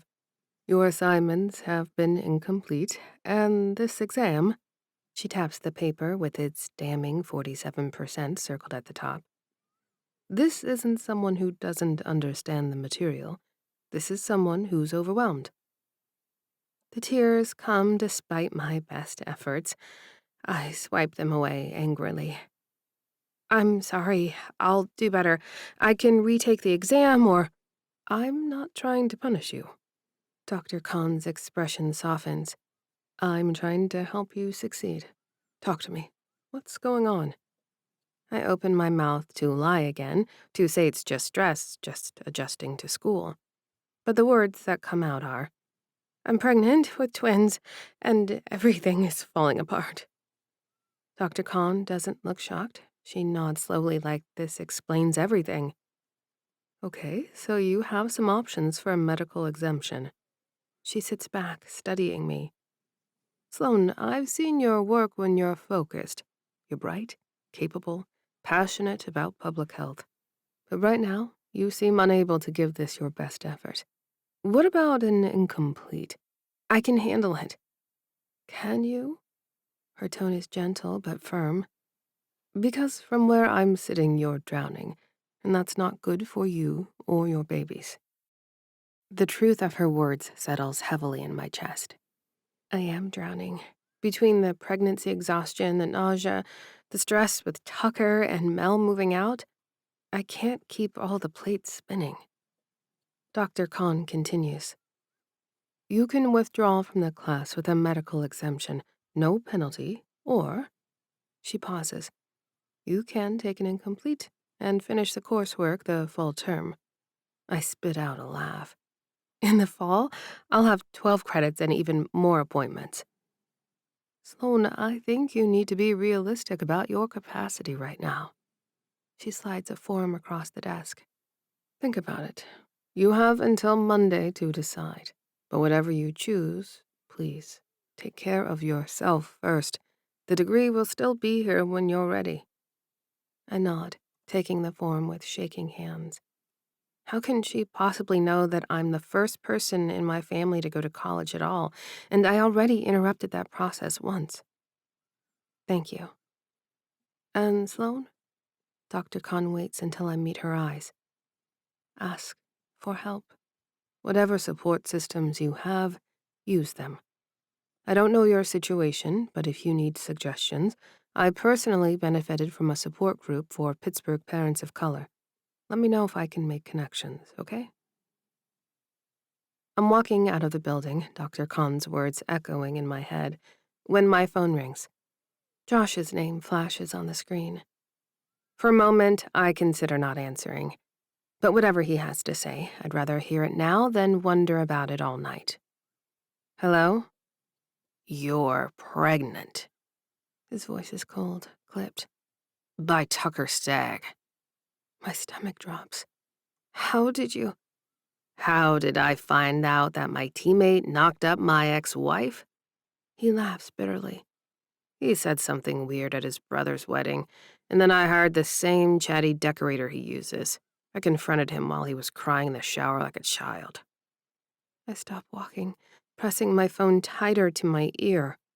Josh, were you ever going to tell me, or were you just going to let me find out online? Why would I tell you? The words come out sharper than intended. We're divorced. What I do isn't your business anymore. It is? It is when it's with someone at my work. His voice rises. Do you have any idea what kind of position this puts me in? What people are saying? What are people saying? Anger flares hot in my chest. You're worried about gossip? About your reputation? I'm worried about how this looks. My ex-wife, pregnant with my teammate's kid? It looks like you used me, Sloan. Like you were just biding your time until you could trap someone else. The accusation steals my breath. Trap someone? Are you serious right now? What else am I supposed to think? You told me you didn't want kids. We agreed. We didn't agree! I'm shouting now, not caring who hears. You got a vasectomy without telling me. You made that decision for both of us. Silence on the other end of the line, then. I did what was best for my career. For your career, not ours, yours. My hand moves instinctively to my stomach as I stand shouting in the middle of campus. You lied to me, Josh. For years. I was a teenager when we first discussed kids. I was protecting our future. You were controlling my future. There's a difference. I take a shaky breath. And now I'm moving on with my life, and it has nothing to do with you. It has everything to do with me when it's with someone on my professional sports team. Then that's your problem to deal with. My voice is steadier now, not mine. I didn't plan this, I didn't trap anyone, and I sure as hell don't owe you an explanation. I should have figured you'd... He stops himself. Figured what, Josh? Say it. Nothing. Forget it. No. You started, so finish. What did you assume about me? Another pause. When he speaks again, his voice is quieter, but no less cutting. You have no idea how to make things last. You just cut and leave when there is a disagreement. The words hit like a city bus, as if what he did was a silly little misunderstanding. Fuck. You. My voice shakes. You don't get to know about my life anymore. Not after what you did. Sloan, do not contact me again. I'm crying now, hot, angry tears streaming down my face. Don't call me. Don't text me. Whatever you need to work out with Tucker, work it out with him. But leave me out of it. Wait. I hang up, hands shaking so badly I nearly drop the phone. Around me, the university continues its late afternoon bustle. Students heading to dinner, professors locking up offices. Everyday life carrying on while mine implodes. Part of me, the part that spent 5 years trying to make Josh happy, wants to apologize for hanging up, to smooth things over to make it easier for him. But the rest of me, the part that's carrying 2 babies and fighting for her future, knows better. I block his number and shove my phone in my pocket. Then I pull it back out and open my Uber app. I need to see Tucker, need to know what happened, what Josh meant about the locker room. Need to see if we're about to face an even bigger disaster than I thought. I might not want a relationship with Tucker Stag. I no longer get to have casual flings post-divorce, but I'm tied to him. And I want our children to see parents who talk to each other like adults. The ride to Tucker's building takes 20 minutes through rush hour traffic. 20 minutes of my mind spiraling through worst-case scenarios that continue as the doorman waves me into the lobby. What if the team kicks Tucker out? What if this ruins his career? What if Josh makes good on his threat to make everything impossible? What if I've ruined Tucker's life with my uber-fertile womb? The thought sits heavy in my chest as I ride the elevator to Tucker's penthouse. The doors open directly into his apartment, and I step out, calling his name. Tucker? His voice comes out rough and tired. I follow the sound to find him in the living room, and my heart clenches at the sight. He's sitting on the couch in sweatpants and a wrinkled t-shirt, hair disheveled like he's been running his hands through it for hours. His eyes are red-rimmed, face pale. I see bruises on his cheek, and his knuckles look raw. He looks destroyed. Another man is gathering papers from the coffee table, tall, sharply dressed in a suit, looking distinctly unimpressed. Oh, I stop in the doorway. I'm sorry, I didn't know you had company. Just leaving. The man straightens, giving Tucker a pointed look. Brian Klein, Tucker's agent. You must be Sloan. Yes, hi. Brian shakes my hand, his grip professional, but his expression skeptical. Well, T-Stag, looks like you've got your hands full. Remember what we discussed. Shape up, lean into this family man thing. It's your only play right now. I know, Tucker says quietly. Do you? Brian's tone sharpens. Because you just torched a very lucrative endorsement deal and picked a fight with one of your teammates. The family angle is the only thing that might salvage your reputation. It's not an angle, Tucker says, his jaw tight. Then start acting like it. Brian nods to me. Nice to meet you, Sloan. Do not go easy on him. He needs all the help he can get right now. The older man leaves, the elevator doors closing behind him with a soft chime. The silence that follows is heavy, loaded with everything we need to say and don't know how to start. Chapter 21. Sloan. Josh called me, I say finally, looking around this apartment that will become an important part of my life, no matter what I think of its occupant. Tucker's swollen eyes drift closed. What did he have to say? A lot of things, most of them angry. I move closer, sinking into the chair across from him. He said you have the same decorator and that you were crying in the shower. Tucker's face flushes. I didn't think to tell her it was a secret. I bet that fucker didn't tell you he attacked Alder. He did what? Tucker's hands clench into fists. Thought he was me. Punched him, knocked out his tooth. Jesus. I lean back, processing. How is Alder? Okay, pissed. Lena's taking care of him, the team dentist. Wasn't sure who all you knew. He looks at me, and I see fear in his eyes. Raw, genuine fear. Sloan, I'm so sorry. I never wanted it to come out like this. I was trying to respect your timeline, to wait until you were ready. Think of the right way to tell the team. I know. And now Coach has me on probation. I have to do anger management therapy with Grentley. Team building exercises, the whole thing. He laughs bitterly. My agent just told me the condom company dropped me. Apparently getting your hookup pregnant is bad for the Thin Ice brand. Despite everything, I feel a small laugh bubble up. I guess that makes sense. It's a disaster. Tucker drops his head into his hands. Everything I touch turns into a disaster. I watch him for a moment. This man who's usually so confident, so sure of himself.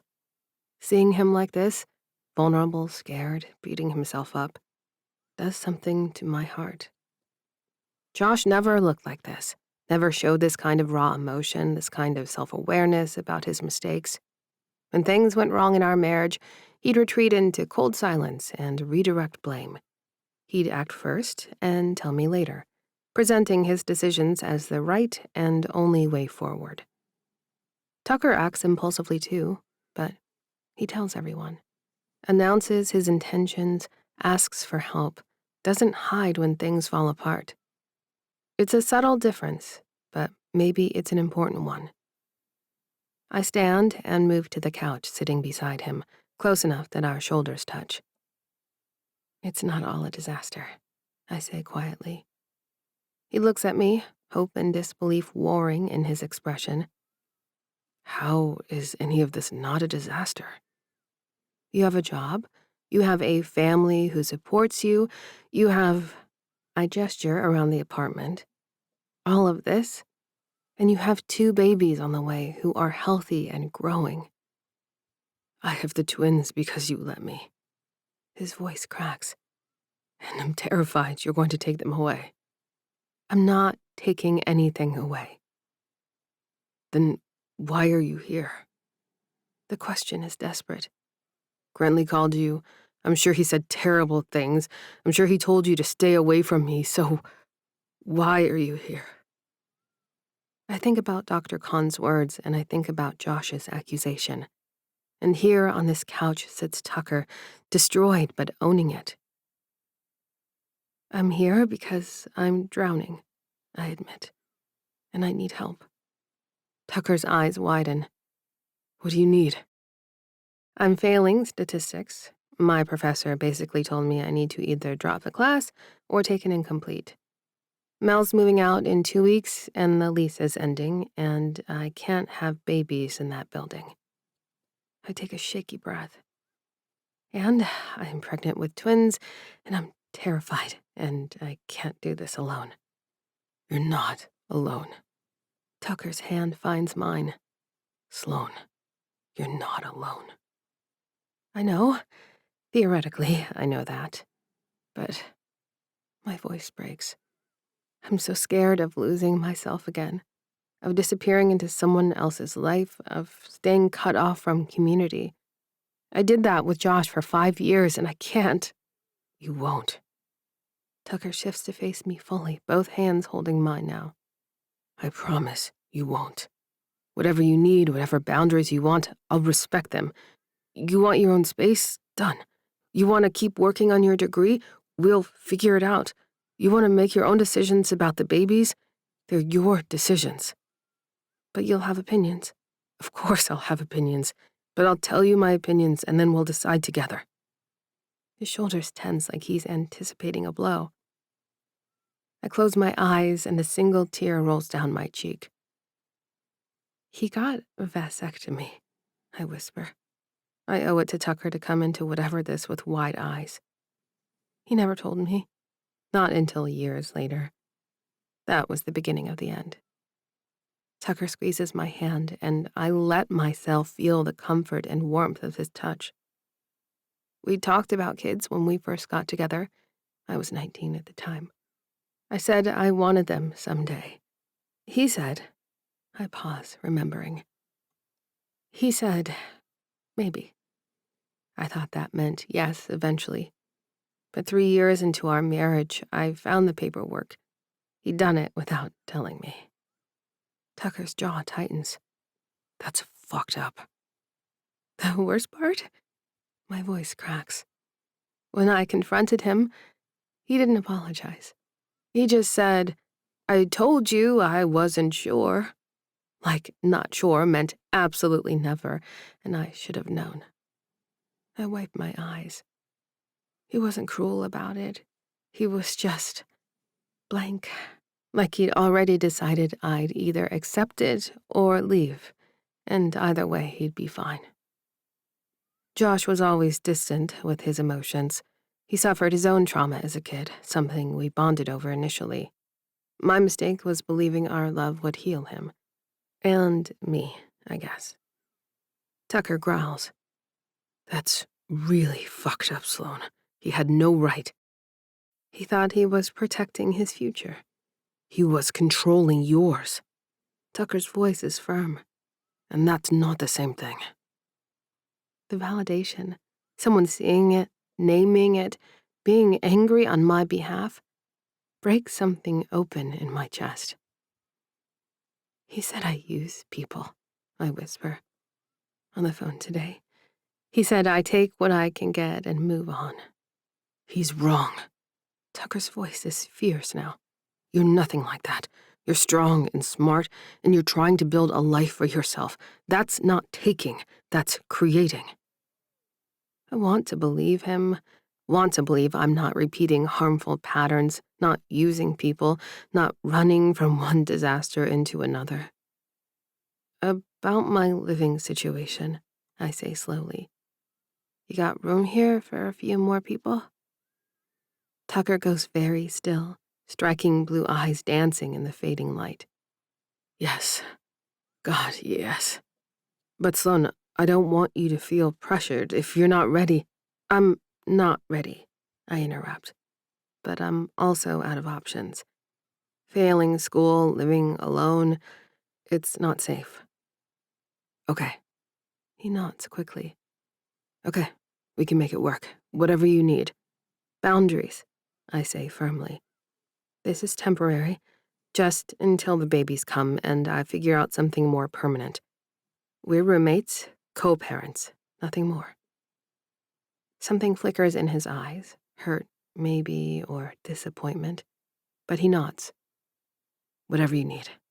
I need my own space, my own room. Done, easy. The main bedroom even has a full bathroom, walk-in closet, sitting area. I'll move my crap down the hall to the guest room. You don't have to give up your room. He waves a hand. All the bedrooms have an ensuite in this place. You need the bigger room because you are growing stag babies. He gestures to his frame. We make him big, Sloan.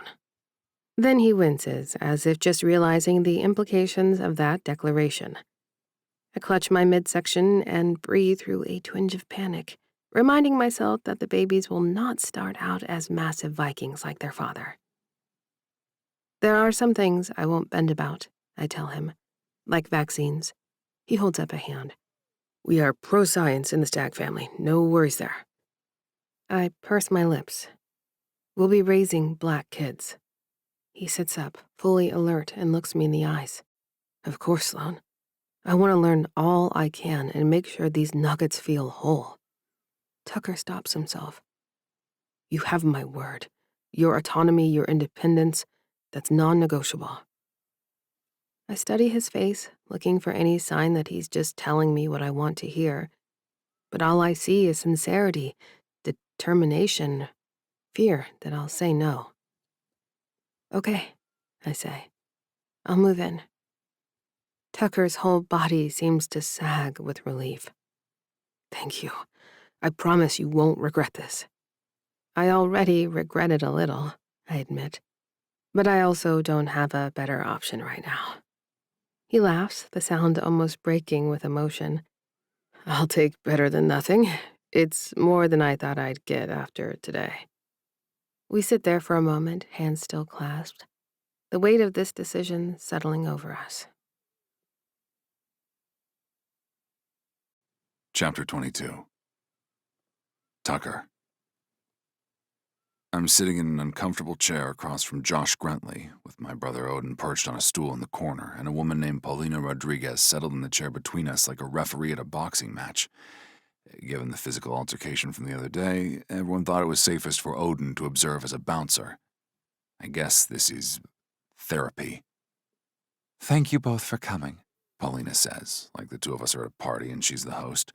She's probably in her 40s, Latina, with dark hair pulled back and an expression that suggests she's seen it all. I know this isn't easy, but Coach Thompson and team management feel that mediation is necessary given recent events. Grentley snorts. Mediation? That's what we're calling it? What would you call it? Paulina asks evenly. Damage control? PR bullshit?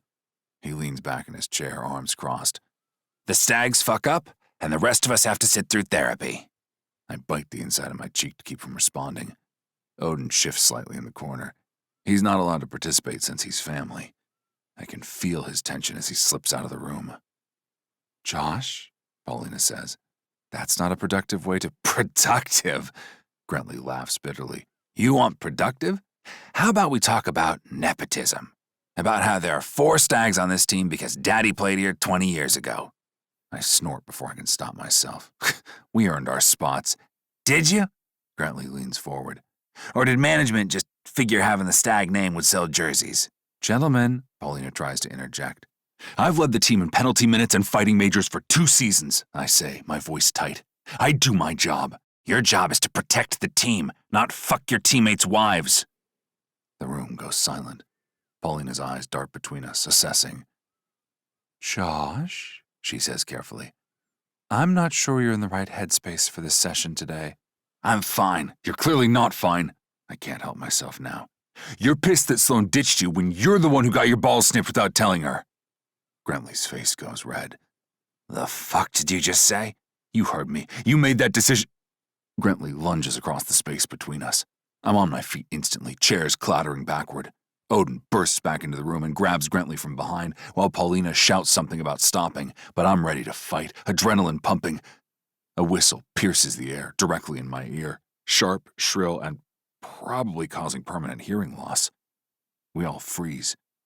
Coach Thompson heaves me back into my chair, whistle still at his lips, his face purple with outrage. What the hell is wrong with you two? He looks between us. This is a therapist's office, a place where you're supposed to be working out your problems like adults, and you're about to throw punches. He started, Grentley begins. I don't care who started it. Coach's voice is deadly calm now. Get out of my building, both of you. Go home. Come back when you're ready to act like professionals instead of fucking children. Coach, I start. Out now. He points toward the door. Before I suspend you both. Grentley shoves past me, shoulder checking me hard as he goes.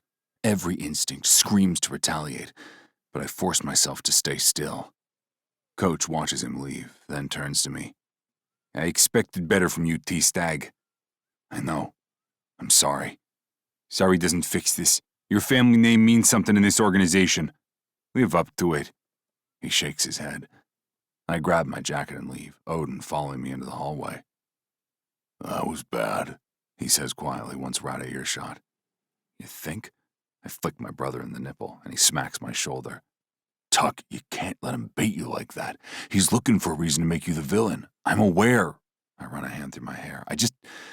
Fuck, he makes it so easy. I know, but you're better than that. Odin squeezes my shoulder. Go home. See Sloane. Remember what you're fighting for. Home. Except Sloane specifically asked me not to be there while she was moving in. Said she needed to set up her space on her own, establish her territory before I was around. So instead, I find myself driving to Babyland, where apparently I can get everything from cribs to car seats to snot suckers. The automatic doors whoosh open, and I'm immediately overwhelmed. Rows and rows of tiny clothes, furniture, gear. A woman pushing a stroller passes by, twins asleep inside, and something in my chest clenches. That's gonna be me. In a few months, that's going to be my life. Can I help you find something? A cheerful employee appears at my elbow, name tag reading Sandra. She's a petite white woman who looks like she could be everybody's grandma. I look around. Everything. I'm having twins. Sandra's face lights up. Congratulations! First-time dad? Yeah. Okay, let's start with the basics. She grabs a cart, not seeming to recognize me, which is a small mercy I will gladly accept right now. Crib, stroller, car seat, changing table. For the next hour, Sandra guides me through the store while I say yes to almost everything. Bamboo crib sheets because they're supposed to be hypoallergenic, an obscenely expensive European double stroller because it has the highest safety ratings. Uncle Tim will be so proud. You're going to want multiple changing pads, Sandra says, loading another item into the growing pile. Trust me, with twins, you'll be grateful for backups. At it. By the time I'm done, my cart looks like I'm preparing for the apocalypse. Your partner is lucky, Sandra says as she processes the payment. Not every dad gets this involved before the babies arrive. I'm trying, I say. That's all anyone can do. I pull into my building's garage, Wyatt's backseat loaded with the smaller bags, with the rest of it being delivered later this week. I take the elevator with all my loot, suddenly nervous. What if she's changed her mind? What if being here made her realize this was a mistake? But when the doors open into my apartment, our apartment now, I find Sloane curled up on the couch, fast asleep. A statistics textbook is open on her chest, rising and falling with her breath. Her curls are pulled back into a messy bun, and she's wearing yoga pants and one of those soft-looking sweaters that makes her look impossibly small and vulnerable. My heart does something complicated in my chest. I leave the bags by the elevator and move quietly into the kitchen.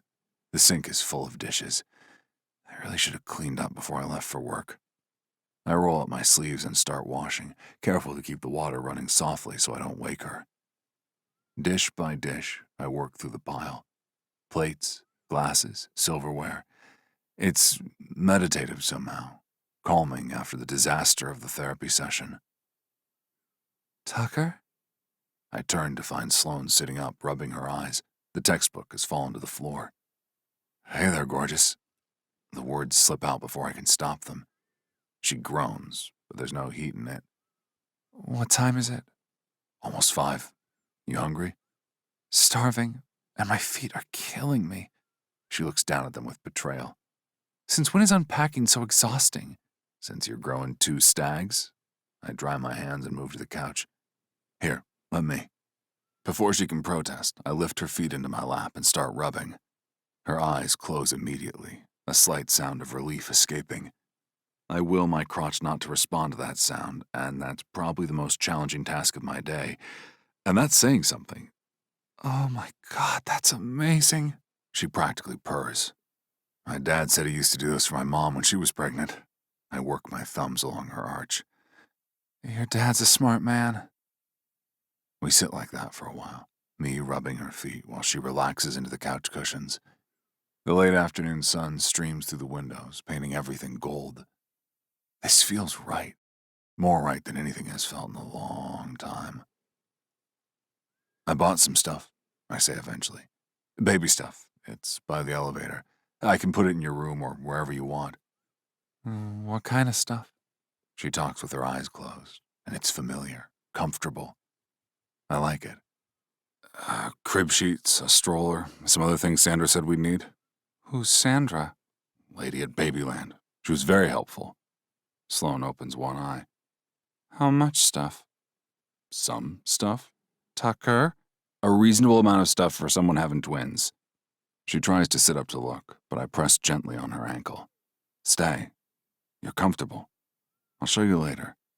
I can't believe you went baby shopping. I can go again. With you. We can take everything back if you want. She laughs, the sound sleepy and warm. That's excessive even for you. Nothing's excessive for our babies. The words hang between us. Our babies. Not my babies or her babies. Ours. Sloane doesn't correct me. She just settles back into the cushions, her feet still in my lap, and closes her eyes again. This is nice, she murmurs. Yeah? Yeah. Don't get used to it, though. Still just roommates. Right. Roommates who co-parent. Exactly.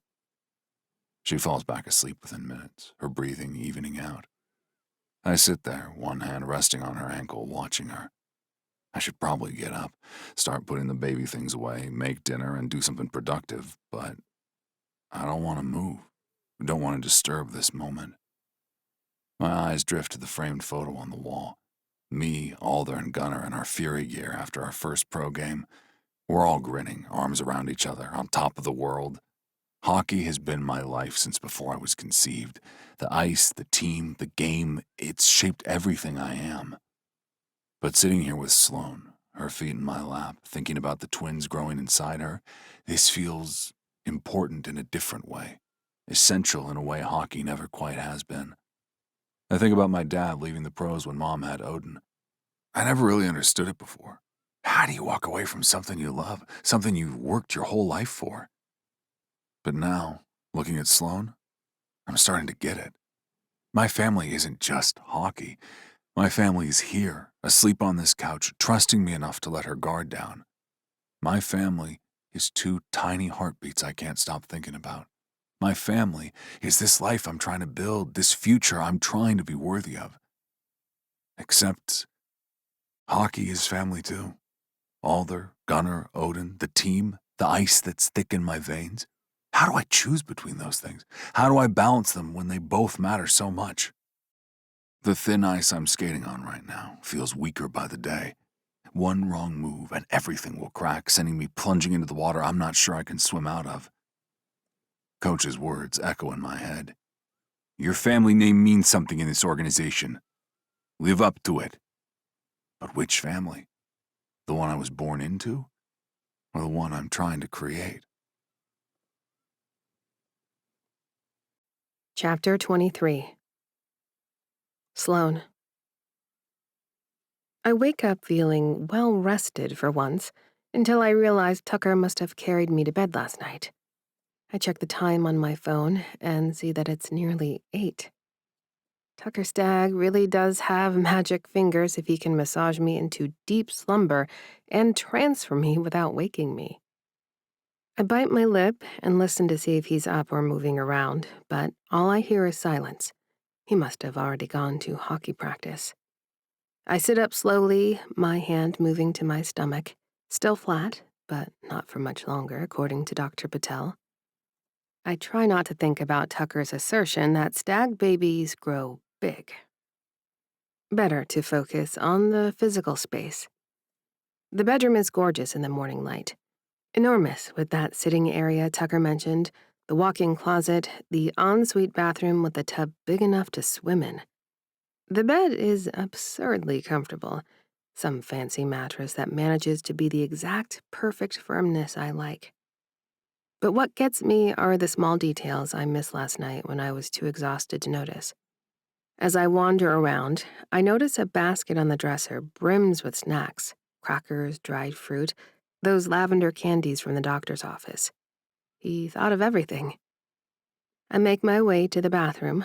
The counter has been cleared, empty except for a note in Tucker's handwriting propped against the mirror. Towels in the closet. Make yourself at home. T.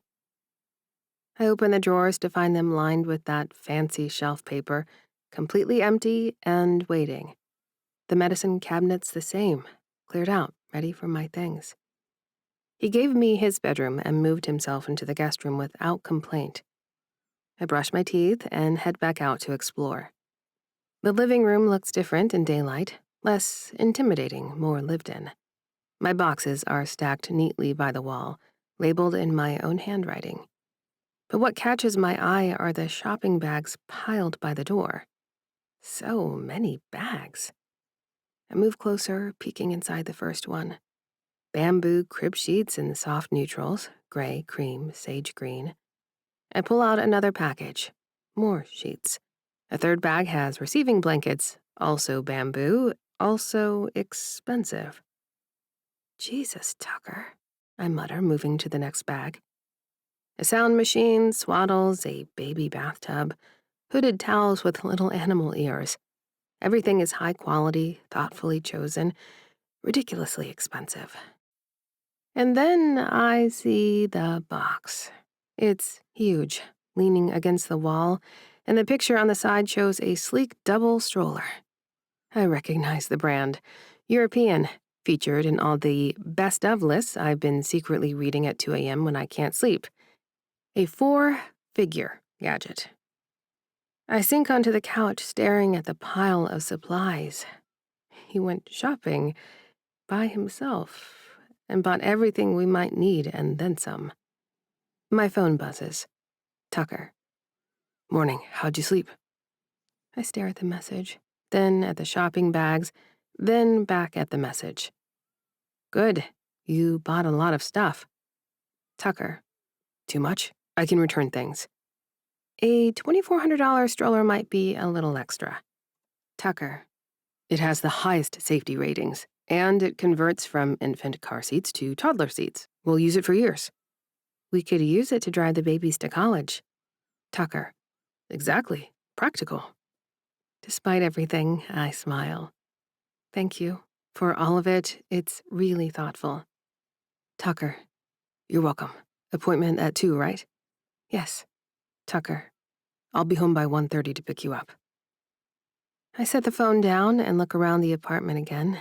Our apartment, with all these baby supplies, with Tucker thinking ahead, preparing, making space for me and the twins. This is real. This is actually happening. I'm having babies with Tucker Stag, and I'm living with him and his expensive tastes. I need coffee or tea, something with caffeine that won't make me puke. Dr. Patel's office is becoming familiar. The same motivational posters, the same exam table, the same sterile smell.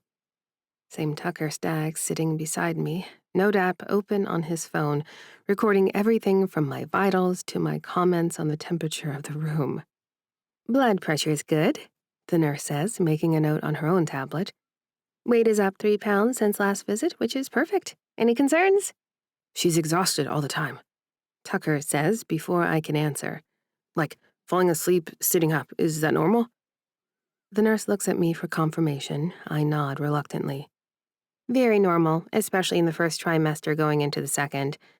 She makes another note. Are you able to rest when you need to? I'm trying, I say. I have school. She's taking an incomplete in one class. Tucker interrupts again. But she's still stressed out about it. And she just moved. Is there anything I can do to help? The nurse frowns. I need Sloane to answer her own medical questions, sir. His eyes widen. I'm doing it again. I'm sorry, I'm just worried. Something in my chest softens at the genuine concern in his voice. He's not asking for himself. He's advocating for me. He's right, I assert. I moved in with Tucker, hoping to ease stress and get more rest. Rest is crucial. the nurse says. Especially with twins. If you're feeling overwhelmed, don't push through it. Listen to your body. She has coursework to finish, Tucker presses. How can I help her balance that with needing rest? The nurse looks between us, a small smile forming. It sounds like you're already helping by being aware. Make sure she's eating regularly, small meals throughout the day. Encourage naps. Take over household tasks so she doesn't have to worry about them. She looks at me. And Sloan, let him help. Pride doesn't grow healthy babies. I'm not. I start, then stop because she's kind of right. I am being proud, stubborn about accepting help. I'll make sure she rests, Tucker says firmly, typing furiously on his phone. Has he always looked this good when he's concentrating? Good. The nurse finishes her notes. Dr. Patel will be in shortly for the exam. When she leaves, I look at Tucker. You didn't have to do that. Do what? Ask about helping me. I can manage. I know you can manage, he says. But you don't have to manage alone anymore. That's the whole point. He gestures vaguely between us. The roommate agreement? The co-parenting partnership. He leans forward, elbows on his knees. Sloan, you're growing two humans, my humans. The least I can do is make your life easier while you do it. Before I can respond, Dr. Patel enters with her warm smile. Good to see you both again. How are we feeling? Tired, I admit, eyeing Tucker. But okay. Excellent. Let's take a listen to these babies. She squirts the gel on my stomach, still cold, still startling, and presses the Doppler wand against my skin. Static fills the room, then that rapid flutter of a heartbeat. There's baby A, Dr. Patel says, moving the wand slightly. The heartbeat changes pitch. And baby B, both sound strong and healthy. Tucker reaches for my hand without seeming to think about it, his fingers threading through mine as we listen to our baby's heartbeats. I should pull away, maintain boundaries, but I can't make myself do it. Heart rates are excellent, Dr. Patel continues, making notes. Growth is on track, everything looks great. You'll start feeling movement any day now if you haven't already. I grin at the thought of that, feeling my baby swim and turn inside my body. What will that be like?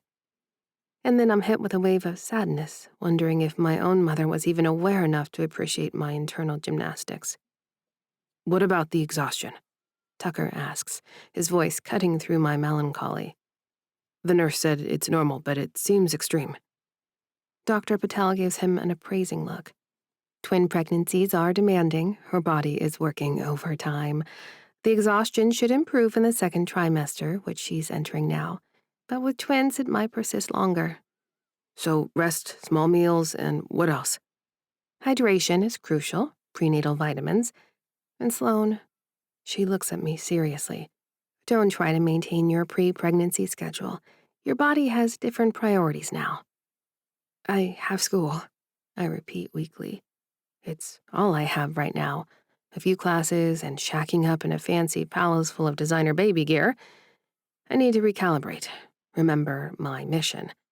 I'm building the experience of the people I said I want to help, right? First-hand knowledge. Dr. Patel taps her fingers on her leg. Well, I would say whittle your days down to absolute must-dos and use the rest of your time sleeping and hydrating. There's no prize for pushing yourself to exhaustion. Tucker squeezes my hand. I squeeze back. Any other questions? Dr. Patel asks. When will we be able to tell what they are? Tucker asks. Like boy or girl? We should do an ultrasound to check things out visually. We'll schedule that for your next appointment. I tune out as Dr. Patel goes through the now familiar litany of what I should expect for the next round of appointments. My belly will be gooed up, the babies will be on screen, and I will double in size. Tucker helps me off the exam table with a gentle arm that dances across the small of my back as we make our way to the parking garage. I realize I like the feel of it, the warmth of his skin, the quiet support of his physical strength. In the car on the way home, Tucker is quiet. I watch the city pass by the window, settling in on the growing comfort of being around him. Thank you, I say finally. For what? For asking about the exhaustion, for caring about whether I'm okay. He glances at me, then back at the road. Of course I care. He stops himself. You're carrying my kids. Your health is their health. Right. It's about the babies, not me. I shouldn't feel disappointed by that, but I do anyway. Back at the apartment, Tucker disappears to his room and returns with a printed Fury calendar. He spreads it on the kitchen island. I want to show you my schedule, so you know when I'll be gone. I study the calendar. It's color-coded. Green for home games, red for away games, blue for practices. The away games are clustered in brutal stretches. 4 days here, Tucker says, pointing. 3 days there. The longest stretch is 6 days in December. That's a lot of travel. Yeah. He runs a hand through his hair. I hate it. Hate the idea of being gone that much when you're pregnant. It's your job. I know, but... He stares at the calendar. I'm just going to miss things. Appointments, maybe important moments. We'll FaceTime, I offer. And lots of people have jobs that take them away from home. We'll figure it out. My dad managed it, Tucker says, more to himself than to me. When he was still playing, he made it work. Then so will we. He looks at me, something unreadable in his expression. You keep saying we. Isn't that what this is, co-parenting? Yeah, it is. But he sounds uncertain, like he wants to say something else. The moment stretches between us, loaded with something I'm not ready to name. Then Tucker's phone buzzes and he breaks eye contact to check it. Almost time for anger management, part 2, he says. You okay if I go? Of course, your job is important. So is yours, he says. And I don't want to leave if you need something. I'm fine. I'm just going to work on my statistics coursework. Okay. He hesitates. But text me if you need anything. I can come back. After he leaves, the apartment feels too quiet. I settle on the couch with my laptop and statistics textbook, determined to make progress on the incomplete. But I can't focus. My mind keeps drifting to Tucker asking the doctor about my exhaustion, to his hand holding mine during the Doppler, to the way he keeps saying our apartment, like he's trying to convince himself I belong here. I give up on statistics and start unpacking boxes instead, claiming space in this enormous remodeled factory loft. My books go on the built-in shelves, my clothes in the walk-in closet that's bigger than my entire bedroom at the old place, my toiletries in those empty drawers Tucker cleared for me. By the time he gets back, I've made significant progress. He finds me in the kitchen arranging my mismatched mugs in the cabinet. You're nesting, he says with a grin. I'm unpacking. You're nesting. It's cute. I throw a dish towel at him. He catches it, laughing, and that's when I notice how good he looks post-workout.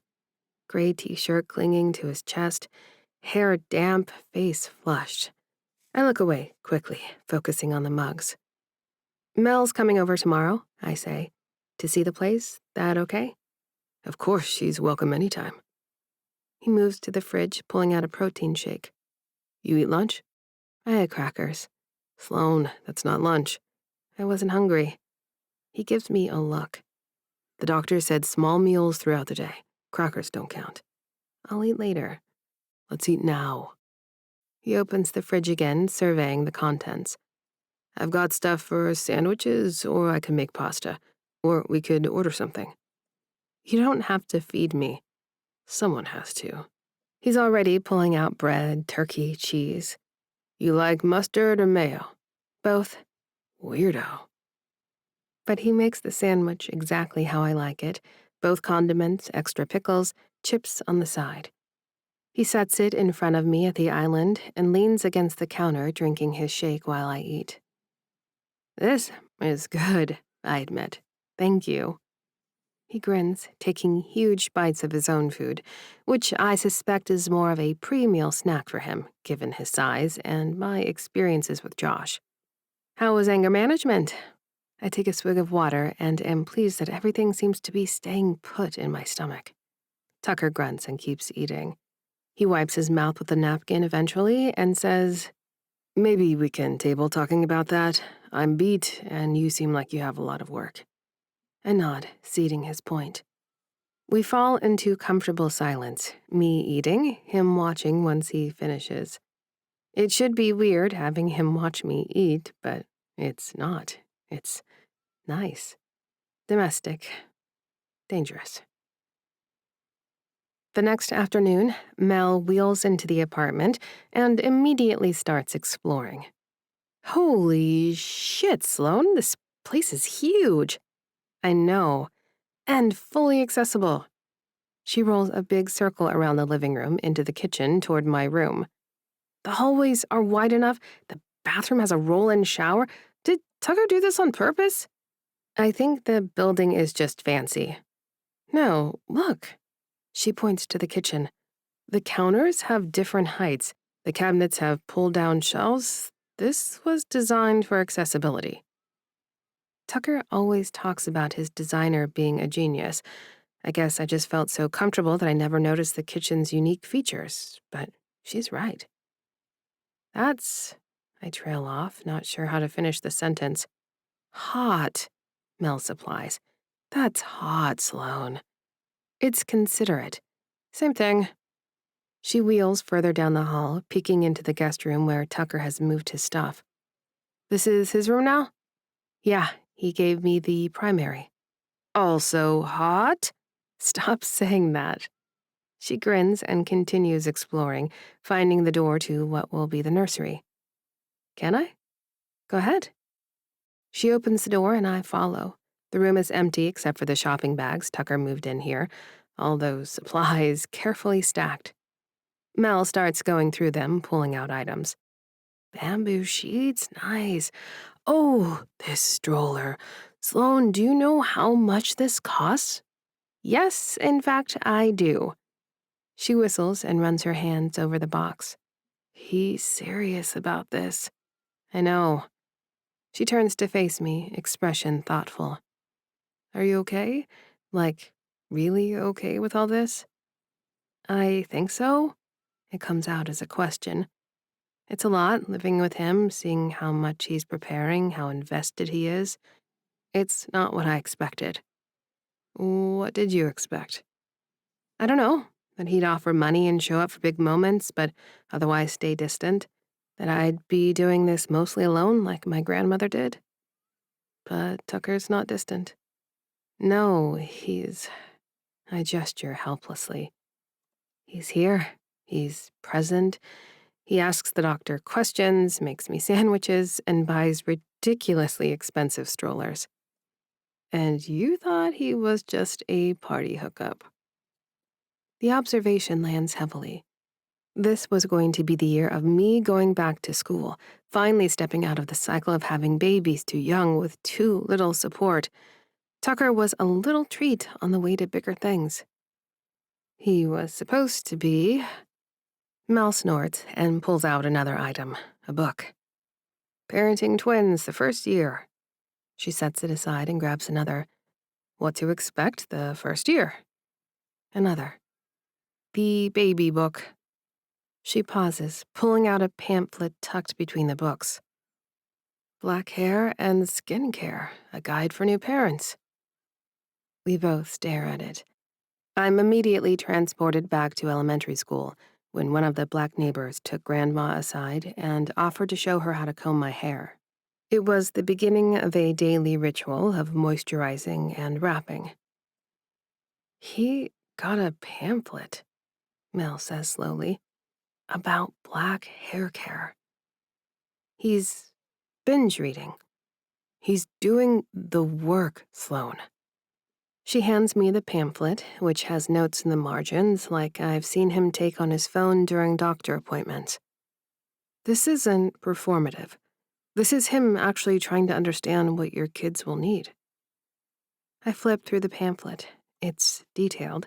Information about different hair textures, product recommendations, how to moisturize, protective styles for babies.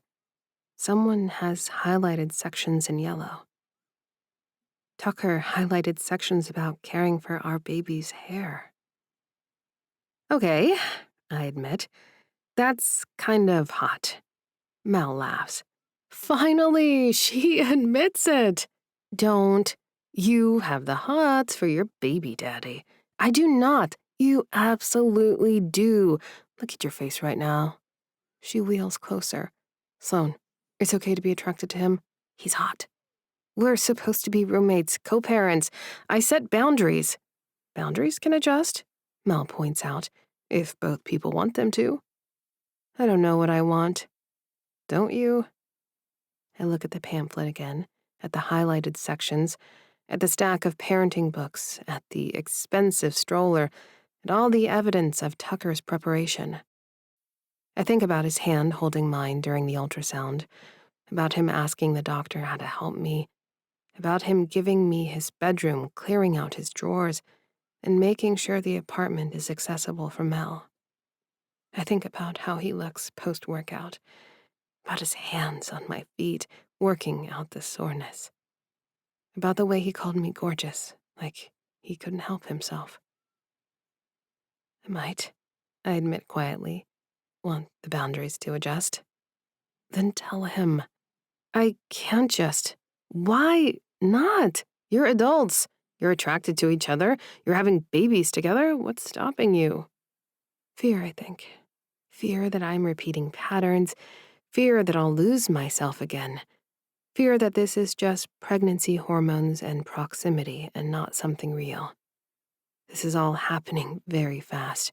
A few short breaths ago, he was day drinking on a tiki boat, hollering at me when I was trying to jog. I need time, I tell Mel, to figure out what I'm feeling. Fair enough. But Sloan, she picks up the hair care pamphlet again. Don't take too long. After Mel leaves, I sit in the nursery surrounded by baby supplies, holding that pamphlet. I think about the man I was attracted to at that party. Cocky, sexy as sin, carefree. And Tucker is still those things. I hear him laugh on the phone with his brothers and see him smile when he writes texts to his mom. He's not performing. He's not trying to control me. He's just showing up, consistently, thoughtfully.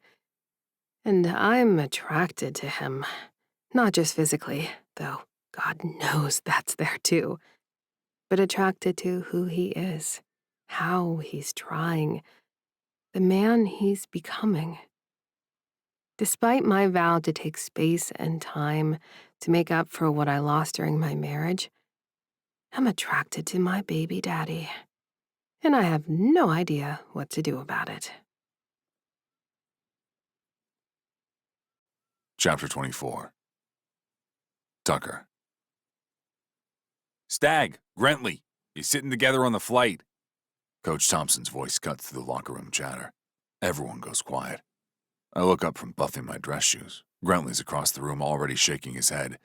Coach, that's not, he starts, not a request. Coach's tone leaves no room for argument. Management wants to see progress on team cohesion. You two sitting together for 3 hours is a good start. This is bullshit, Grentley mutters, but loud enough for everyone to hear. Watch it, Grentley. Coach doesn't even look up from his tablet. Stag, you have a problem with this? I think about Sloan back at the apartment, probably curled up on the couch with her statistics textbook, about the babies growing inside her, about not making this situation worse than it already is. They are what matters. The rest of this is nothing. No problem, Coach. Good. Spruce up, gentlemen. Straight ties and zippered flies. He walks out, leaving me and Grentley staring at each other across the locker room. The silence is oppressive until Mayhem breaks it with a low whistle. Damn, T-Stag. 3 hours next to your baby mama's ex? That's cold. Shut up, Mayhem, Alder says from beside me. I'm just saying, Mayhem grins. Better you than me, man. I'd rather sit next to Spinner's smelly feet.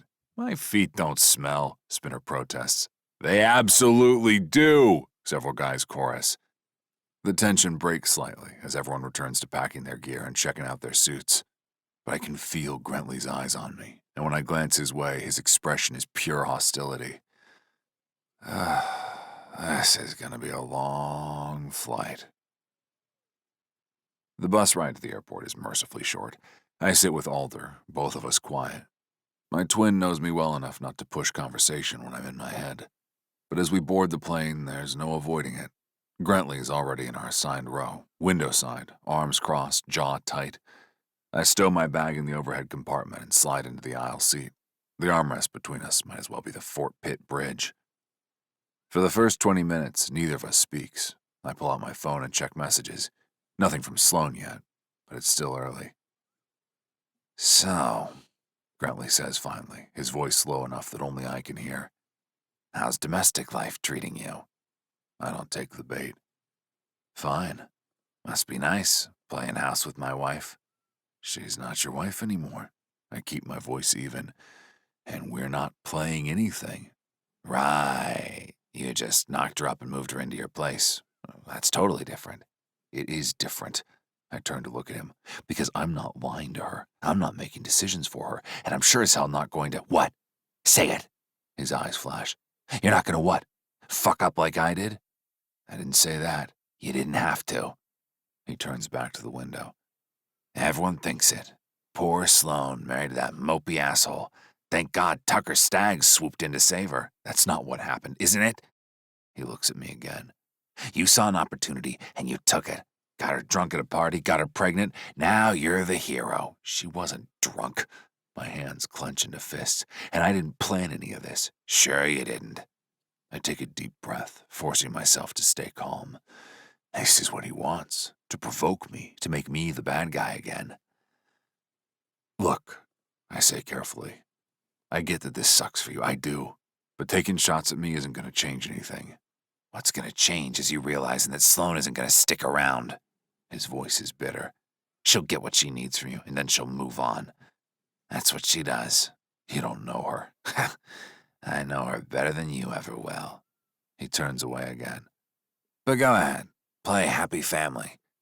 See how long it lasts. The flight attendant arrives with the beverage cart, mercifully ending the conversation. I order water. Grentley orders nothing. We don't speak again for the rest of the flight. The hotel in St. Louis is nice. One of those places with a lobby full of modern art and staff who are too polite to acknowledge when hockey players trash their rooms. Not that we do that anymore. We're professionals now. Most of us anyway. I'm unpacking when Alder knocks and lets himself in. How was the flight? He asks, though his tone suggests he already knows. Terrible. Figured. He sits on the other bed, his tongue clicking his removable fake tooth, which matches mine. Grentley say anything useful? Just the usual, that I'm using Sloan, that she's gonna leave me, that I'm a piece of shit. I shove clothes into a drawer. Standard stuff. He's projecting. I know. Do you? Alder leans forward. Because you look like you're letting it get to you. I'm not Tucker. I pause unpacking and turn to face my twin. What if he's right? About what? About Sloan leaving? About this not lasting? I run a hand through my hair.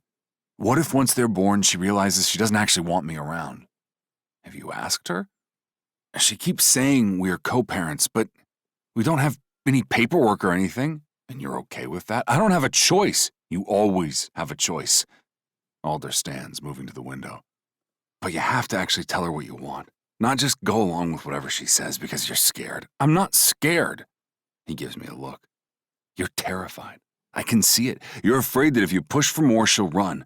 So you're playing it safe, being the perfect roommate, hoping she'll realize on her own that she wants you. That's exactly what you're doing. He crosses his arms. And it's not working, because she probably thinks you're fine with the roommate thing, that you don't want more. I sink onto the bed. What am I supposed to do? If I ask for an official custody document, she'll think I'm being controlling. If I don't, I'll walk around constantly scared she's gonna bail. Or she'll realize you're being honest about what you want, which is the opposite of what Grentley did, by the way. Alder sits beside me. Tucker, you can't keep waiting for permission to want things. At some point, you have to take the risk. I know he's right. But the thought of telling Sloan how I feel, of risking the fragile peace we've built. Come on, Alder says, standing. Let's go to the rink. Get your head in the game. The energy in the locker room is familiar, and despite the anxiety and superstitions flying around, it feels calming to me, better than fretting over my misguided romantic urges. Guys taping sticks, checking equipment, talking shit to each other. I'm sitting in my stall when Alder settles into the one beside me. We're both in our base layers, gear laid out in front of us. You ready for this? He asks. As ready as I'll ever be. He grins and reaches up to his mouth, carefully removing his false tooth. I do the same with mine. We turn to face each other, both grinning with matching gaps. We look ridiculous, I say. We look like hockey players. Alder's grin widens, and he takes a selfie, sending it to the family group chat. Mom's gonna kill us when she sees the photos. Worth it. We sit there for a moment, two grown men with missing teeth, and I think about my twins. Will they be like this someday? Goofy together, comfortable in a way that only comes from sharing everything? God, I hope so. What are you thinking about? Alder asks. The babies. I set my flipper tooth in a cup in my locker. Wondering if they'll be weird like us. They're stags. Of course they'll be weird. He claps me on the shoulder. But they'll be lucky. They'll have you. And Sloan. And Sloan, he agrees. Who, by the way, you need to tell that you're crazy about. One crisis at a time. My phone buzzes. I grab it, hoping. Sloan. Good luck tonight. My chest tightens. She's reaching out. This has to be progress, right? Sloan. Also got my stats exam back. C-. Not great, but not failing. I grin, typing quickly. That's amazing. See? My sandwich-making skills are clearly helping. Sloan. You might be right about that. I'm about to set my phone down when another message comes through. Sloan. I'm going to celebrate by swimming in your tub. This thing is massive. Pretty sure I could fit a dolphin in here.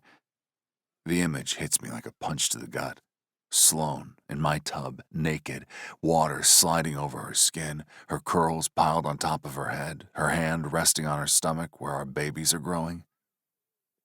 Fucker, you good? I look up to find Alder watching me with amusement. Yeah, fine. Alder punches me in the arm. Oh man, you've got it bad. Shut up. Talk to her. When you get back, tell her you want more than roommates. I stare at my phone, at Sloan's messages, at the proof that she's comfortable in my space, in my life. I want her. God, I want her so badly it's hard to breathe. But first, I have to get through this game. I have to survive 3 periods on the ice with Josh Grentley, who hates me. I can do this. I can keep my head in the game, focus on hockey, not think about Sloan in my tub. Except I'm absolutely going to be thinking about Sloan in my tub. T-Stag! Coach Thompson's voice booms through the locker room. You with us? Yes, Coach. Good, because I need you sharp tonight. Chicago's bringing heavy hitters, and Mayhem's already nursing a shoulder injury. You're my primary enforcer. Don't let me down. I won't. I send one last text to Brian and Uncle Tim. I need an update on the parental leave policy, and the players' union is dragging their ass. Then I start suiting up, piece by piece. Shin guards, pants, shoulder pads, each piece of equipment is familiar and comforting. This is what I know. This is what I'm good at. Protecting people, fighting when necessary, being the guy who makes sure his teammates can play without fear. But tonight, there's an extra layer of complication, because Josh Grentley is one of those teammates, and I'm supposed to protect him too, even though he hates me, even though the woman I love used to be his wife. Love feels like the wrong word, but I can't figure out another one, not when I need to get my head in the game. I lace up my skates and stand, testing my weight. Everything feels right, solid, ready. Across the locker room, Grentley's suiting up too. Our eyes meet for a moment. His expression is unreadable. We start filing toward the tunnel. The sound of skates on concrete echoes off the walls. Somewhere above us, the crowd is already roaring. This is it. Game time. Sloan is at home, in my apartment, in my tub. Nope, I absolutely cannot focus on that mental magnificence. All I have to do is survive the next 3 periods without getting killed. Then, I can go jerk off about it. I follow my teammates into the tunnel, the roar of the crowd getting louder with each step. The lights, the ice, the game, it all waits ahead. Here we go. Chapter 25. Sloan. Tucker has been gone for days on a long series of away games, but he's coming back tonight, after he plays at 7. Despite saying I would never watch another one of these games, I'm on the couch by 6:30 with the pregame show on Tucker's massive television. I have my laptop open, like I'm going to work on my sociology coursework, but really, I'm just waiting. When the broadcast starts, I close the laptop. The St. Louis arena is loud, the camera panning across a sea of blue jerseys in the crowd. The announcer runs through the lineups, and I hold my breath until I hear, "Number 41, another Stag, Tucker, right wing." There he is, skating onto the ice with the rest of the team. Even through the TV screen, I can pick him out. Something about the way he moves, confident and loose. Number 34 skates past him, Josh Grentley. They don't look at each other. Well, I don't want to look at Josh either. I try to ignore him as the game gets going, and it goes about as well as me trying to ignore the swoops in my belly as I watch Tucker glide around the ice, swoops that have nothing to do with his babies inside me. The first period is fast, aggressive. Pittsburgh scores early, then St. Louis answers back. I find myself leaning forward, tracking Tucker every time he's on screen. He's not a scorer. I've tangled myself with another defender. But Tucker's also an enforcer. His job is different, harder to see unless you're looking for it. Halfway through the second period, I see it. A St. Louis player, huge, mean-looking, slams into Alder near the boards. Tucker's twin goes down hard and doesn't get up immediately. Before I can even process what's happening, Tucker is there. He drops his gloves, the other guy does too, and then they're fighting. Actual fighting. Fists flying, crowd roaring. My stomach lurches. I should look away, but I can't. Tucker takes a hit to the face, but lands 2 solid punches in return. The refs finally pull them apart, both players breathing hard, Tucker's face already swelling from the look of things as he skates toward the box. I should know more about the strategy of it all by now. I realize that in a few years, these kids will ask what it means if Tucker gets a 5-minute penalty for fighting. They'll want to know if his team is angry with him. The camera catches his face as he sits in the naughty chair, hand on a hockey stick. He's smiling while he gnaws on a mouthguard, split lip, and a rising bruise on his cheek. "Damn," I whisper to the empty apartment. This is his job. This is what he does. I watch the rest of the game with my hand on my stomach, feeling the babies flutter. They're moving more now, little tumbles and kicks that Dr. Patel says are perfectly normal. Are they feeling my anxiety? Can they sense when I'm scared? Pittsburgh wins 4-2. Tucker's aggression was a big part of that victory. The announcers call him a force out there tonight, and exactly what this team needs. I turn off the TV and sit in the quiet apartment, processing. Tucker protects people. That's his role. And it's violent and dangerous, and I watched him get punched in the face on national television. But he was also protecting Alder, making sure his teammate could play without fear. It's complicated. He's complicated. I try to go about my bedtime routine, rubbing lotion into my skin, trying not to remember what it felt like when Tucker's hand slid along my legs in much the same way. I'm still thinking about it when I hear the elevator at almost midnight. I'm in the bathroom wrapping my hair for bed, the silk scarf carefully positioned to protect my curls overnight. I freeze. Tucker hasn't seen me like this yet.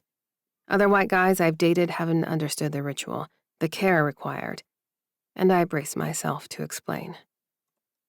But I hear Tucker moving around the kitchen, and I need to see if he's okay after that fight.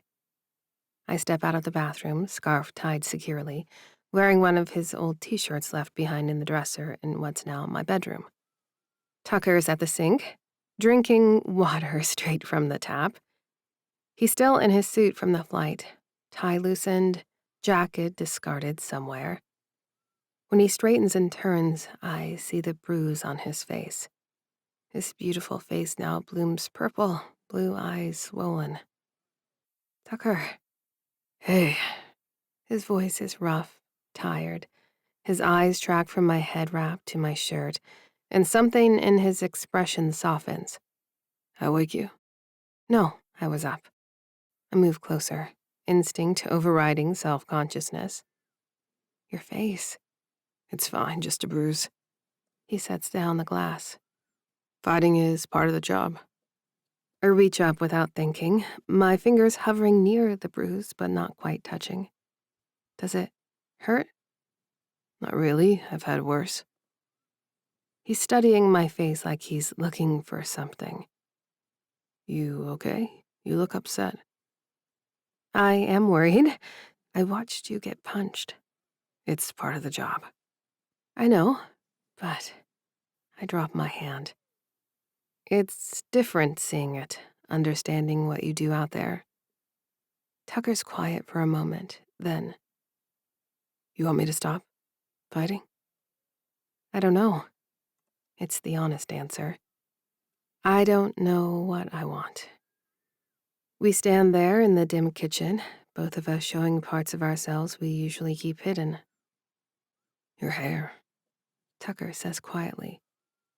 I was reading about bonnets and silk pillowcases. Yeah, I smile. I saw you were doing some studying. Purple is a good color on you. His voice is firm. I want you to feel comfortable here. Something in my chest loosens. I am. Comfortable, I mean. Good. He adjusts his stance, and we're suddenly very close. Close enough that I can smell him. Ointment and soap and something underneath that's just Tucker. His eyes drop to my mouth, mine drops to his split lip. This would be a terrible idea. He's injured, we're both exhausted. We're supposed to be roommates, co-parents, nothing more. But I want to kiss him so badly I can barely breathe. Sloan, he says, and there's a warning in his voice, or maybe a question. I should go to bed. I don't move. Yeah, me too. He doesn't move either. The moment stretches between us, loaded with everything we're not saying, everything we're not doing. Then Tucker steps back, putting space between us. Good night, Sloan. I shouldn't love the sound of my name in his mouth, the way his tongue moves against his teeth when he says it. I shouldn't want this man. Good night. I flee to my room, his room that he gave me, and close the door. My heart races. The babies are tumbling around like they can feel the adrenaline coursing through me. This is getting complicated. No, this has been complicated from the start. I'm just finally admitting it. I climb into bed, the sheets expensive and soft, and stare at the ceiling.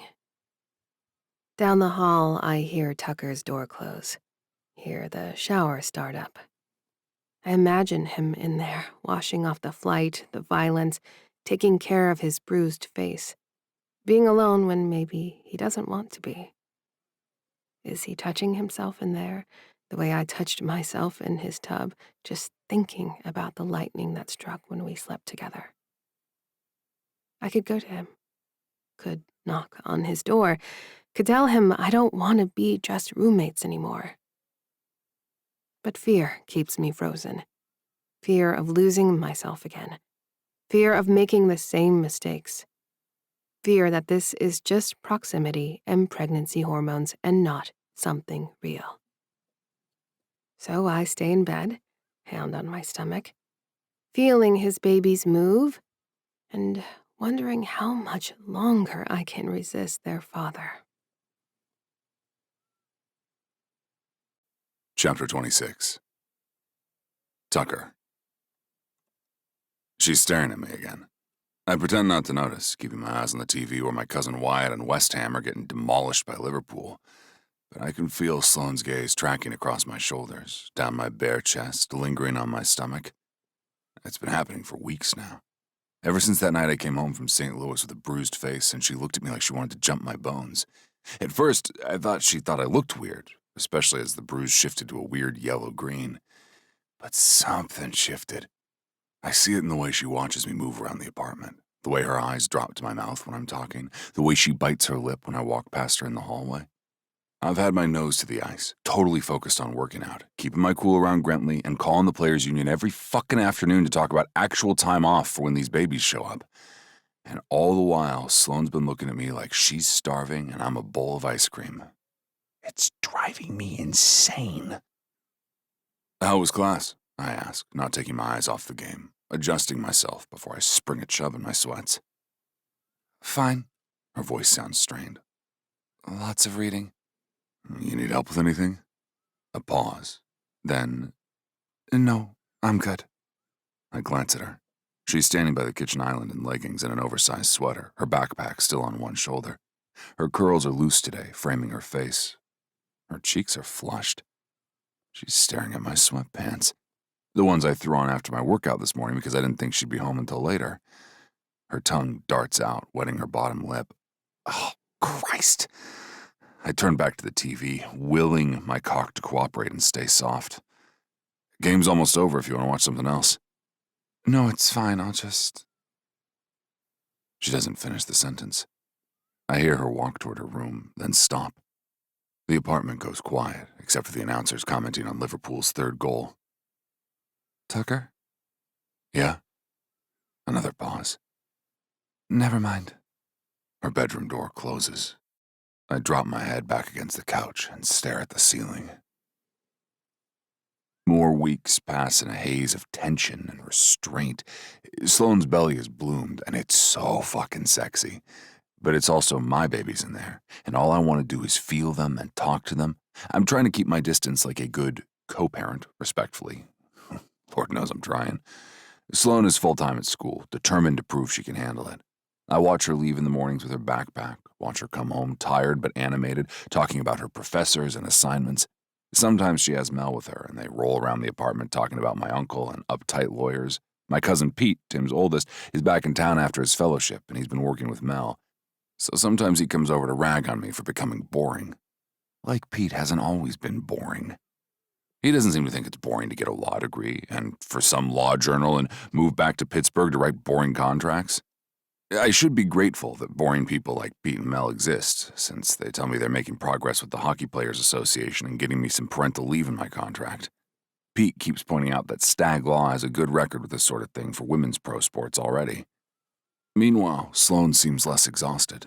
The second trimester glow everyone talks about is real. Her skin looks amazing, her energy is up, and her belly is finally starting to show. She's beautiful. She's always been beautiful, but now I can't stop staring at her, and she can't stop staring at me. The apartment is thick with want, with everything we're not saying, not doing. I think about asking her to come to a game, want her there, want her to see me play, want to look up in the stands and know she's watching. But Grentley and I are still navigating our forced therapy sessions, our mandatory team-building exercises. Things are better, less hostile, more professional, but fragile. I don't want to risk that progress by parading his ex-wife around the arena. So, I keep my distance on both fronts, and my dick suffers for it. In mid-October, I have a rare day off, and I'm sprawled on the couch watching West Ham play Chelsea in men's soccer. It's a lazy afternoon, no practice, no commitments, and I already jerked off in the shower, so I'm treating myself to sports on TV. Sloane's at class, so I'm shirtless in gray sweatpants, barefoot, wondering if I should grab one of Wyatt's jerseys for luck since the game is tied 1-1. But then I hear the elevator. Sloane steps into the apartment, backpack on her shoulder, keys in her hand. She looks tired, distracted, like she's had a long day of classes. Then she sees me.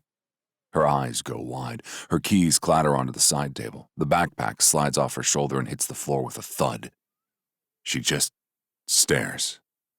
I raise my eyebrows, unable to help the small smile tugging at my mouth. Something you need? She shakes her head, but she doesn't move, doesn't look away. Enough of this shit. I stand slowly, letting her look, letting her see exactly what she's been staring at for weeks. You sure about that? Her chest rises and falls, breath coming faster. I take a step toward her, then another, moving slowly, giving her time to stop me, to tell me to back off. She doesn't. I read somewhere, I say, my voice low, that pregnant women have a high libido in the second trimester. Her lips part. Her eyes are huge, dark with want. Is that true, Sloane? I take another step. You feeling that? She nods. I need words, sunshine. You need to tell me what you want. Her voice comes out breathless, desperate. Please fuck me. For the love of God, Tucker, please. Something in me snaps. I close the distance between us and scoop her up, one arm under her knees, one supporting her back. She wraps her arms around my neck, burying her face against my shoulder. I've got you. I murmur against her hair. I've got you. I carry her to her room and lay her on the bed carefully. She's breathing hard, her hands already reaching for me. Wait. I catch her wrists gently. What's comfortable for you? I don't want to hurt the babies, or you. Ugh, she says immediately. My belly, it's too much pressure from on my back, and I can't. I need. Show me. She rolls onto her hands and knees, that perfect ass in the air, and looks back at me over her shoulder. Like this. Please, Tucker, I need you like this. I'm going to die. I'm actually going to die from wanting her this much. I move behind her, my hands spanning her hips. Sloane, I need you to know, I haven't been with anyone else. Got a physical last month, everything's clear. Good. Her voice is strained, and she starts ripping off her clothes, revealing so much golden brown skin I'm actually drooling. Now, please. Use your words. Fuck me. Now. Please. Chapter 27. Tucker. Sloane is extra beautiful when she's annoyed. She's standing in front of the full-length mirror in the bedroom, scowling at her reflection, adorably frustrated. She's wearing one of my t-shirts, again, and a pair of leggings that are riding low under her belly. These don't fit anymore, she announces, tugging at the waistband. I can see that. I'm sprawled on the bed naked, supposedly checking my phone for team updates, but really just watching her. You know what would help? Don't say it. Maternity clothes. You said it. She turns to glare at me. I'm not ready for maternity clothes. That feels too official. I bite back a laugh. Sunshine, you're visibly months pregnant with twins. It's pretty official. I know that. She tugs at the shirt, my shirt, which is also getting snug around her middle.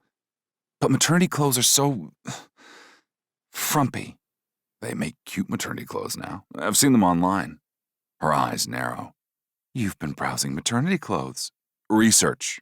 I sit up, swinging my legs over the side of the bed. Come on, let me take you shopping. We'll find you stuff that fits and doesn't make you feel frumpy. I have schoolwork, which you can do later. I'll help you. I'm very smart. I stand and move toward her, wrapping my arms around her from behind, my hands settling on her belly. Besides, you need pants. Unless you want to start wearing my sweatpants everywhere. She leans back against me, and I feel the tension in her shoulders start to ease. Your sweatpants are comfortable. They're also enormous on you. I press a kiss to her neck. Let me do this. Let me take care of you in a non-suffocating way that respects your independence and also results in you having pants that fit. She laughs, the sound warm and genuine. That was a very carefully worded request. I've been practicing. Fine. She turns in my arms to face me. But I'm not buying anything with ruffles or bows. Deal. I take her to Nordstrom, where my brother hooked me up with his personal shopper and a private entrance so no hockey fans would swarm us. I like being out with her, like we're a real couple. We still haven't had a big conversation. With the holidays approaching, it seems like we really ought to. But we've been fucking every time we're both home and awake, and then she's too tired. Sloane touches fabrics with deep suspicion. These are basically regular pants with a stretchy panel, I point out, holding up a pair of dark jeans. The stretchy panel goes all the way up. Sloane makes a face. I look like I'm wearing a tube top on my stomach. Or you could try the underbelly ones. I grab another pair. See? Normal waistband, just sits lower. She takes them, examining the construction like she's looking for hidden flaws. I bend low to whisper in her ear. Or you could just stop wearing pants. Make things easier for me. Sloane swats at me while a middle-aged woman with sepia skin and a warm smile approaches. You must be Gunner's brother, she says warmly, extending a hand. Camilla. Tucker. I smile and gesture at my baby mama. And Sloane here is uncomfortable but terrified of looking dumpy. Sloane bites her lip, and Camilla smiles. She gathers options for Sloane in a whirlwind, filling a cart with leggings and stretchy tanks I can't wait to peel off later. Those are nice, she admits grudgingly. Right? And look, no bows. She takes them from Camilla, feeling the fabric. Okay, these are actually really soft. And they have pockets, our shopper adds. Sloane's eyes light up. Pockets? Pockets, I confirm, showing her. Deep ones. I'm trying these on. I settle into the bench outside the fitting rooms while Sloane disappears inside. She's lucky to have you, Camilla says, organizing the clothes on the rack. A lot of men won't even come to the maternity section, but I know you stag men are made different. I like shopping with her. It's true. I like watching Sloane make decisions, like seeing what catches her eye, like being part of these small moments. Well, she's lucky anyway. Camilla heads back to the floor, leaving me alone with my phone. I scroll through messages. All they're asking about dinner later this week. My mom sending photos of baby shoes she found. Mayhem sharing a ridiculous meme. Everyday life carrying on. The fitting room door opens. Sloane steps out wearing the dark jeans I picked, paired with a soft burgundy top that drapes over her belly without clinging. I forget how to breathe. These actually fit, she says, turning to check her reflection. Like, really fit. They're comfortable. You look incredible. She glances at me, and something in my expression makes her blush. She toys with the sun locket at her throat. It's just jeans and a shirt. It's you. I stand, moving closer. You look beautiful. Happy. I am happy. She says it like she's surprised. These pants don't dig into my sides. That makes me very happy. Good. I kiss her forehead. Try on more things. I want to see everything. Over the next 20 minutes, Sloane models outfit after outfit. The leggings with pockets make her squeal. A soft gray dress makes her look ethereal. She declares the joggers life-changing. A denim jacket fits over her belly. With each outfit, she relaxes a little more, and my own pants grow a little tighter. Smiles come easier. She even does a little spin in one particularly flattering dress, laughing when she nearly loses her balance. Okay, she finally says, emerging in her original clothes with an armful of selections. I'm getting tired. Then we should head home, I tell her, adjusting myself as I stand. At the register, I pull out my credit card before she can reach hers. Tucker, my treat. For putting up with my nagging you to come shopping. I hand the card to Camilla before Sloane can argue. Besides, I like buying you things. That's not... She stops, takes a breath. Thank you. I'll pay you back. You absolutely will not. I take the bags from Camilla and steer Sloane toward the exit. You're growing my children. The least I can do is buy you pants. Your giant children are the reason I need new pants in the first place. Exactly. My responsibility.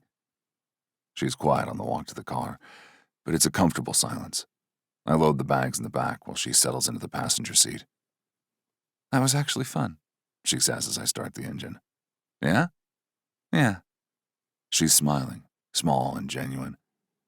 I haven't done something that normal in a long time. Just shopping like a regular person. You are a regular person. You know what I mean. She rests her hand on her belly where the babies are clearly moving. Everything feels so big and scary and complicated, but today was just nice. I reach over and take her free hand. We can do nice. We're good at nice. We really are. Back at the apartment, Sloane disappears into the bedroom to put away her new clothes. I'm in the kitchen pulling together a snack when she emerges wearing the leggings with pockets and a soft tank top. Comfortable? I ask. So comfortable. She moves behind me, her arms wrapping around my waist. Thank you for today. Anytime. I turn in her embrace. Seriously, we should do more stuff like this. I'd like that. She goes up on her toes, not far given her current center of gravity, and kisses me. It starts soft, sweet, a thank you kiss that tastes like happiness. Then her hands slide under my shirt. Sloane, I need you, she says against my mouth. Right now. Right now? Right now. Her fingers work at my belt. Tucker, please, I've been thinking about this since you called me beautiful in the store. You are beautiful. Less talking, more sex. You okay? He asks, turning me to face him. His hair is disheveled, his face flushed. He looks thoroughly satisfied. Yeah. I lean against the island, my legs still shaky. We really need to stop doing this. Do we? He grins, completely unrepentant. Because it's pretty great. We've had sex in every room of this apartment. Not every room. He counts on his fingers. We haven't done the laundry room yet, or the guest bathroom, or Tucker. But I'm smiling despite myself. He pulls me close, mindful of my belly between us. What's wrong with enjoying each other? The sex is incredible. It is, I admit. But that doesn't mean. Doesn't mean what? His blue eyes search my face. We've been putting this conversation off for way too long. Are we together, Sloane? He seems so vulnerable despite being the size of a lumberjack. Because you live here, you're pregnant with my kids, and we fuck 6 times a day, we're sort of together. Yes, that's exactly what I mean. But I can't seem to make myself say it. Because the truth is, I want him all the time. Morning, night, in between. It's like pregnancy has turned me into someone I don't recognize. Someone who can't keep her hands off Tucker Stag. We should get dressed, I say instead. Don't you have that team thing? Yeah. He doesn't move, still holding me. But I'd rather stay here with you. Tucker. I know, responsibilities. He kisses my forehead and steps back. But for the record, I really like what we've got going, and I want more. I watch him walk away toward his bedroom, completely naked and utterly comfortable. And I think, this is dangerous. This is so dangerous. My epidemiology class is going better than I expected. Professor Newman handed back my midterm exams today, and I got an A-. Nice work, Sloane, she said as she placed the exam on my desk. Your analysis of the outbreak data was particularly strong. Have you thought about what you want to focus on for your final project? Maternal health disparities, I said immediately. It's been on my mind lately, how Black women are 3 times more likely to die from pregnancy complications than white women. Access to quality prenatal care is still dependent on zip code and income level. How I'm lucky to have excellent care and how wrong that is. Excellent choice, Professor Newman had said. Come to my office hours next week and we'll discuss scope.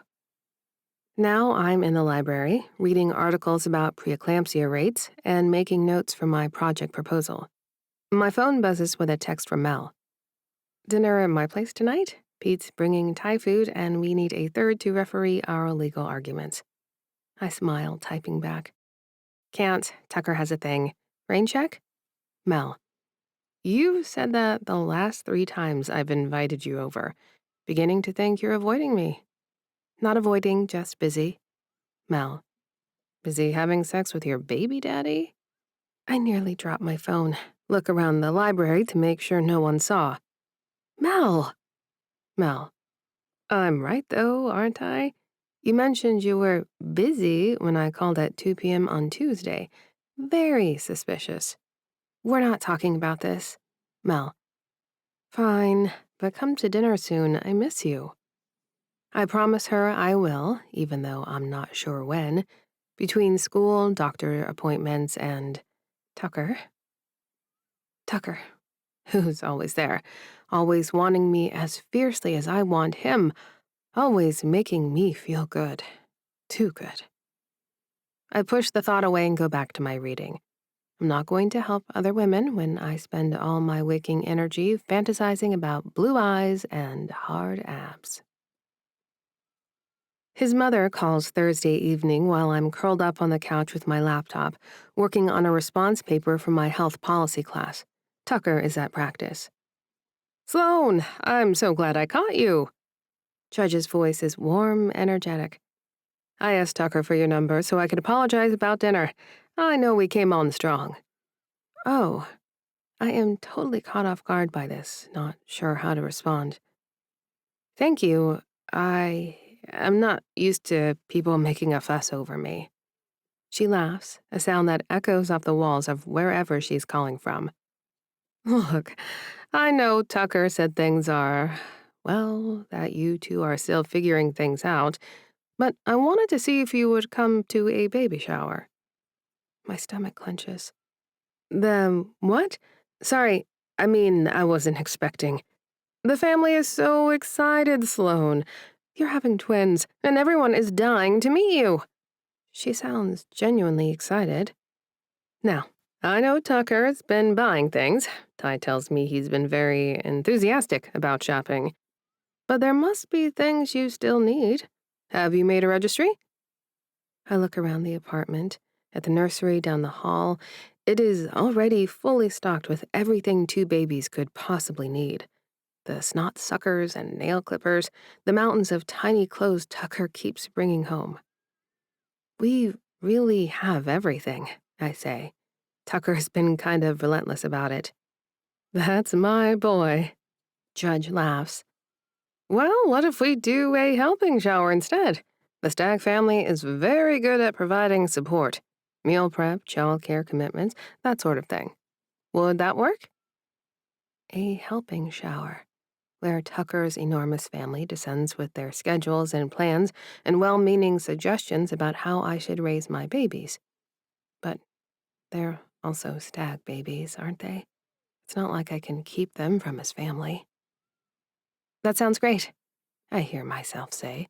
My voice sounds normal, enthusiastic, even as I panic inside. Thank you. Perfect. How about Sunday? My boys are all off that day, and I think Wes and Kara are both in town. You can meet everyone properly. Everyone. I've been avoiding Tucker's large 30-person family gatherings, mainly because it feels overwhelming. I keep imagining dozens of white people, all enormous like Tucker, all with thoughts to share about my exotic appearance. Still, I find myself saying, Sunday works? Wonderful. I'll text you the address. We're so happy you and Tucker are doing this together. He's different lately, more settled. You're good for him. After we hang up, I sit there staring at my laptop screen, the words of my health policy paper swimming in front of my eyes. You're good for him. Not, this is good for you, or we're excited to support you. You're good for him.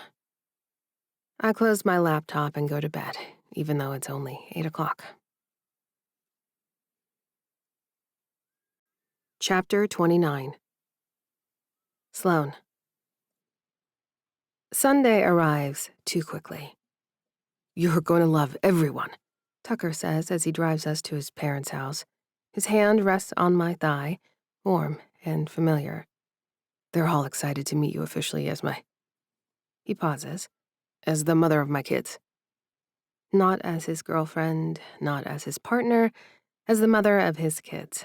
Which is accurate, That's all we are, and it's my choice. So why does it sting? He glances at me and must notice something in my facial expression. What's up? I sigh and close my eyes, gathering my thoughts.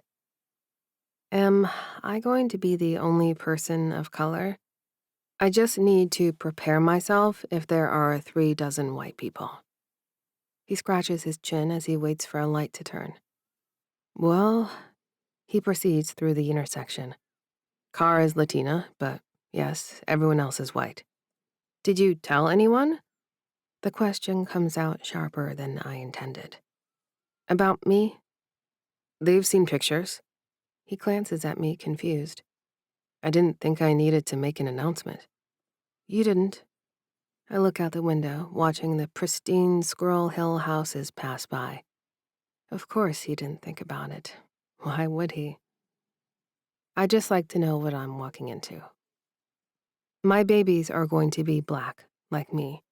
They're going to grow up in this family, surrounded by all this whiteness, and I'll be the one making sure they know how to navigate that safely. I need to find community. The pressure of all this feels heavy. They're going to love you, Tucker says for the 3rd time. The Stag house is huge, a sprawling colonial in one of Pittsburgh's nicest neighborhoods.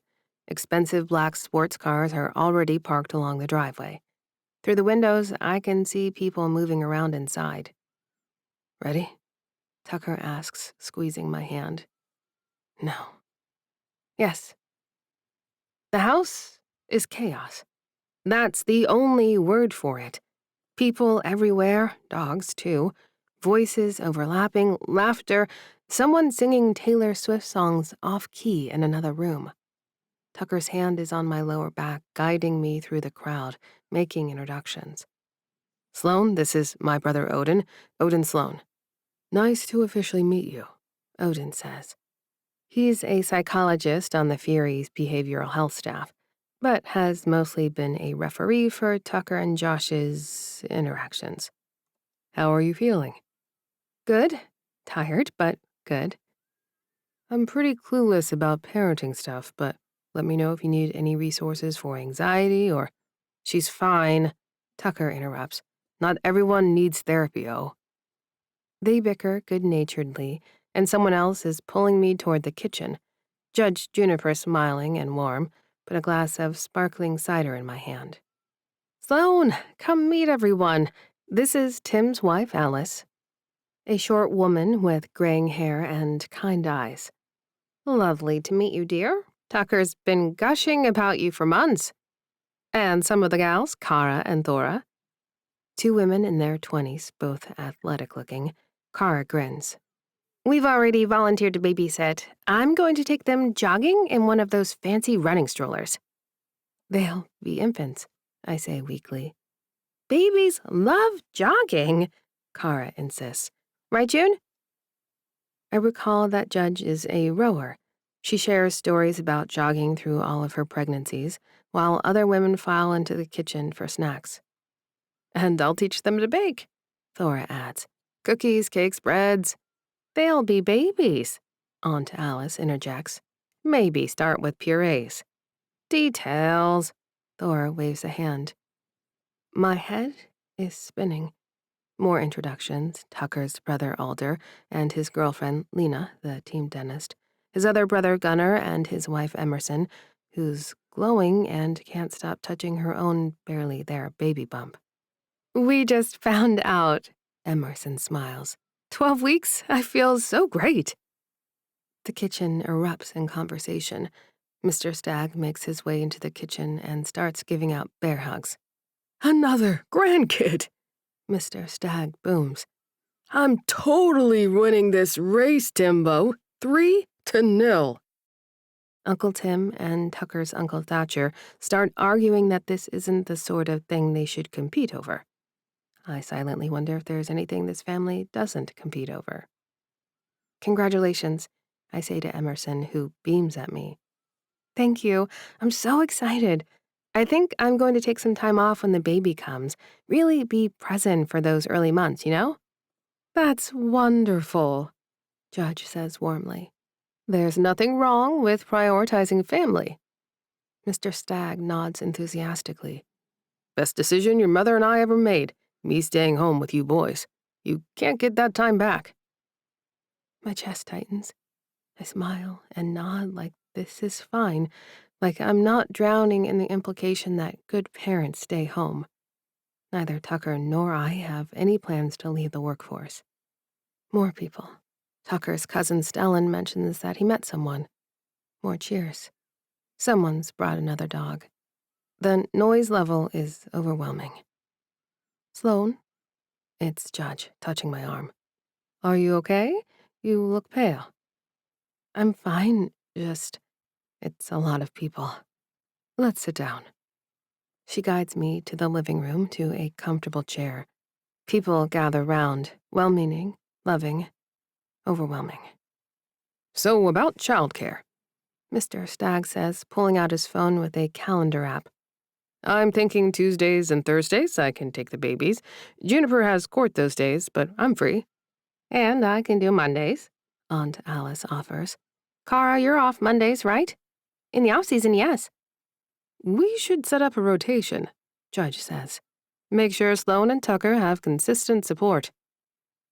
They're planning, making schedules, deciding when they'll take my babies without asking if I want that. What about nighttime? Someone asks. We should set up a night rotation. I can help with that, Lena volunteers, especially when the Fury are on the road. And I can set up laundry service, Emerson says. This company, Green Cheeks, does cloth diaper delivery. Wait. My voice comes out too loud. Everyone stops and looks at me. I appreciate all this, but we haven't even discussed, Tucker and I need to figure out what we want first. Of course, Judge says smoothly. We're just offering options. You don't have to use any of this. But the planning continues. Who's good with infants? Who has experience with twins? Someone mentioning their friend who had preemie twins, and here's what worked. Someone else bringing up sleep training. I know this is the point of a helping shower, apparently. But it all just feels like a hot mess. I'm out of control and I'm sweating. How am I going to be a present parent? Will I even see these children with 30 other people fighting over who gets to raise them? This is the total opposite of what I'm familiar with, and it doesn't feel right either.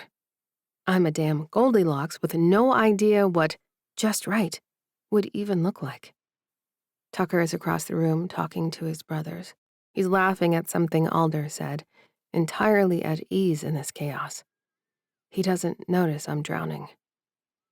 Sloan, Odin says quietly, sitting down next to me. You okay? You seem overwhelmed. I'm fine. You don't look fine. I force a smile. Just tired. Pregnancy is exhausting. He studies me for a moment, then nods. If you ever want to talk, professionally or just as Tucker's brother, I'm here. Thank you. The afternoon drags on. More food, more conversation, more plans being made for my life. Someone asks about names. Someone else asks if I'm hoping for boys or girls. Someone mentions Tucker's childhood and how wild he was. But he's settling down now, Ty says proudly. Having kids does that to a man, makes him grow up. Like I'm a life event that's happening to Tucker, a catalyst for his maturation.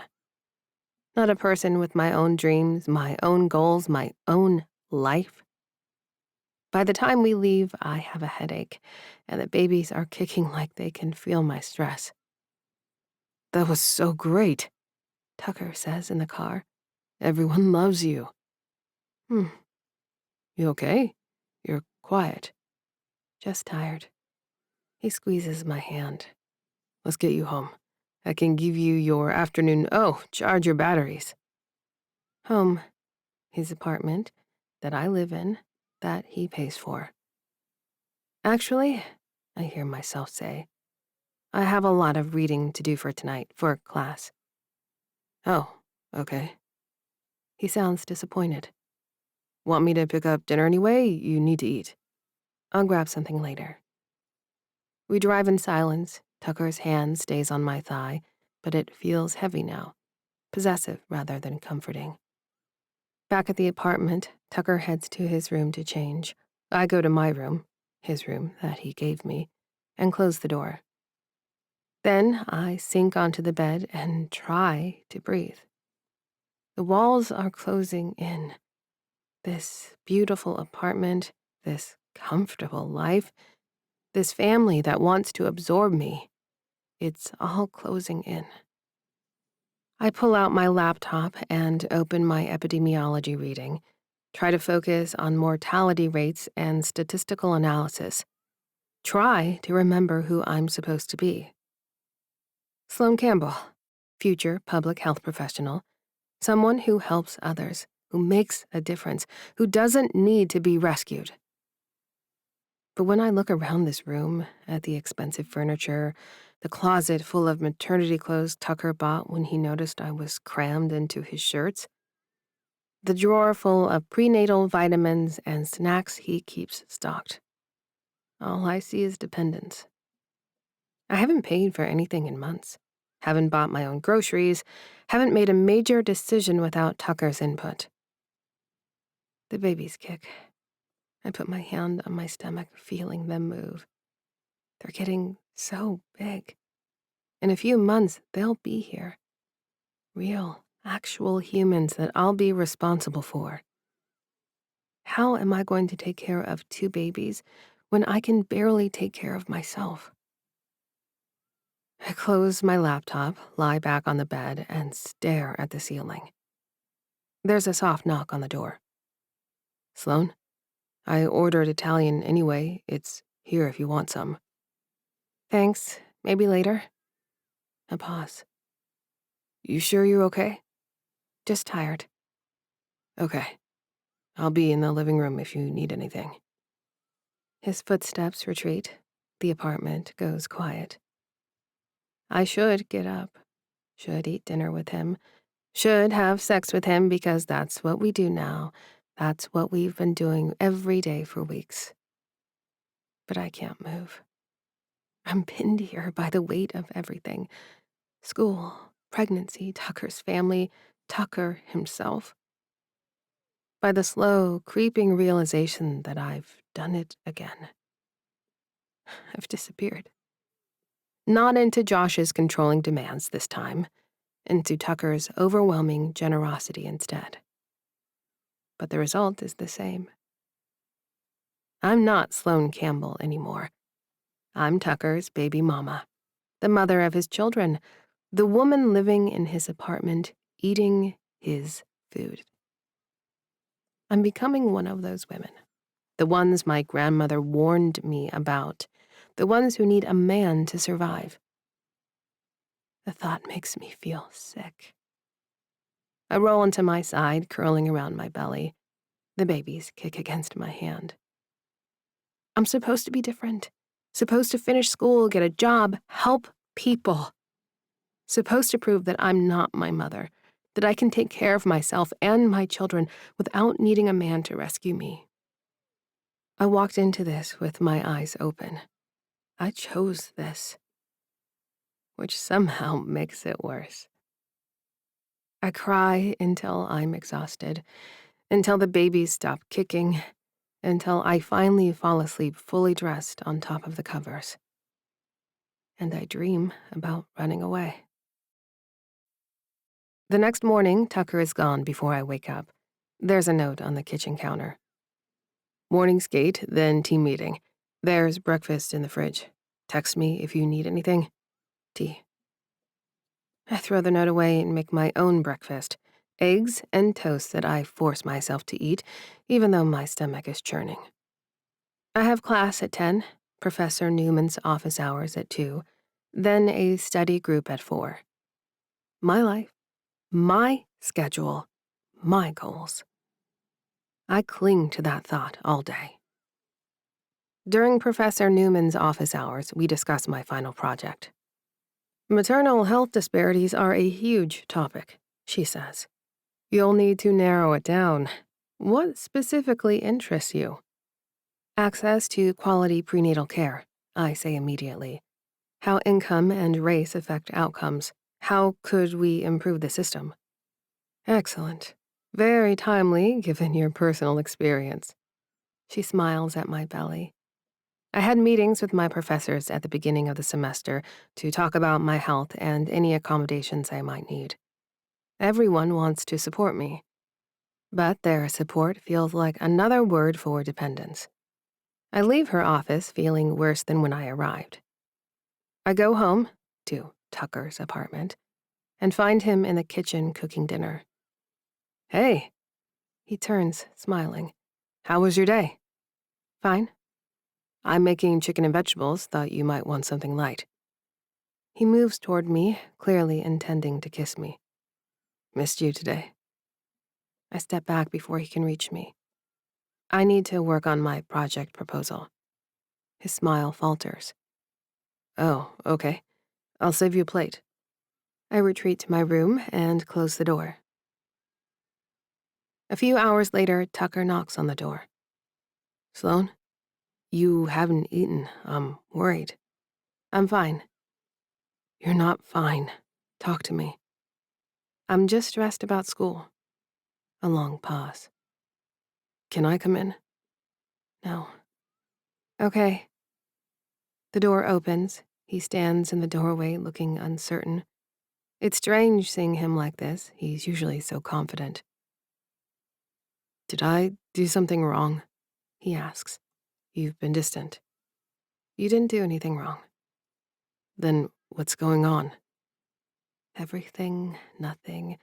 I'm drowning and I don't know how to tell you. I'm just tired, I repeat, and I have a lot of work to do. He studies my face.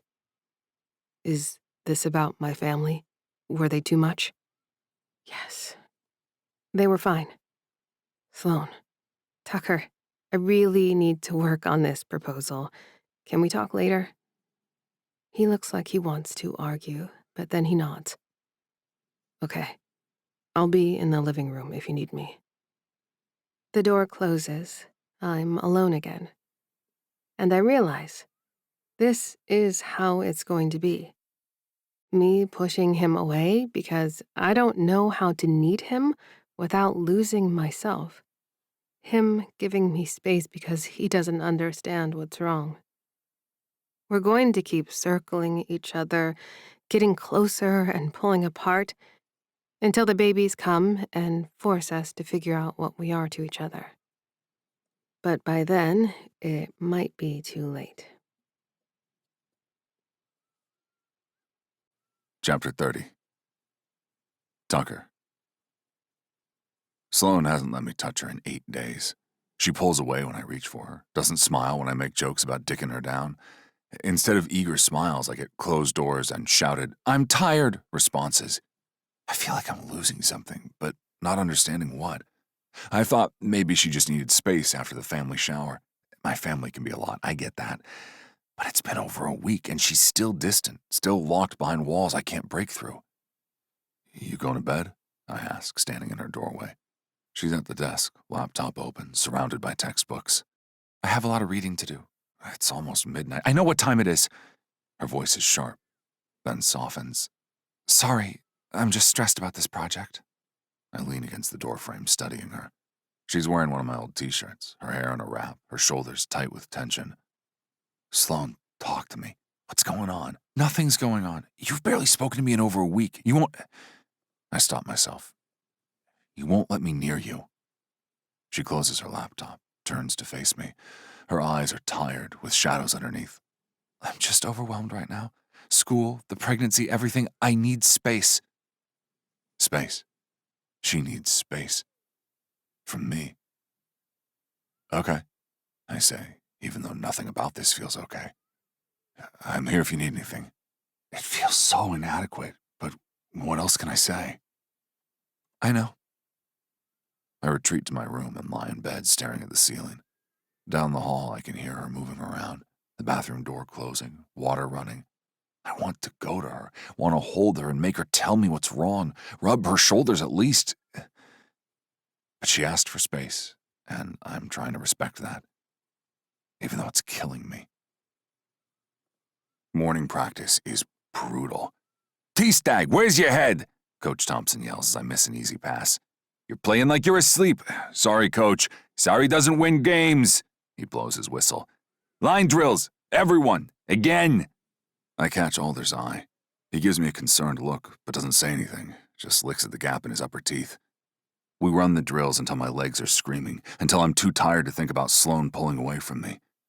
After practice, I'm headed to the showers when Brian catches me in the hallway. T-Stag, got a minute?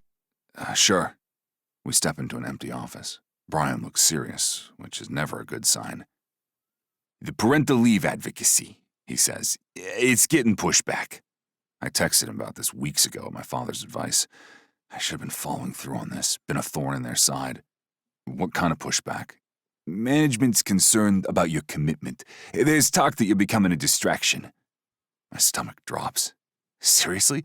Ma'am just wrecked a motorcycle. I'm just trying to be a good dad. Your play's been off lately. Everyone's noticed. Brian leans against the desk. And with all this talk about wanting time off, some people are questioning if you still have the edge. I'm still doing my job. Are you? He raises an eyebrow. Because from what I've seen in the last few games, you are distracted, slow, and not protecting your teammates the way you used to. That's not Tucker. His voice is gentle but firm. I'm on your side, but you need to figure out what's going on, because if your play doesn't improve, management's going to start asking harder questions. He pats me on the arm with a folder. I gotta go snag one of your brothers before he leaves me high and dry over a dog food endorsement. Brian breezes down the hall like we were just casually chatting about the weather. Meanwhile, I feel like I got hit with a monsoon. My play is suffering. I know it is. But it's not because I'm soft or distracted by family. It's because Sloan won't talk to me, and I don't know how to fix it. One thing I do know, Sloan has enough on her plate, and worrying about my job isn't going to relieve any of the stress she's feeling. I have to keep this shit on lock until I find a solution. On Thursday, I have to leave for a short road trip. Just 2 days, games in Columbus and Detroit. Sloan has a doctor's appointment while I'm gone. Text me after? I ask before I leave. Let me know how it goes. Sure. And if you need anything, my parents are around. My mom said she'd be happy to. I'll be fine, Tucker. Go and win, okay? I kiss her forehead. She lets me, but doesn't lean into it. Doesn't kiss me back. Definitely not the time for me to tell her I don't even know if I'll get playtime on this trip. I need to make progress with the parental leave policy. Pronto. What's the point of being related to your lawyer if you can't even rattle the bars with the big guys? It occurs to me that my cousin Pete is working at Stag Law now that he's back in town. He can help me figure out what's up with my negotiations. I call him on the team bus, hoping no one can hear my conversation over their showgirl sing-along. Tuck, where the hell are you? Pete sounds like I just interrupted him while he was working out. Hey man, this is a genuine work question. He sighs, and I hear a door close. Wonder where he actually is. But that's a personal question, and I'm calling him as a client right now. What's up? I need you to go full stag on the Players Association about my contract amendment. They're being dicks about giving me leave. The line crackles, like Pete's scratching beard stubble, which shocks me because my straight-laced cousin is as fastidious as his father when it comes to grooming. That project isn't on my docket. Well, can you put it on there? I want family handling this, Pete. Honestly, I thought your dad was on it. Another growling sound, more scratching. Pete finally says, Dad's dealing with a crisis from a player injury, but yes, I've added this to my workload. My cousin guffaws. Oh man, they're setting themselves up to be sued. Do they even see how gendered this is? It's discrimination. That's what I thought. Pete says something about precedent with the women's national team and calling up Ortega, so I know he and Mel are going to actually get on this. By the time I get him off the phone, I'm feeling a lot more confident that I'll actually get to see these babies while they're babies, without putting an end to my hockey career. The road trip is terrible, though. I'm still not playing my best. I play badly in Columbus, take a stupid penalty that costs us the game. In Detroit, I'm benched for the third period after missing an assignment. Coach pulls me aside after. What the hell is going on with you? Nothing, I'm fine. You're not fine. You're playing like shit. He crosses his arms. Is this about that baby mama drama? Because I need you focused, Stag. I can't have you playing like this. I'll figure it out. You'd better, because right now, you're a liability.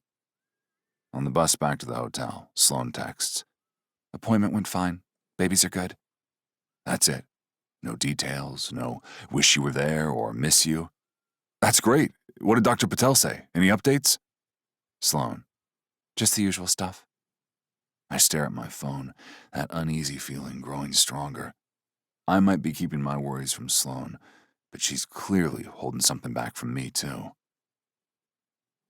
Friday night, we're back in Pittsburgh for a home game against Philadelphia, and my entire family's there. I can see them in the stands during warm-ups. Mom, Dad, all my brothers, uncles, cousins, a whole Stag section, loud and proud. But Sloan's not there. I knew she wouldn't come. She's been avoiding anything that feels too coupley, too public. But seeing that empty seat hits harder than I expected. You good? Alder skates up beside me. Yeah, fine. Liar. He knocks his stick against mine. She'll come around. Just give her time. But what if time isn't what she needs? What if she's pulling away because she's decided this isn't what she wants? The game starts and I try to focus, try to be present, to do my job. But I keep looking up at the stands, at my whole family cheering and that one empty seat. Halfway through the second period, Philadelphia's enforcer, a huge guy named Morrison, goes after Grentley behind the net. It's a dirty hit, late and high. Grentley goes down hard. I should move, should drop my gloves, should protect my teammate. But I'm watching my family in the stands, watching my dad jump to his feet, watching my mom cover her mouth. And I'm thinking about Sloan at home, alone, pulling further away from me every day. I'm too slow. By the time I react, Morrison's already gotten in 2 more hits. By the time I reach them, the damage is done. The refs blow the whistle. Grentley's on the ice, holding his shoulder. The trainer's rushing out, and Coach Thompson is screaming at me from the bench. Stag, what the hell was that? I help Grentley up. He's favoring his left side, face twisted in pain. You okay? I ask. Peachy. He skates off toward the bench, and I follow. Coach is waiting. My office, after the game. The rest of the period is a blur. Grentley is meaner than usual. We lose 3-1. And I know I'm fucked. Coach's office is small and cold. He sits behind his desk, arms crossed, looking at me like I farted on his pillow. You want to tell me what happened out there? I was slow to react. Slow? His voice rises. You were asleep. Morrison went after Grentley, and you just stood there. I know, I'm sorry. Sorry doesn't cut it, T-Stag. Your job is to protect your teammates. That's the whole reason you're on this team. He leans forward. So either you start doing your job, or we find someone who will. It won't happen again. You better not, because I'm this close. He holds up 2 fingers an inch apart.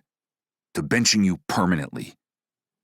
I swallow my pride, my excuses, and nod at Coach, who waves me out of his office. He's right. I'm somewhere else entirely. I'm with Sloan, who won't let me in. I'm in the empty seat in the stands. I'm lost in all the ways I'm failing, at hockey, at being there for her, at everything. And tomorrow I leave for a 6-day road trip, the longest of the season. Columbus, Detroit, Boston, New York, 6 days away from Sloan when she's pregnant with fucking stag babies and trying to go to school full-time. 6 days when everything could fall apart. I want to go to her now, want to drive home and demand she talk to me, tell me what's wrong, let me help. But she's pregnant and fragile and stressed about school. I need to handle this shit and go to her with a solution once I find it. That's my only route to protecting my family right now. Back in the locker room, I peel off my gear slowly, every movement feeling heavy. Around me, the room is quiet. Most guys have already left. It's just me and the equipment manager. And the sound of my own breathing. Chapter 31. Sloan. Tucker left for the road trip this morning. 6 days. Boston, New York, Philadelphia, Columbus. 6 days of games and hotels and team dinners, while I'm here, alone in his apartment, trying to pretend everything is fine. It's not fine. I've been having back pain since yesterday. Not contractions. I know what those are supposed to feel like from all the books Tucker keeps leaving around the apartment. Just pressure, tightness, a low ache in my spine that won't go away. It's probably nothing. Braxton Hicks, maybe. Or just my body adjusting to carrying two babies who seem determined to take up every available inch of space. I tell myself this as I sit at the kitchen table, laptop open, trying to focus on my epidemiology reading. Professor Newman wants a draft of my project proposal by next week, and I haven't written a single word. The cramping gets worse. I shift in my chair, trying to find a comfortable position. There isn't one. My phone buzzes. I know without looking that it's a message from Tucker. Made it to Boston. Hotel's nice. Miss you. I stare at the message. Miss you. Like this is normal. Like we're a typical couple and he's away on a normal business trip. Like I'm not sitting here balanced on a hockey stick. On one hand, I moved in here so I'd have help and support from my co-parent. On the other hand, he's in another state and not even around to learn the sex of our babies. I have it in an envelope on the table, waiting for when he gets back. When will that be? I've lost track. We aren't together, not really. And all the sex and cohabitating is just blurring lines I need to sharpen instead. I have to get out before I disappear completely. The problem is I have nowhere to go. No apartment lined up, no plan beyond, I can't do this anymore. And even more persistent than my pain in my lower back is the dread of winding up just like my mother, a woman who can't make it on her own, who needs to be rescued. It's a mindset at odds with what I hoped to learn at school. If my grandmother hadn't raised me, I could easily have been a woman with no options. I want to help create policies and design the social safety nets. And now I see just how impossible it feels to access them, and I have financial resources. The cramping intensifies. I put my hand on my belly, feeling the tightness. I'm only 5 months and some change. Everyone needs to calm down and grow some more lungs. It's okay, I whisper to the babies. We're okay. But I don't feel okay. I feel trapped, suffocated, like the walls of this beautiful apartment are closing in and I can't breathe. I need to get out. Need to find myself again before I'm lost completely. But where would I go? The question circles in my head over and over, no answer appearing. I try to go back to my reading, maternal health disparities, access to prenatal care, all the things I wanted to study, wanted to fix, wanted to dedicate my life to.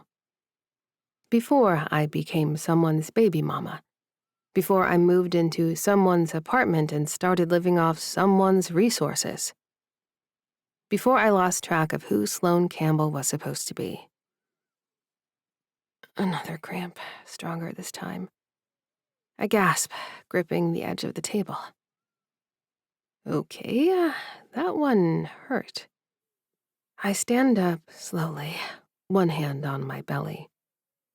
Maybe I should lie down, rest, drink some water. The cramping eases slightly. See? Nothing. I make it to the bedroom, my bedroom, Tucker's bedroom. I don't even know whose bedroom it is anymore, and lie down on top of the covers. The babies kick. Strong, insistent movements that make my whole belly shift. I know, I say to them. I know you're there. I close my eyes and try to sleep. I wake up to pain. Real pain, not just cramping. Sharp and low and insistent, radiating through my belly and down my legs. I sit up carefully, breathing through it. It passes after a moment, leaving me shaky and scared. Okay, that was different.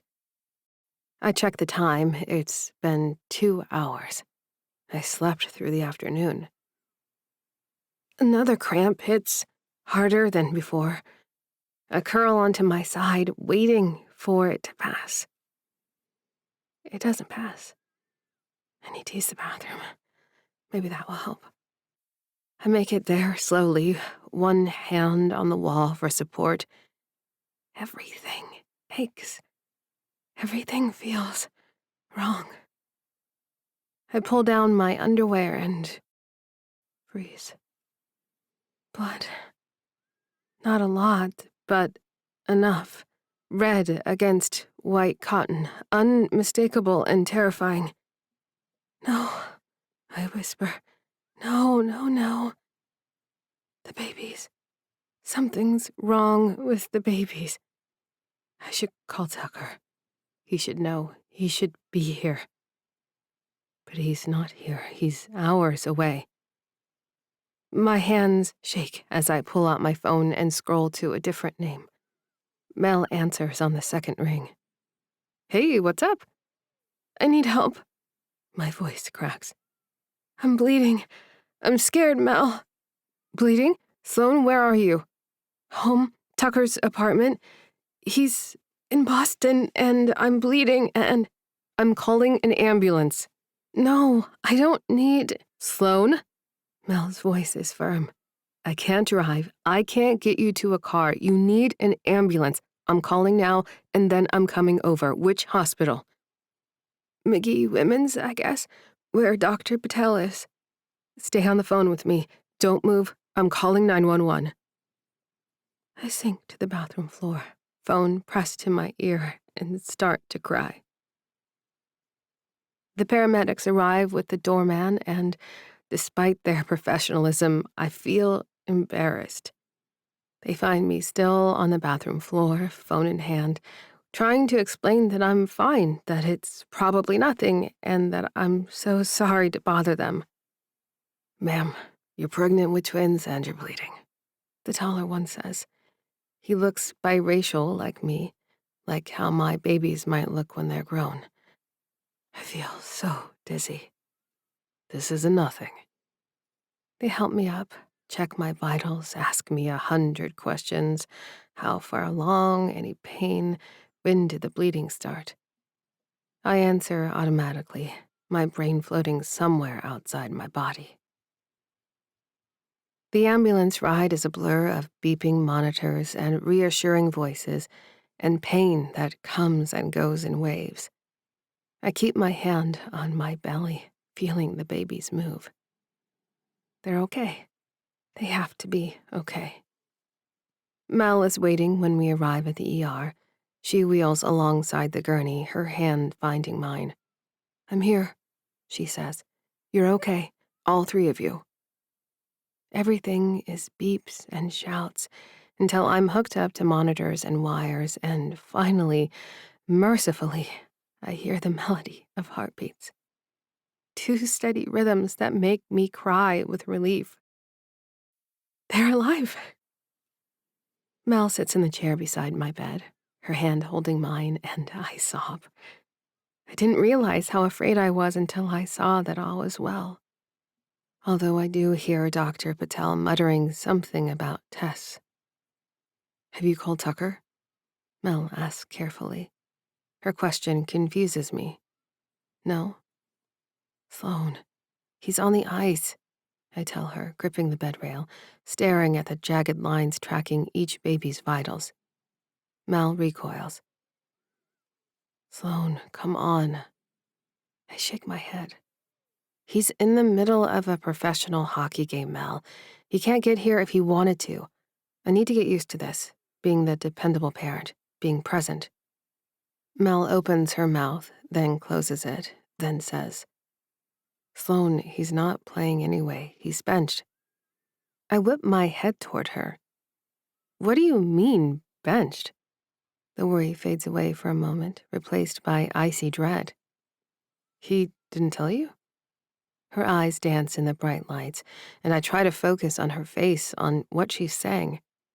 He spaced out or something, and a teammate got hit on Tucker's watch.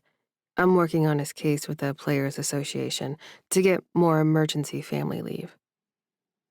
I swallow down bile as I realize Tucker has been lying to me, keeping me in the dark while he somehow thinks he's protecting me.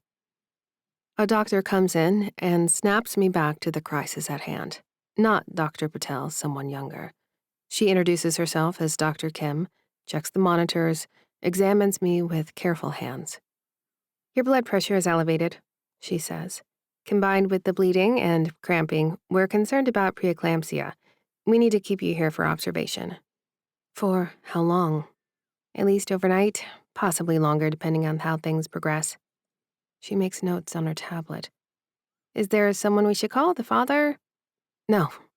The word comes out too fast, too sharp. "There's no one." Dr. Kim and Mel exchange a look. "Sloan," Mel says quietly. "Maybe we should—" "No," I repeat. "I'm making my own damn decisions for once." Mel falls silent. Dr. Kim finishes her note and leaves, explaining that staff will move me to a room upstairs. I'm alone with Mel and the steady beep of monitors and the sounds of my baby's heartbeats. "I thought you guys were being open with each other." My friend crosses her arms and bites her lip. "Yeah, well, I thought he was different than my ex." "Tucker isn't Josh." "Really? Lying, secrets. What else isn't he telling me?" I put my hand on my belly. I'm losing myself, and I can't. I can't do that to these babies. Can't be one of those women who disappears. "Honey, you're not going anywhere. See? Even you can see that I'm stuck." Mel doesn't have an answer for that. She sighs. "You should tell him." "Why? So he can rush back here and then I feel guilty for interrupting his comeback plans? Or so he can be here for you when you're scared and in the hospital?" I'm not scared, but my voice shakes when I say it. Mel just looks at me. "Anymore," I insist. "We're fine. The babies are fine. I want him on a list of people who cannot come in here." "Sloan," Mel starts. "He's been lying to me, just like Josh did, making decisions about what I can handle, what I should know." A wave of pressure steals my breath. When I can speak again, my voice is steady. "I won't do this again. I won't build a life with someone who thinks I'm too fragile for the truth. Not to mention, I have to get used to him being gone. Because this is exactly what I have to look forward to. Long stretches of time where it's just me and dozens of his relatives with suggestions and casseroles." Dr. Patel returns during evening rounds. She's calm and professional as always, checking my chart, asking questions, examining the monitor readings. But when she sees Mel sitting beside my bed, her eyebrows rise. "Where's Tucker?" she asks. "Out of town, on a road trip." "Does he know you're here?" The question hangs in the air between us. "He's not reachable," I say. The words come out flat, final. "And I'd like my chart to reflect that he's not welcome." Dr. Patel and Mel exchange another one of those looks, the kind that says they think I'm making a colossal mistake but are too polite to say it out loud. "I'm making my own damn decisions for once," I snap. "Isn't that what everyone wants? For me to be independent, to take control of my life?" "That's not," Mel tries. Dr. Patel pauses, pinches her lips together, then finishes her note. "Blood pressure is still high, Sloan. We'll keep monitoring you overnight. Try to rest. We'll talk more in the morning." She leaves, and my best friend rolls after her, judging me, probably, thinking I'm making a mistake. Maybe I am. But it's my mistake to make. Alone in the hospital room, surrounded by beeping monitors and the steady rhythm of my baby's heartbeats, I finally let myself cry. Not the scared crying from earlier. This is something deeper. Grief, maybe, for what I thought this would be, for what I wanted and can't have. I wanted to be independent, strong, someone who doesn't need rescuing. But lying here, hooked up to machines, my baby's in danger because my body is failing them, I've never felt less independent in my life. I put my hand on my belly, feeling the twins move, strong, healthy movements that make me cry all over again. It's going to be okay, I whisper to them. I'm going to figure this out. We're going to be okay. But I don't believe it. Because this, lying alone in a hospital bed, pushing away the person I love because I'm too scared to need him, this doesn't feel like okay. This feels like I'm dying. And I have no idea how to stop it. Outside my door, I hear nurses talking, monitors beeping in other rooms, the sound of life continuing while mine falls apart. The babies kick. I close my eyes and try to remember who Sloan Campbell is supposed to be. But all I can think about is Tucker. His smile, his hands on my belly, the way he says my name, cooks my food, and bursts into my room to tell me something he learned. Then I remember that happy guy. He's gone more than he's around, and I cannot let myself rely on his support. This is what independence looks like, I think. This is what I wanted. So why does it feel like I'm losing everything that matters? Chapter 32. Tucker. I'm benched. Not because I'm injured, not because coach is rotating lines, because I'm playing like shit and everyone knows it. Stag, you're out! Coach Thompson barks during the second period. Sit and think about whether you actually want to be here. I skate to the bench without arguing. What am I supposed to say? I do want to be here, but my brain won't stop replaying Sloane's face the last time I saw her. The way she turned away from me, shut me out, made it clear she doesn't want me around. The game continues without me. We're losing to Boston 3-1. My fault, mostly. I missed an assignment in the first period that led to a goal. Took a stupid penalty in the second that gave them a power play. I'm a liability. Coach is right. Around me, the bench is tense. Mayhem keeps shooting me concerned looks. Alder won't even make eye contact. He's too disappointed. My phone is in my locker, but I can feel its absence like a phantom limb. Has Sloane texted? Called? Probably not. She's barely responded to anything I've sent in days. I watch the clock tick down. Each second feels like proof that I'm failing at everything. The buzzer sounds. End of the second period. We file into the locker room, and I head straight for my stall, sinking onto the bench. My phone sits in my bag. I pull it out. No messages from Sloane. 3 missed calls from a number I don't recognize. Before I can check voicemail, my phone rings. The same unknown number. I answer. Hello? Tucker? It's Mel. My stomach drops. Sloane's friend wouldn't call me to shoot the shit. She would have had to work to get my number. What's wrong? Sloane is in the hospital. Her voice is careful, measured. She had bleeding and cramping. They brought her in by ambulance.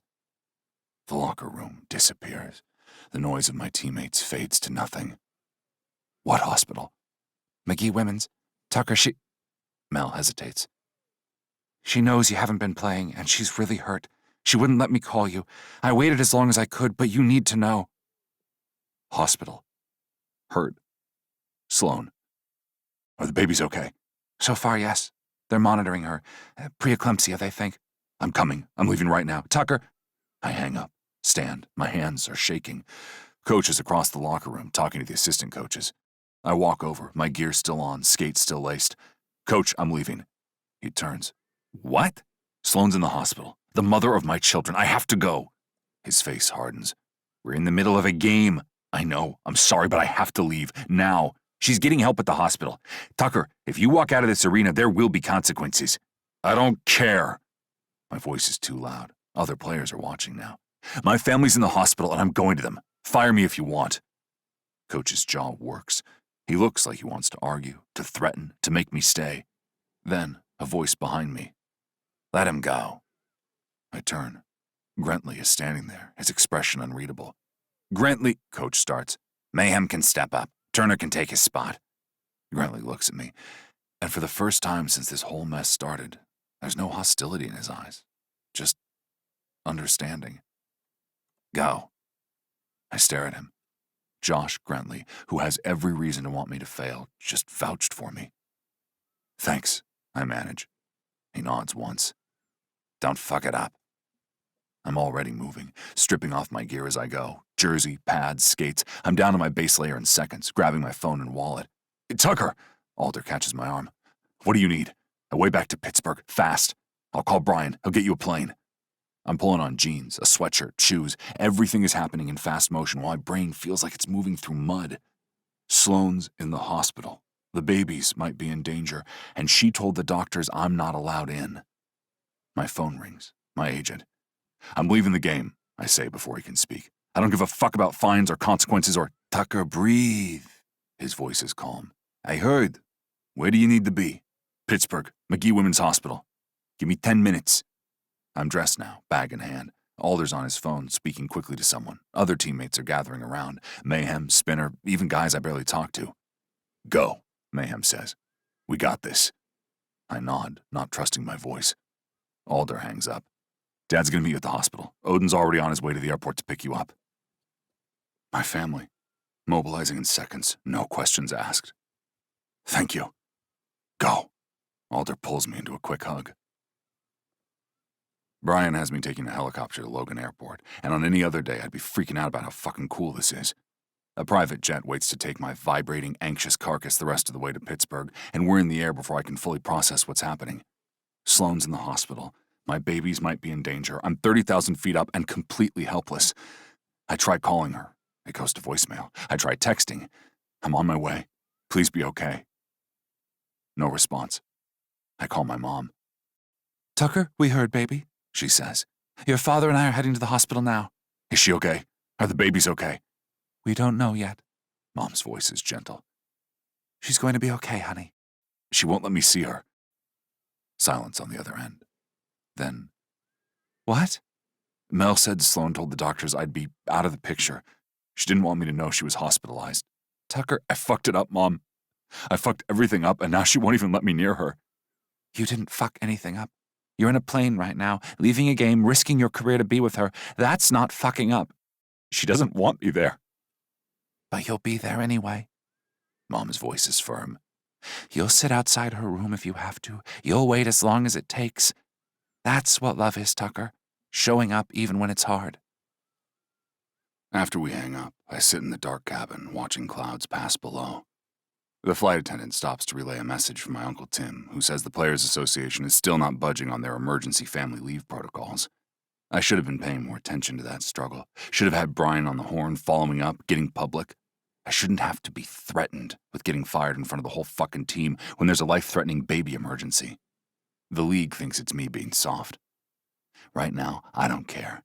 Right now, all I care about is getting to Sloane. I should have known something was wrong. Should have pushed harder when she pulled away. Should have stayed in Pittsburgh instead of going on this goddamn road trip. I should have chosen her sooner. Odin is waiting at the private aviation terminal when we land. How is she? I ask as soon as I see him. I don't know, man. I just got the call from Dad 20 minutes ago. He grabs my bag. Let's get you there. The drive to the hospital in Odin's SUV takes 15 minutes, but feels like 15 hours. My big brother doesn't try to make conversation, just drives fast and gets me there. He pulls up to the main entrance. You want me to come in? Yeah. I don't want to be alone when I find out how bad this is. He doesn't say a word, but hops out and tosses his keys to the valet. We walk through automatic doors into a bright, sterile lobby. The information desk is straight ahead, a tired-looking woman in scrubs behind a computer. I'm looking for Sloane Campbell, I say. She was admitted earlier today. The woman types. Are you family? I'm the father of her babies. More typing. Her expression doesn't change. I'm sorry, sir. She's on a restricted visitor list. I can't give you any information.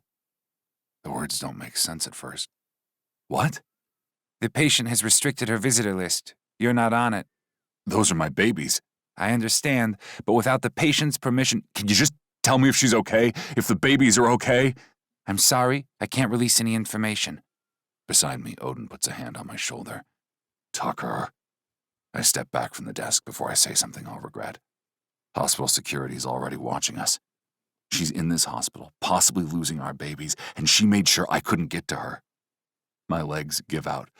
I sink to the floor right there in the lobby, back against the wall, head in my hands. This is it. This is what losing everything looks like. Odin slides down beside me. We sit there on the hospital floor like a couple of idiots, and I can't bring myself to care.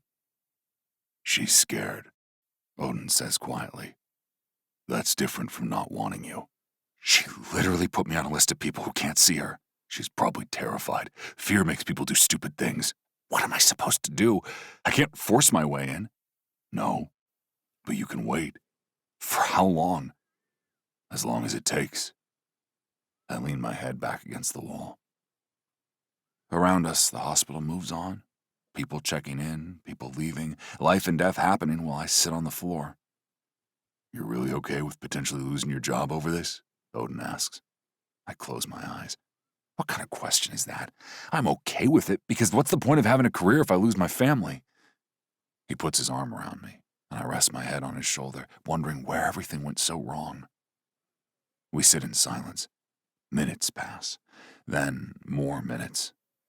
My phone rings, and I bark out, "Yeah?" without waiting to see who it is. Uncle Tim's voice comes through gruff and staticky like he's on the move. Tucker, I know you and Mel Ortega got off to a rough start, but Uncle Tim, I really can't talk about parking right now. He chuckles. Who can laugh right now? Tucker, I was going to say, she's a force of nature. She just got the league to eat their own words. I look at my brother and back at the floor. What are you saying? Is this about me leaving the game tonight? Tim's voice is firm, but light. She and my firstborn just won your case with the Players Association, kiddo. I'll call you tomorrow with more details, but just know that you do not have to worry about your career while you take care of your family right now. My family? Yes, he soothes. Your family. You're doing what matters. What I'm doing is sitting on a hospital floor because the mother of my children won't let me see her. You're showing up. You're being there even when it's hard. That matters too. Tim pauses. I've been in your shoes, son. I'm here to talk when you're ready. Thanks. More time passes, and my brother just sits by my side, a quiet, giant presence. Hospital staff walk by. Some give us curious looks. Security keeps an eye on us, but doesn't make us leave. The PA system announces that visiting hours are ending in 30 minutes. You planning to stay all night? Odin asks. If that's what it takes. They'll kick you out eventually, and I'll sit in the parking lot. I don't care. I'm not leaving. The automatic door to the lobby opens. My dad steps through, spots us immediately, and crosses the space as people murmur his name. Boys? We stand. Dad looks at me, taking in the situation without asking questions. Then he sits down on the floor, back against the wall. Odin and I exchange a look, then join him. The three of us sit on the hospital floor, silent, but their presence gives me a tiny bit of strength. I can figure this out. They'll help. Your mom wanted to come, Dad says. I told her to wait. Too many of us might overwhelm Sloan. She won't see me anyway. She will, when she's ready. What if she's never ready? Dad doesn't answer that. We just sit. Chapter 33. Sloan. After Mel leaves, I'm alone with the beeps. I'm so tired, down to my bones, and someone took off my necklace. I reach for it, not finding it at my neck, and for some reason, it's that final injustice that sends me over the edge. Sobs pour from my body. I'm moaning and clutching my stomach and just crying for all the things I should have cried about years ago. I weep for my grandmother who raised and sacrificed for me. I weep for my parents, my father gone and my mother too mired in grief to parent me. And as I feel the baby swim inside me, I weep because I'm terrified that I am robbing their father of the chance to be different. It's true, Tucker is hundreds of miles away, unreachable. But he left 3 dozen backup stags to step in, and what did I do? I pushed them all away out of my own stubborn foolishness. I can't be on bed rest without help. All Tucker Stag has done since July is grow, while I floundered and pushed him away. No wonder he felt like protecting me from his work struggles.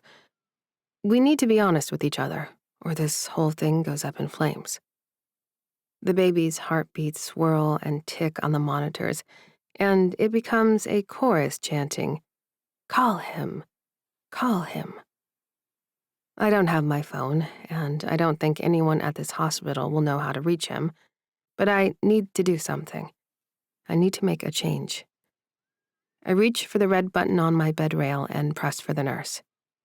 I cry some more while I wait for her to arrive, which probably explains her worried face as she rushes to my bedside. "Sloan, what can I do?" She starts checking my vitals and I shake my head. "This is probably inappropriate for me to ask." The nurse, Shelby, pauses and meets my eyes. "I promise you won't be the first person to ask, whatever it is." I laugh, relief washing over me at this small return to levity. "I don't think I have my phone here, and I need to reach my room. I need to call that baby's father." "Ah." Shelby smiles knowingly and pats my hand.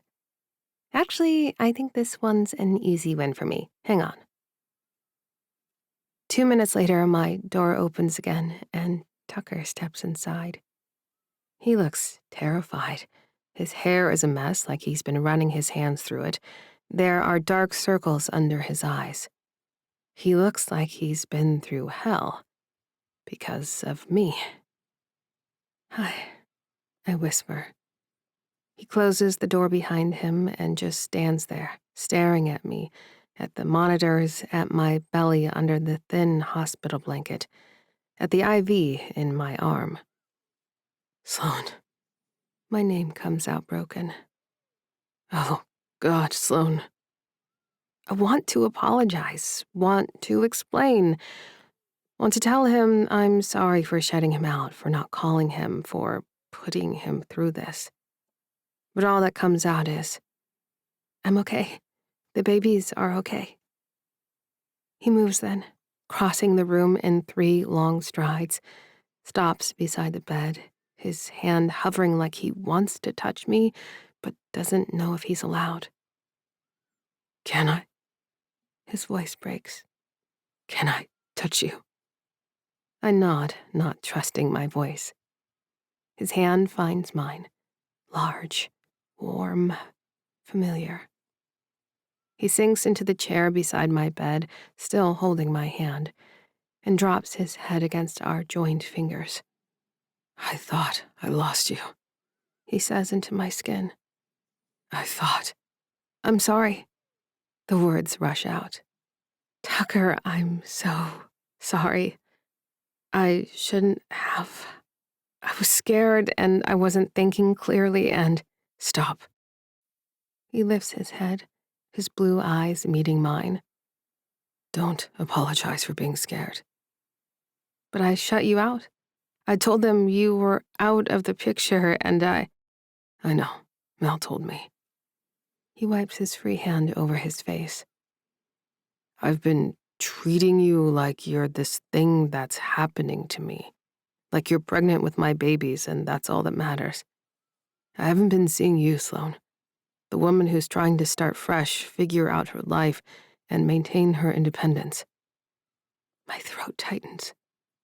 I've been so focused on providing, on being there, on doing the right thing that I missed what you actually needed. His thumbs stroke across my knuckles. "I've been smothering you and I thought I was supporting you, trying to solve things without you, and I know that's a sore spot for you." The tears come then, hot and fast. "I'm so messed up, Tucker.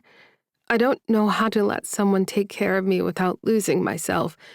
And you," my voice breaks, "you're so good to me. And I'm terrified that if I let myself need you, I'll wake up one day and not know who Sloan is anymore." "Hey." He stands, carefully moving to sit on the edge of the bed. "Look at me." I meet his eyes, those impossibly blue eyes that have been haunting me for weeks. We can come back from this. We can tell each other things and be honest and trust that we have each other's back. His hand moves to cup my face, thumb wiping away tears. You're so strong, baby. He leans closer. Fucking fierce.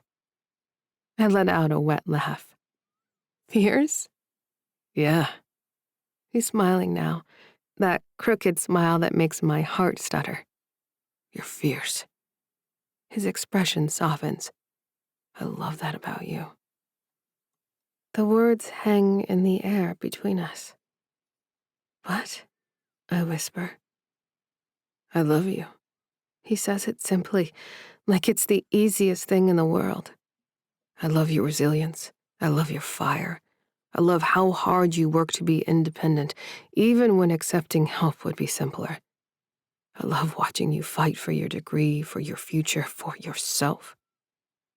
He brushes hair back from my face. I love you, Sloan. Not the situation, not the babies, though I love them too. You, the woman who won't let anyone, including me, tell her who she should be. My chest feels too tight. Tucker, it doesn't scare me, he continues. Your independence, your strength, the way you push back when I try to take over, none of it scares me. It makes me want to be better, want to be worthy of you. I love you too. The words tumble out before I can stop them. I love how you think about what I need before I know I need it. I love that you see me trying to be independent and you don't try to fix it. You just make sandwiches and buy the right kind of prenatal vitamins and leave books around the apartment that you think I'd like. I'm crying again. I love your thoughtfulness, and it scares me because I've never had someone care like this. Care about me, not just what I can give them or who they want me to be. Sloan, I love you, I say again, stronger this time. Not your apartment or your money or your ability to provide for us. I love you. Tucker Stag, the man who fights on the ice to protect his teammates, the man who left a game to be here, even though I told the hospital to keep you out. My voice breaks. I love you, and I'm terrified of losing myself, but I am more terrified of losing you. He leans in then, his forehead resting against mine. You're not going to lose yourself, and you're not going to lose me. How do you know? Because we're going to figure it out together. He pulls back enough to meet my eyes. Not my way, our way. You tell me what you need, and I'll support that. Really support it. Not just say the words while secretly trying to make you dependent on me. I need to be Sloan, I whisper. Not Tucker's girlfriend or the mother of your babies, just Sloan. I know, and I'm going to remember that this time. I promise. He kisses my forehead, gentle and sweet. You're Sloan who happens to be pregnant, not pregnant Sloan. There's a difference. There is. And Sloan who happens to be pregnant is fucking incredible. He grins, even when she puts me on a hospital-restricted visitor list. I laugh, the sound watery but real. I'm sorry about that. Don't be. You were scared and trying to protect yourself. He shifts carefully, mindful of the monitors and IV. But Sunshine, next time you're scared, call me anyway. Let me be scared with you. What if I can't? Then I'll wait until you're ready. His voice is matter of fact. That's what I did tonight. Sat there with Odin and my dad until you asked for me. You sat on the floor? For hours. He shrugs. Would have sat there all night if that's what it took. Fresh tears spill over. Tucker? I'm all in, Sloan. Completely, terrifyingly all in. I'll wait as long as you need. I'll give you space when you ask for it. I'll be here when you're ready to let me in. He takes both my hands in his. I'm not going anywhere, even when you try to push me away. I don't want to push you away anymore.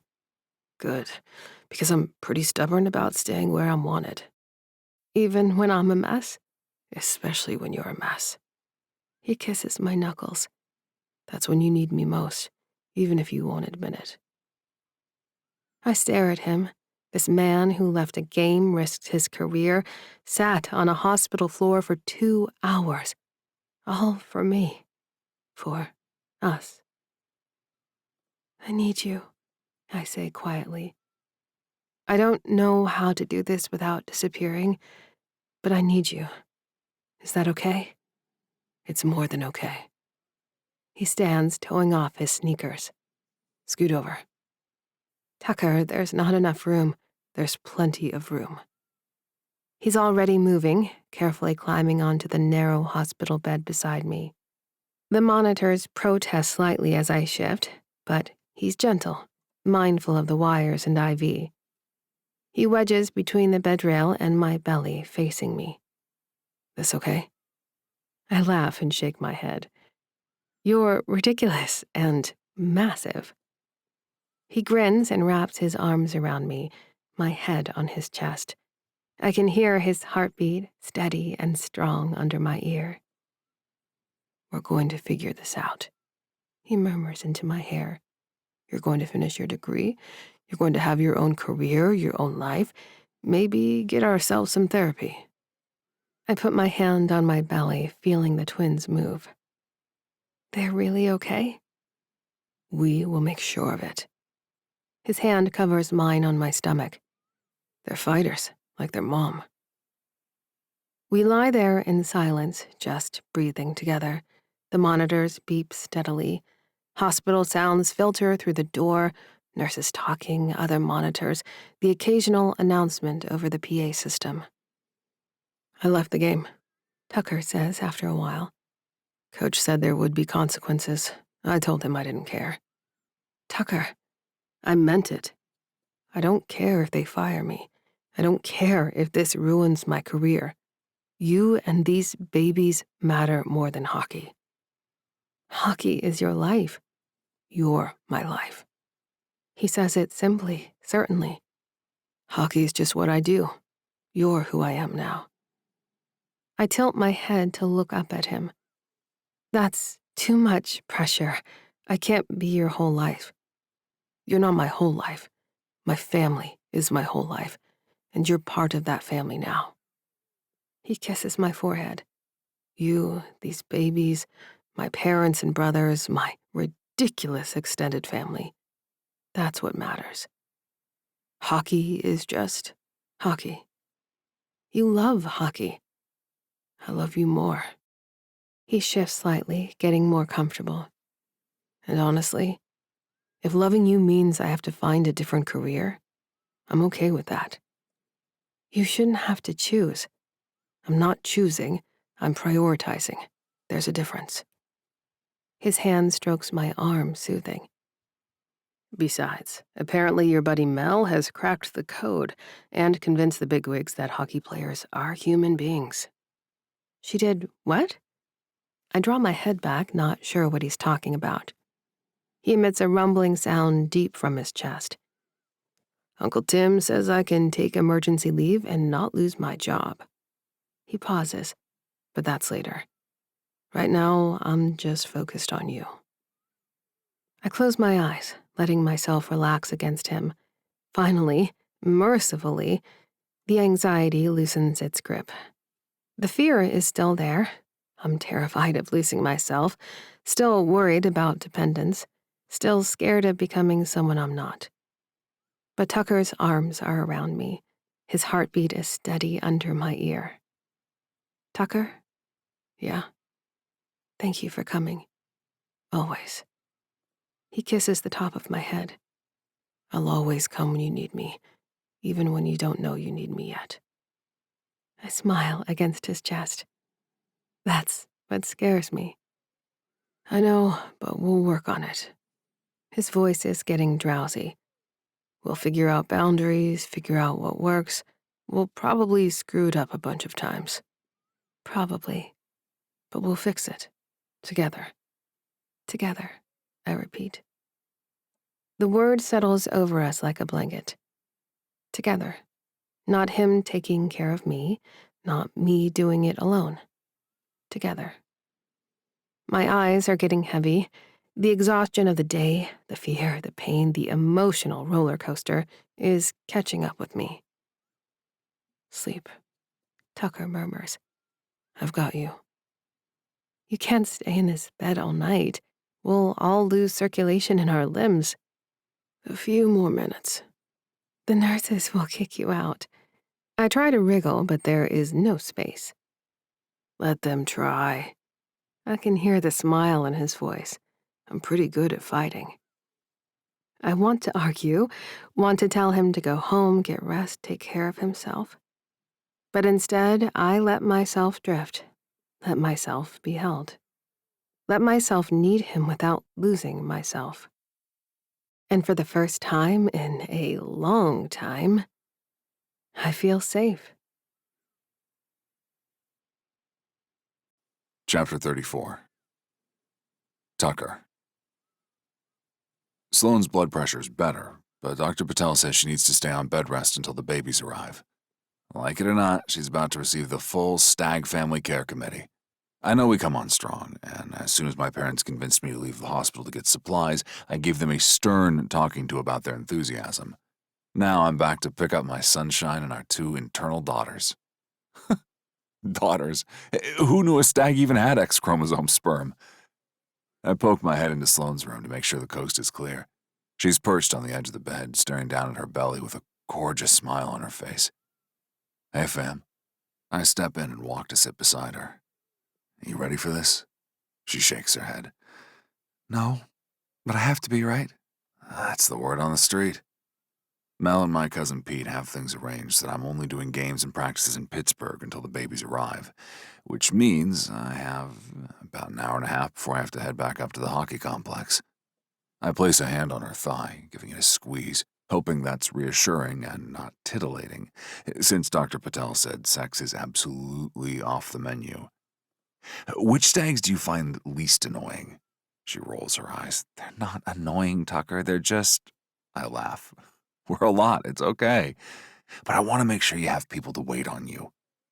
We go through my long list of relatives as the patient care tech wheels Sloane out to the car. We talk about temperaments and cooking skills, and Sloane surprises me when she says, "Is your dad okay to hang out till you get home from practice?" My grin feels like it's going to split my face bruises wide open. Hell yeah, he is. Great choice, Sloane. Ty Stag is going to love on you like crazy. When I get home from practice, Dad has set up the loft for maximum efficiency.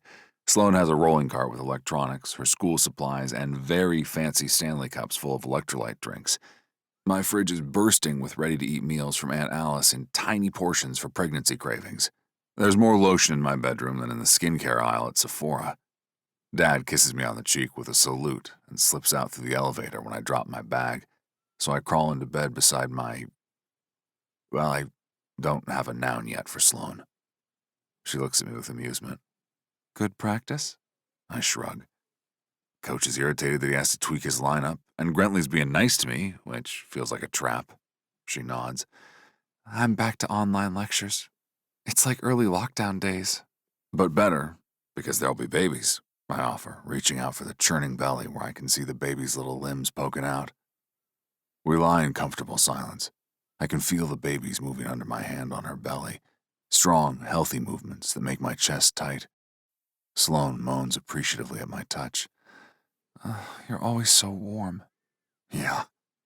She places her hand over mine. What are we going to name them? I smile. I don't know. What do you want to name them? Something strong. Something that means they can handle whatever life throws at them. Like their mother. And their father. She tilts her head to look at me. I think you're the best man I've ever known. And I think I'm really lucky. And I think I'm still terrified, but less terrified than I was yesterday. That's progress. Yeah, she yawns. It is. Sleep. I'll be here when you wake up. Promise? Promise. She falls asleep within minutes, her breathing evening out, her body relaxing completely against mine. I stay awake watching her, feeling the babies move, thinking about how close I came to losing this. I won't make that mistake again. I only leave the apartment for work. There's a small cluster of photographers outside my building in the arena, but that's nothing new, and I avoid them all. I don't need my face in the news right now. I have shit to take care of. Sloan is acing her classes and planning to take the spring semester off. My uncle said everything was handled with my contract. Literally, my entire focus can be the hockey I'm able to play and my little family tucked away in my loft. So I'm a little surprised to find my agent waiting outside the locker room when I show up for morning skate. "We need to talk, T-Stag." Brian tips his head toward a meeting room down the hall. I arch a brow, but follow him, as he never waits around for stuff like small talk or typical greetings. He tosses a folder on the desk in the room. "Do you have any idea what's been happening?" "I've been taking care of Sloan." "Right, which is why you haven't been on social media or watching the news or answering my calls." Brian turns a tablet to show me. "This is what's been happening." I look at the screen. It's a news article. The headline reads, "Enforcer walks out mid-game for family emergency. Team threatens his job." What the hell? "Keep reading," Brian says. I scroll. The article details everything. Me leaving the Boston game, coach's threats, Sloan in the hospital. There are quotes from anonymous teammates supporting me, references to the lack of family leave policies. "Who leaked this?" I ask. "Several people, apparently," Brian said. "Teammates, arena staff, hospital workers. The story went viral." He swipes to show me more articles, pictures, reels, videos, all of them supporting me, criticizing the team, calling out the league for punishing players who prioritize family. "There's more," Brian says, "because, of course, your family's involved." He flicks to videos of my brothers and cousins, all Brian's clients. My cousin Wyatt, who doesn't even play sports in this country, stares into the camera in one video and says, "I am a soccer player always, but I'm a man too, and real men show up for their family." Alder, Gunner, Wes, even my Uncle Hawk all made videos about the importance of being human, of caring for family. The videos have millions of views, comments from other athletes, celebrities, regular people, all echoing the same sentiment. Brian swipes again. More videos, more articles, more support. "The entire world is Team Tucker," Brian says simply. "It's everywhere. Sports media, mainstream news, social media. People are calling for boycotts of Fury games until the league implements family leave policies."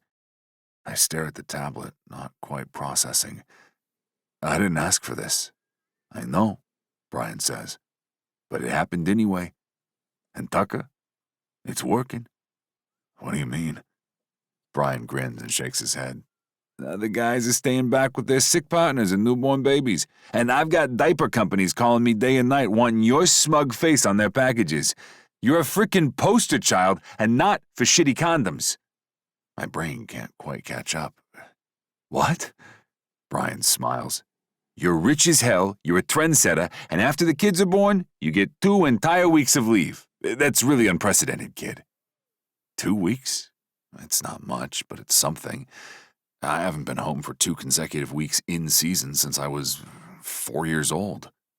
I look at the tablet again, all the support, all the attention. Sloan is gonna hate this. Brian ruffles my hair. "The whole world is watching you choose this woman and your babies. You're a heartthrob and she's a role model. She'll be okay." Brian rushes away, shouting something about getting my signature later, and then it's just business as usual. I warm up, skate with the guys, and listen to Coach critique my form.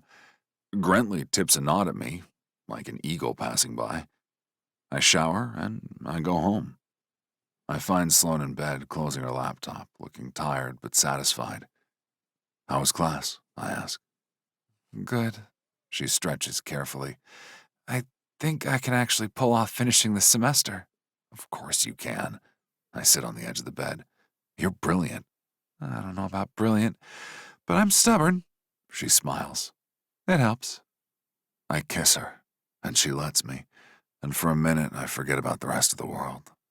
but a sharp kick between our bodies reminds me of what I wanted to tell her. So, have you been online lately? She snorts. I'm stuck in bed full time. Yes, babe, I've been online. I pull back, surprised. You're not upset? She scoffs. At my man being called a hero and an inspiration? No, I'm not upset about that. She pulls up her phone to a video of a bunch of dudes in college jerseys saying they didn't think they could be dads and hockey players. It's really hot, Tucker. Not too hot, though. We can't do hot right now. She grins and tilts her head up to kiss me. It's soft, sweet, full of promise. I love you, she says when we break apart. I love you too. I settle her back against the pillows. Now rest, before I get hotter. You're very bossy when you're changing professional sports culture. Get used to it. I plan to be very present and very bossy for the foreseeable future. She laughs. I think I can handle that. I stretch out beside her, pulling her carefully against me. My hand finds her belly, feeling the twins move. Hey, babies, I say quietly. Your mom and I are figuring this out. You just keep growing, okay? We'll handle the rest.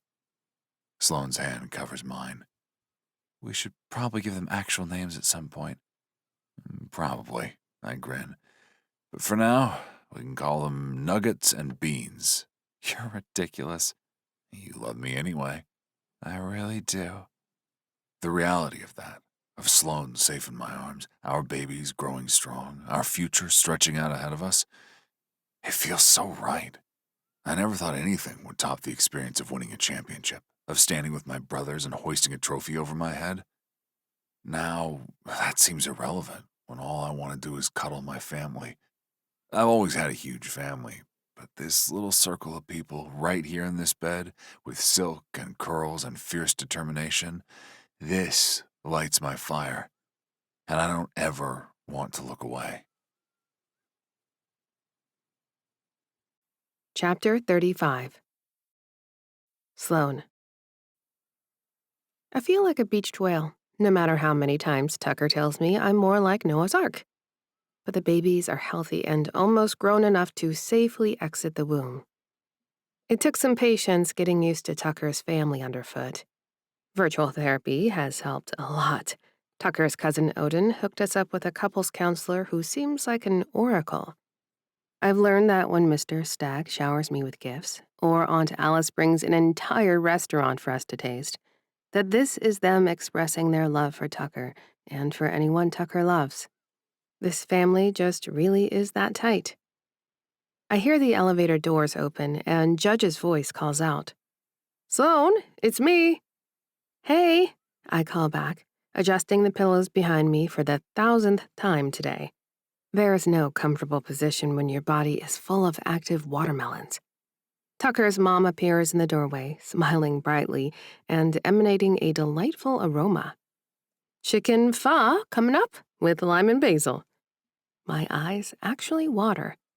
You're a saint. I'm a judge who knows how to delegate takeout to my staff.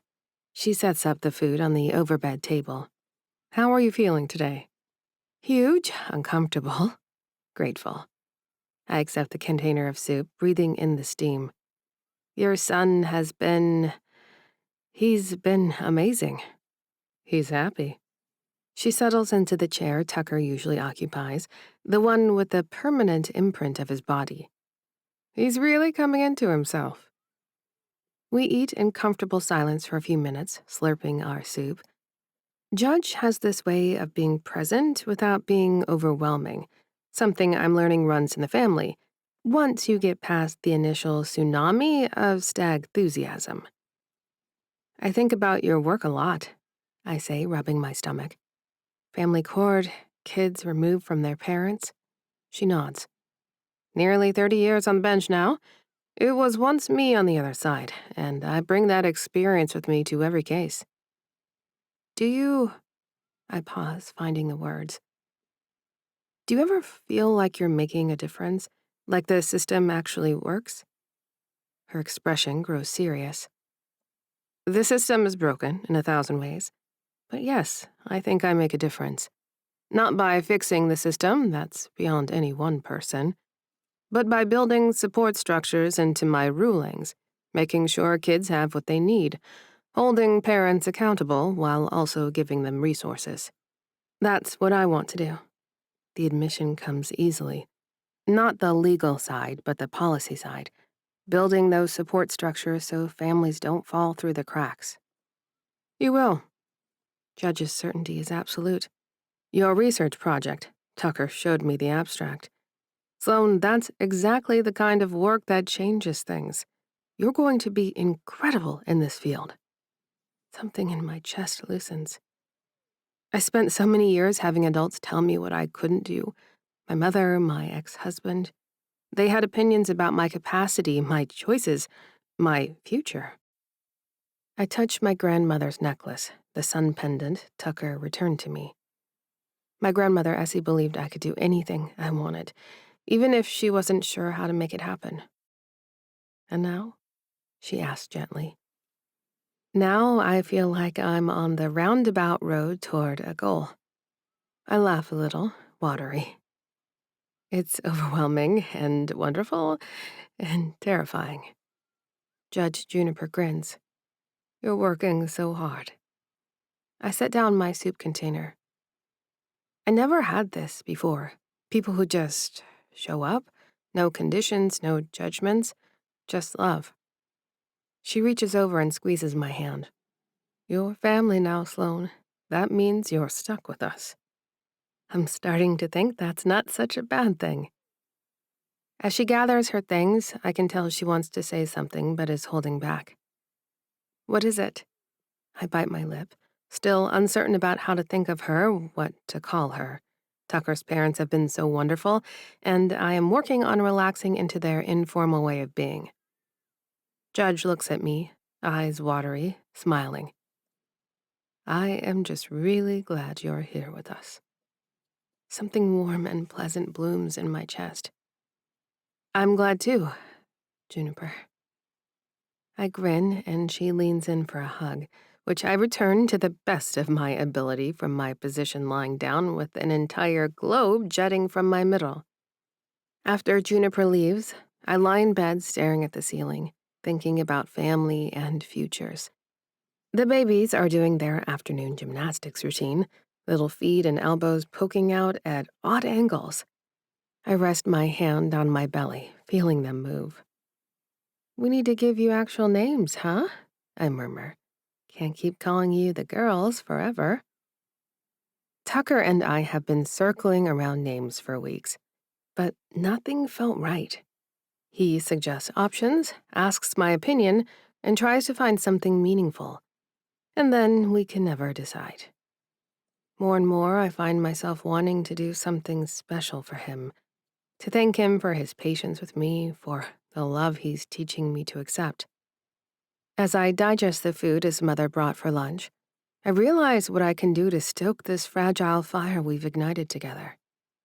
The names we give these girls should mean something, honor the full span of their heritage. An hour later, I've made my decision.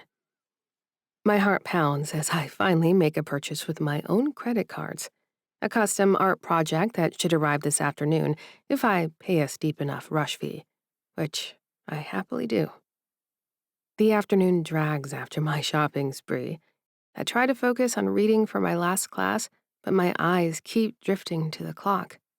The babies seem to sense my anticipation, kicking and rolling constantly. Your daddy's going to be excited, I tell them. At least I hope he will. If he doesn't, blame it on the pregnancy hormones. Finally, blessedly, I hear the elevator. Tucker's voice booms through the apartment. Where are my girls? Bedroom, I call back, grinning despite my nerves, as if we'd be anywhere else. He appears in the doorway looking sexy in a t-shirt and sweats, hair damp from a shower. His face lights up when he sees me. Hey, beautiful. Hey, yourself. I twirl a curl around my finger. Did you bring up the packages from the lobby? You know I did.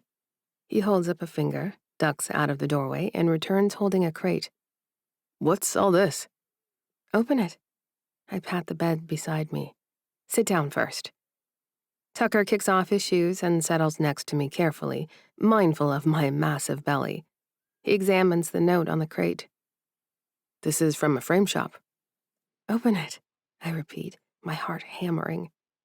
He pries open the lid and pulls out 2 wooden frames. They're simple, elegant, and natural wood with white matting. And in the center of each, in beautiful calligraphy, Shula Juniper Stag, Aurora Estelle Stag. Tucker goes completely still. His eyes move from one frame to the other, reading and rereading the names. Shula for fire, for passion, I say quietly. Juniper for your mother, who's shown me what it means to be a strong woman and a loving parent. Aurora for new beginnings, for light. And Estelle, that was my grandmother's full name. Essie was short for Estelle. Tucker's hands shake. My massive baby daddy sets the frames down carefully on the bedside table and covers his face with his hands. Tucker? I touch his shoulder. Are you okay? If you don't like the names, we can... They're perfect. His voice cracks. He drops his hands and I see tears streaming down his face. Sloan, they're perfect. But you gave them my last name. Well, we're a family, aren't we?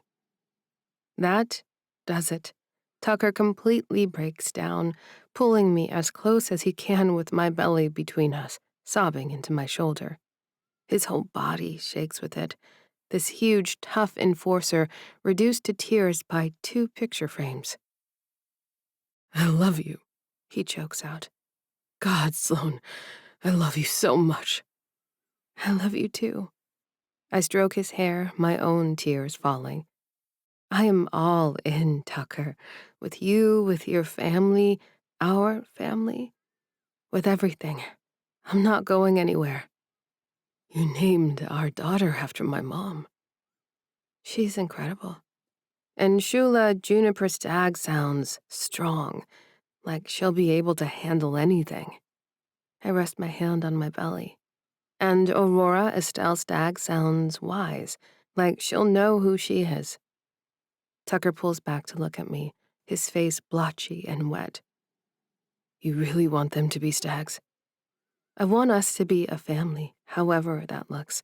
Whether we get married or not, whether we're getting married. Tucker interrupts firmly. I mean, if you want to, when you're ready. I'm going to ask you properly with the ring and everything. But, Sloan, yes, we're getting married. I laugh through my tears. You're proposing by telling me you're going to propose? I'm telling you, I'm all in too. He cradles my face in his hands. You're it for me. You and Shula and Aurora. That's my family. That's everything. Even though I'm cranky and can't have sex because my blood pressure might spike? Especially then. He kisses me softly. Although I'm not going to lie, I'm really looking forward to when Dr. Patel clears us for activities again. Me too, I admit. But for now, this is enough. You're enough. We sit like that for a long moment, foreheads pressed together, hands intertwined over our daughters. Oh, Tucker suddenly pulls away. I almost forgot. He reaches for the mail he'd tossed on the bed. This came too. He hands me an invitation to a holiday celebration. I glance at the details. You know we can't go to your family's ski house for Christmas. Well, I can't go. Tucker grins. I know you can't, and I'll be right here with you, because my entire family, every last stag, is going to the mountains for 3 entire days. I meet his eyes. So it'll just be us for Christmas? He nods. No chaos, no crowds, no hockey travel thanks to Pete and Mel. Just me and my girl and our precarious fetuses. I spurt out a laugh and reach for Tucker. He leans close and kisses me, deep and thorough and full of promise. You're really okay with all of this? My huge family, the Sunday dinners, the constant opinions about everything. I'm more than okay with it. I think about Juniper this afternoon, about Ty's visits, about the entire Stag support system that's been quietly surrounding me. For the first time in my life, I understand what it means to have a family. Not just people related by blood, but people who show up, who support me, who love me without conditions. That's what you're giving Shula and Aurora, Tucker says softly. They're going to grow up surrounded by that. Because of you. Because of us, I correct. We're doing this together. The babies choose that moment to do a particularly strong series of kicks, making my whole belly shift. Tucker's hand immediately goes to the spot, his face lighting up. Hey there, Shula, he murmurs. Hey, Aurora. Your mama just made me the happiest guy in the world. Again. I watch him talk to our daughters, this man who swam up to me in a pool full of swagger and changed everything, who fought for me even when I pushed him away, who gave me space to be myself while making room for me in his life. Thank you, I say quietly. Tucker looks up. For what? For seeing me, for not trying to change me, control me, or make me smaller, for making space for me to be Sloane while also being your partner and their mother. That's just loving you, Tucker says simply. You don't have to shrink to fit. You just have to be you. I'm so glad I hit on you in that pool. Best decision you ever made. He grins and kisses my cheek. Sunshine, the moment I saw you, I was calculating every possible way to spend more time with you. He kisses my belly, first on one side, then the other. Even if it meant infuriating my coach and risking my career. You really did that. I really did. He meets my eyes. And I'd do it again, every time. You three are worth everything. Tucker settles beside me, carefully arranging us so I'm comfortable against his chest. His hand rests on my belly, right where our daughters are tumbling around. Shula, Juniper Stag, and Aurora Estelle Stag. Our family. Our family, I repeat. And finally, I let myself believe it. Not just that I can be a mother, but that I can be a mother without losing myself. That I can accept help without becoming dependent. That I can love Tucker and his extensive family while still being Sloane Campbell with her own dreams and goals. I think my checklist is just about complete, because this is about as serene a moment as I can imagine. I can't wait to meet them, Tucker murmurs. Me neither, I yawn, suddenly exhausted. Although I could wait a couple more weeks, let them finish cooking. Rest, sunshine. He pulls the blanket up and over both of us. I've got you. And as I drift off to sleep, surrounded by my partner and the steady beat of my daughters' hearts, I think, this is it. This is everything I never knew I wanted. A family, a home, a future full of love. Chapter 36. Tucker. The brass quartet is crammed into the elevator, their instruments gleaming under the overhead lights. I paid them triple their usual rate to play a single song in my penthouse at 10 in the morning on a Thursday. Worth every penny. You ready? I asked the lead trumpet player, a woman in her 60s, who looked at me like I'd lost my mind when I explained what I wanted. She nods, adjusting her mouthpiece. On your signal. I take a breath and push open the bedroom door. Sloane is propped against a mountain of pillows, her laptop balanced on the overbed table Dad assembled for her. She's wearing one of my old Fury t-shirts and has her hair twisted into a messy bun. She's grouchy and uncomfortable these days, but she's beautiful. Always beautiful. Hey, she says without looking up from her screen. Can you grab me more water? I think I'm dehydrated again. In a minute. I move to the side of the bed. I need you to close the laptop. Tucker, I'm in the middle of transcribing this interview. Dr. Newman needs my analysis by Sloan. Something in my voice makes her look up. She studies my face, suspicious. What did you do? Nothing bad. I gently lift the laptop from the table and set it on the dresser. Trust me? Well, that's a loaded question. Fair. I pull the garment bag from behind my back. But I'm asking anyway. Her eyes widen as I unzip it, revealing the royal blue graduation gown with gold trim. The Pittsburgh University Wildcat gleams on the sleeve. Tucker, her voice cracks. What is this? Your commencement. I lift the gown carefully from the hanger. You worked too hard to miss it just because these girls decided they prefer you lying down. Tears are already streaming down her face. I can't go to commencement. Dr. Patel said, I know what she said. Strict bed rest until the babies arrive. I sit on the edge of the bed, mindful of the monitors and gadgets checking on the girls. So, I'm bringing commencement to you. I help her sit forward, easing the gown over her shoulders. Her belly is enormous now, pressing against the fabric. Shula and Aurora have been measuring ahead of schedule since week 20, and Dr. Patel thinks they could arrive with healthy lungs any day now. Arms through here, I murmur, guiding her hands into the sleeves. There we go. Sloan blows her nose.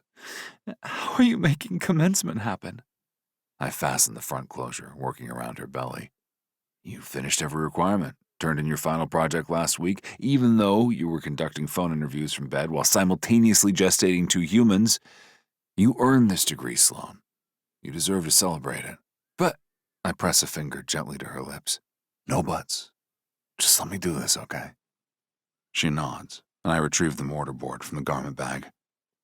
The tassel's gold, already positioned on the right side. Ready for the full experience? I ask, twirling a finger at my waiting musicians. What do you... The opening notes of Pomp and Circumstance blast from the doorway. Sloane's mouth falls open as the brass quartet begins to play, the ceremonial march filling our bedroom with all the pageantry she was supposed to experience in the arena with 3,000 other graduates. Tucker Stag. She's laughing and crying at the same time.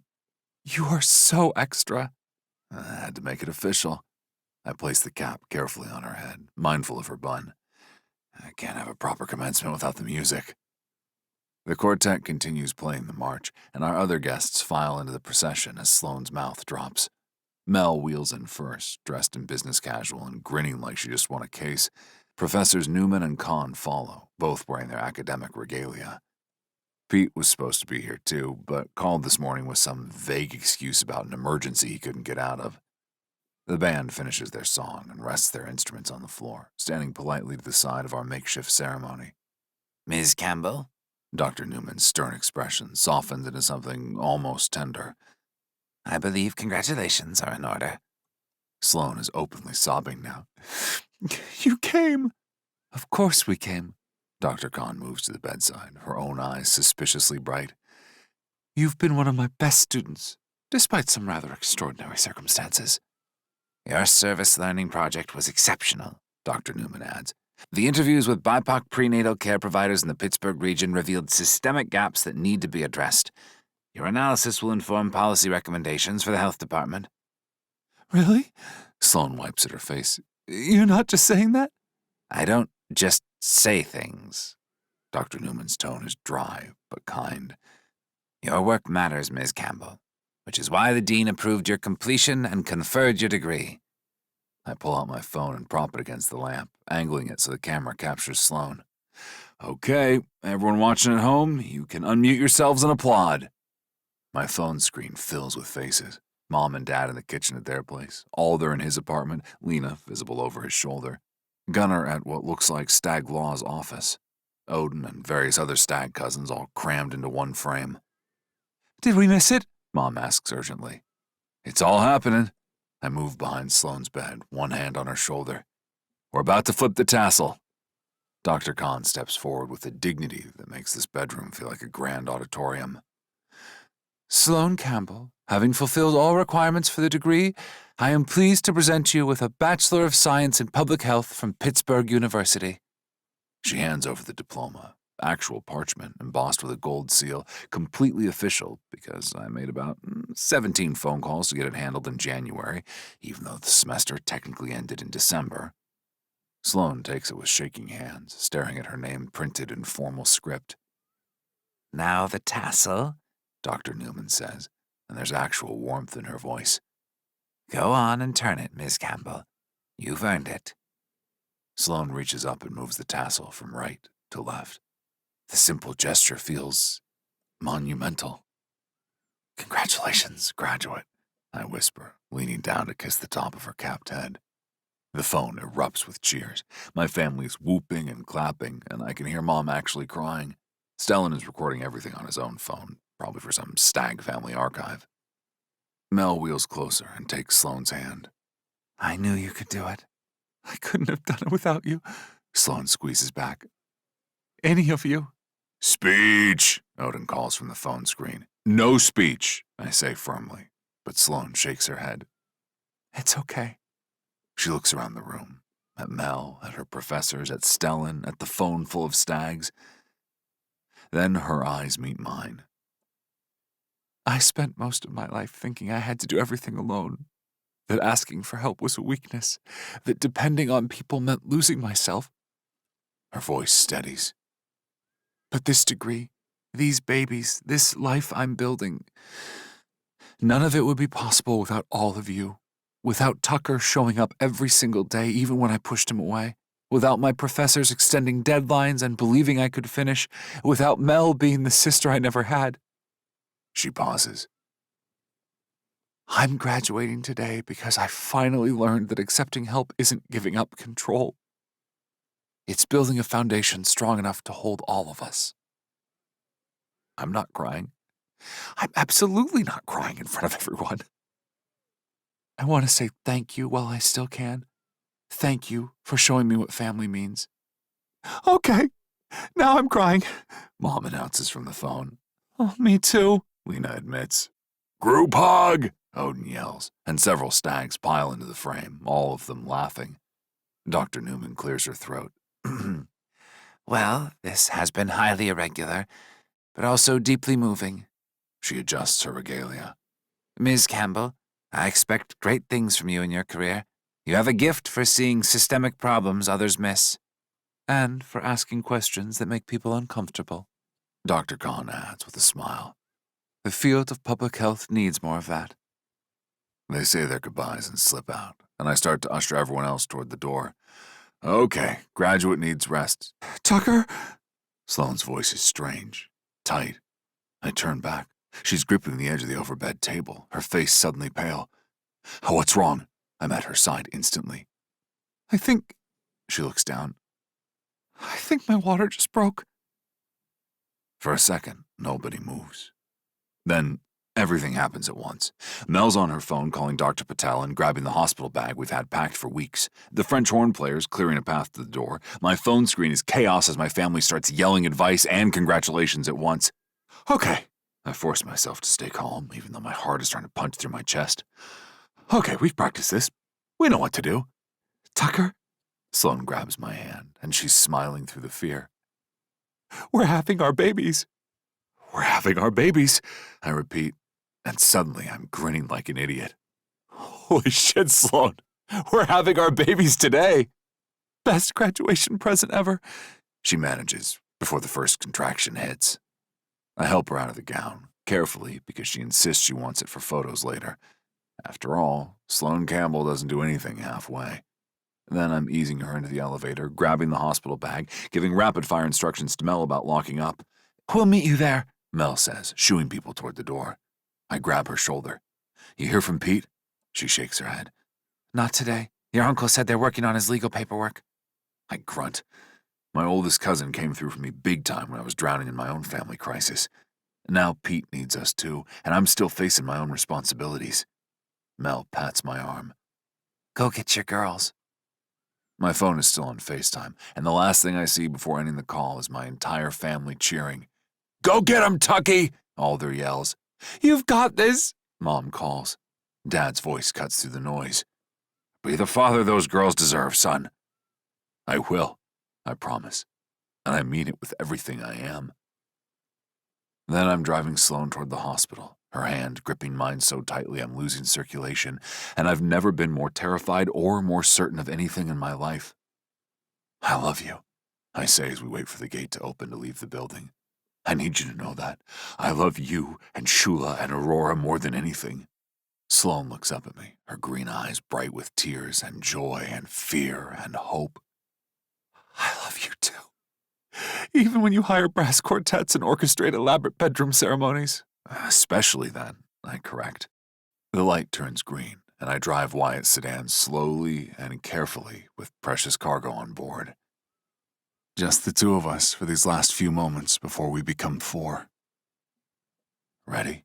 I ask. She interlaces her fingers with mine and nods. Let's go meet our daughters. Epilogue. Tucker. The locker room echoes with silence. I lean back against the tile wall after my shower, soaking it all up. I'm the last one here after endless media interviews as the new face of family-focused professional athletes. The playoff win tonight was brutal. Overtime, 3 fights, and Grentley got absolutely lit up in the third period. I had to step in when one of their forwards went after him, which meant 5 minutes in the box and a hell of a lot of pent-up aggression that I couldn't fully release on the ice. My knuckles are bruised, my shoulder aches where I took a hit into the boards, and I've never felt more alive.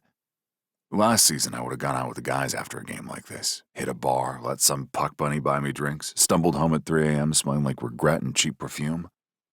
Now, I'm standing in an empty locker room at 10:30 on a Saturday night, waiting.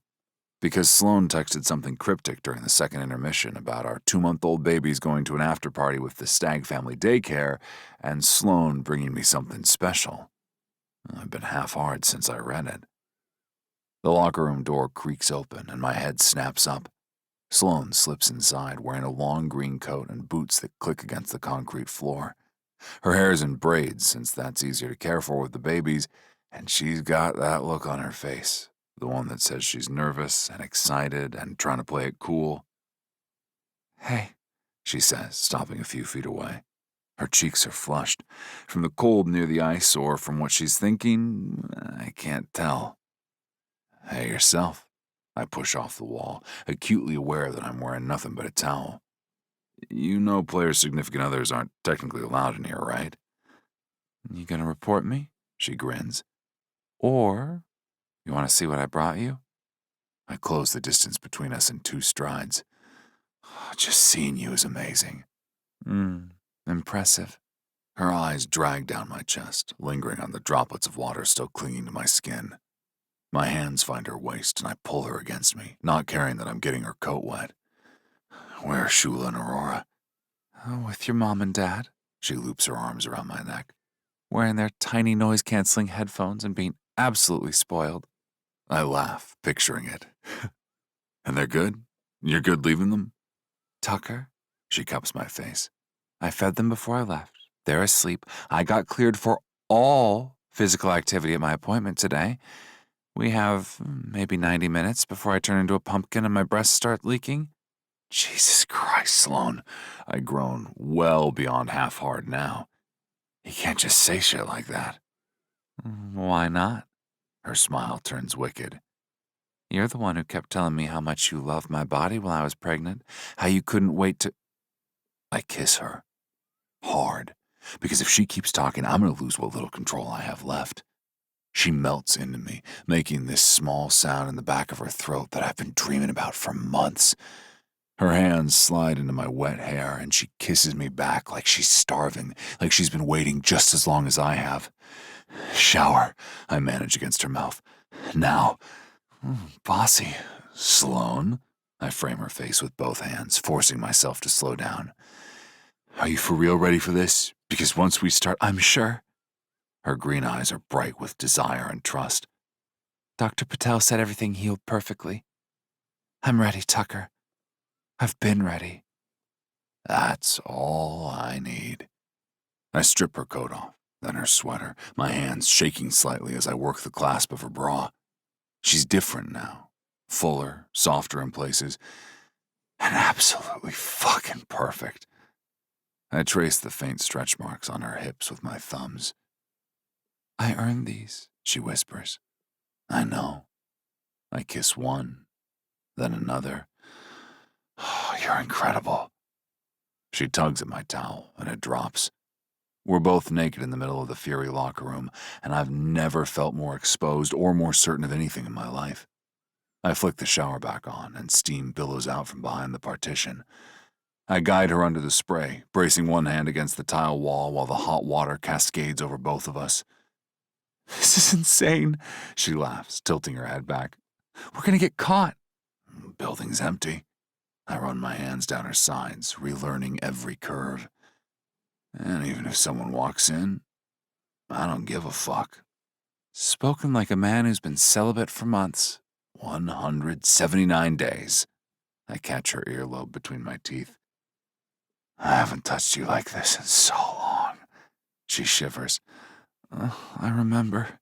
You were so careful with me. Because you were carrying our daughters. I slide my hand between her thighs, feeling her heat. Oh, but right now, I just want to be with my girl. Then be with me, connected in every way that matters. I love you, I say into her wet hair. I love you too. I set her down carefully, and we finish actually showering, trading soap and soft touches. She mentions how excited my dad was to fill his minivan with car seats again. 2 for our babies, 1 for Gunners, and a booster for Pete's daughter. Sloane wraps a towel around herself. Have you talked to him about everything? He hasn't been to Sunday dinners. No idea. He won't return my calls. I pull on my jeans, frowning. It's not like him. Pete's always been solid, you know, the responsible one. But lately he's just gone. Maybe he's overwhelmed by your big-ass family? She grins. Sloane is coming around to the Stag way of lovin'. But Pete's emotional distance bothers me. He was there for me when I needed his help professionally. He didn't judge, didn't lecture, just showed up. I want to do the same for him, but I can't help someone who won't let me in. Sloane must read the concern on my face because she crosses to me, fully dressed now, and takes my hand. He'll reach out when he's ready. That's what you did, remember? You came to me when you were ready to change. She's right. I finish getting dressed and pull her close one more time. Marry me, I say. She blinks. What? Marry me, Sloane. I brush her still damp hair back from her face. Hear it from me. I want you to be my wife. I want Shula and Aurora to have married parents. I want Tucker. She presses her fingers to my lips. I'll think about it. You'll think about it? Mm-hmm. Her eyes dance with mischief. Give me a week or two. Let me really consider whether I want to legally bind myself to a man who thinks it's okay to have shower sex in a locker room. Sloane. Also, if we're doing this, you're going to have to ask me properly. She taps my chest. Ring, bent knee, the works. I deserve a good proposal story to tell our daughters. I stare at her. Then I start laughing. You're serious? Completely. Also, I'm saying yes. She rises on her toes to kiss me. Obviously, I'm saying yes, but you're going to have to work for it a little. I have standards now. Oh, you're killing me. I know. She grabs her coat. Come on, we have 30 minutes left before my boobs explode. We leave the locker room together, and I'm already planning the perfect proposal in my head. Something with the twins. Something that shows Sloane exactly how much she means to me. As we walk through the empty arena corridors, her hand in mine, I think about how completely my life is transformed. Last summer, I was a reckless kid playing hockey and fucking around. Now I'm a father, a partner, a man with actual plans for the future. And I wouldn't change a single thing. Thank you for listening to Playing with Fire, Book 3 in the Playing series, written by Lainey Davis, narrated by Zoe Black and James Cassidy, members of SAG-AFTRA. Produced by Lainey Davis. Post-production by Kyle Gaffney. Cover by Camber Designs. For access to bonus scenes and the inside scoop on upcoming releases, sales, and giveaways, Be sure to sign up for Lainey's newsletter at laineydavis.com/audio. Text copyright 2026 by Lainey Davis. Production copyright 2026 by Lainey Davis.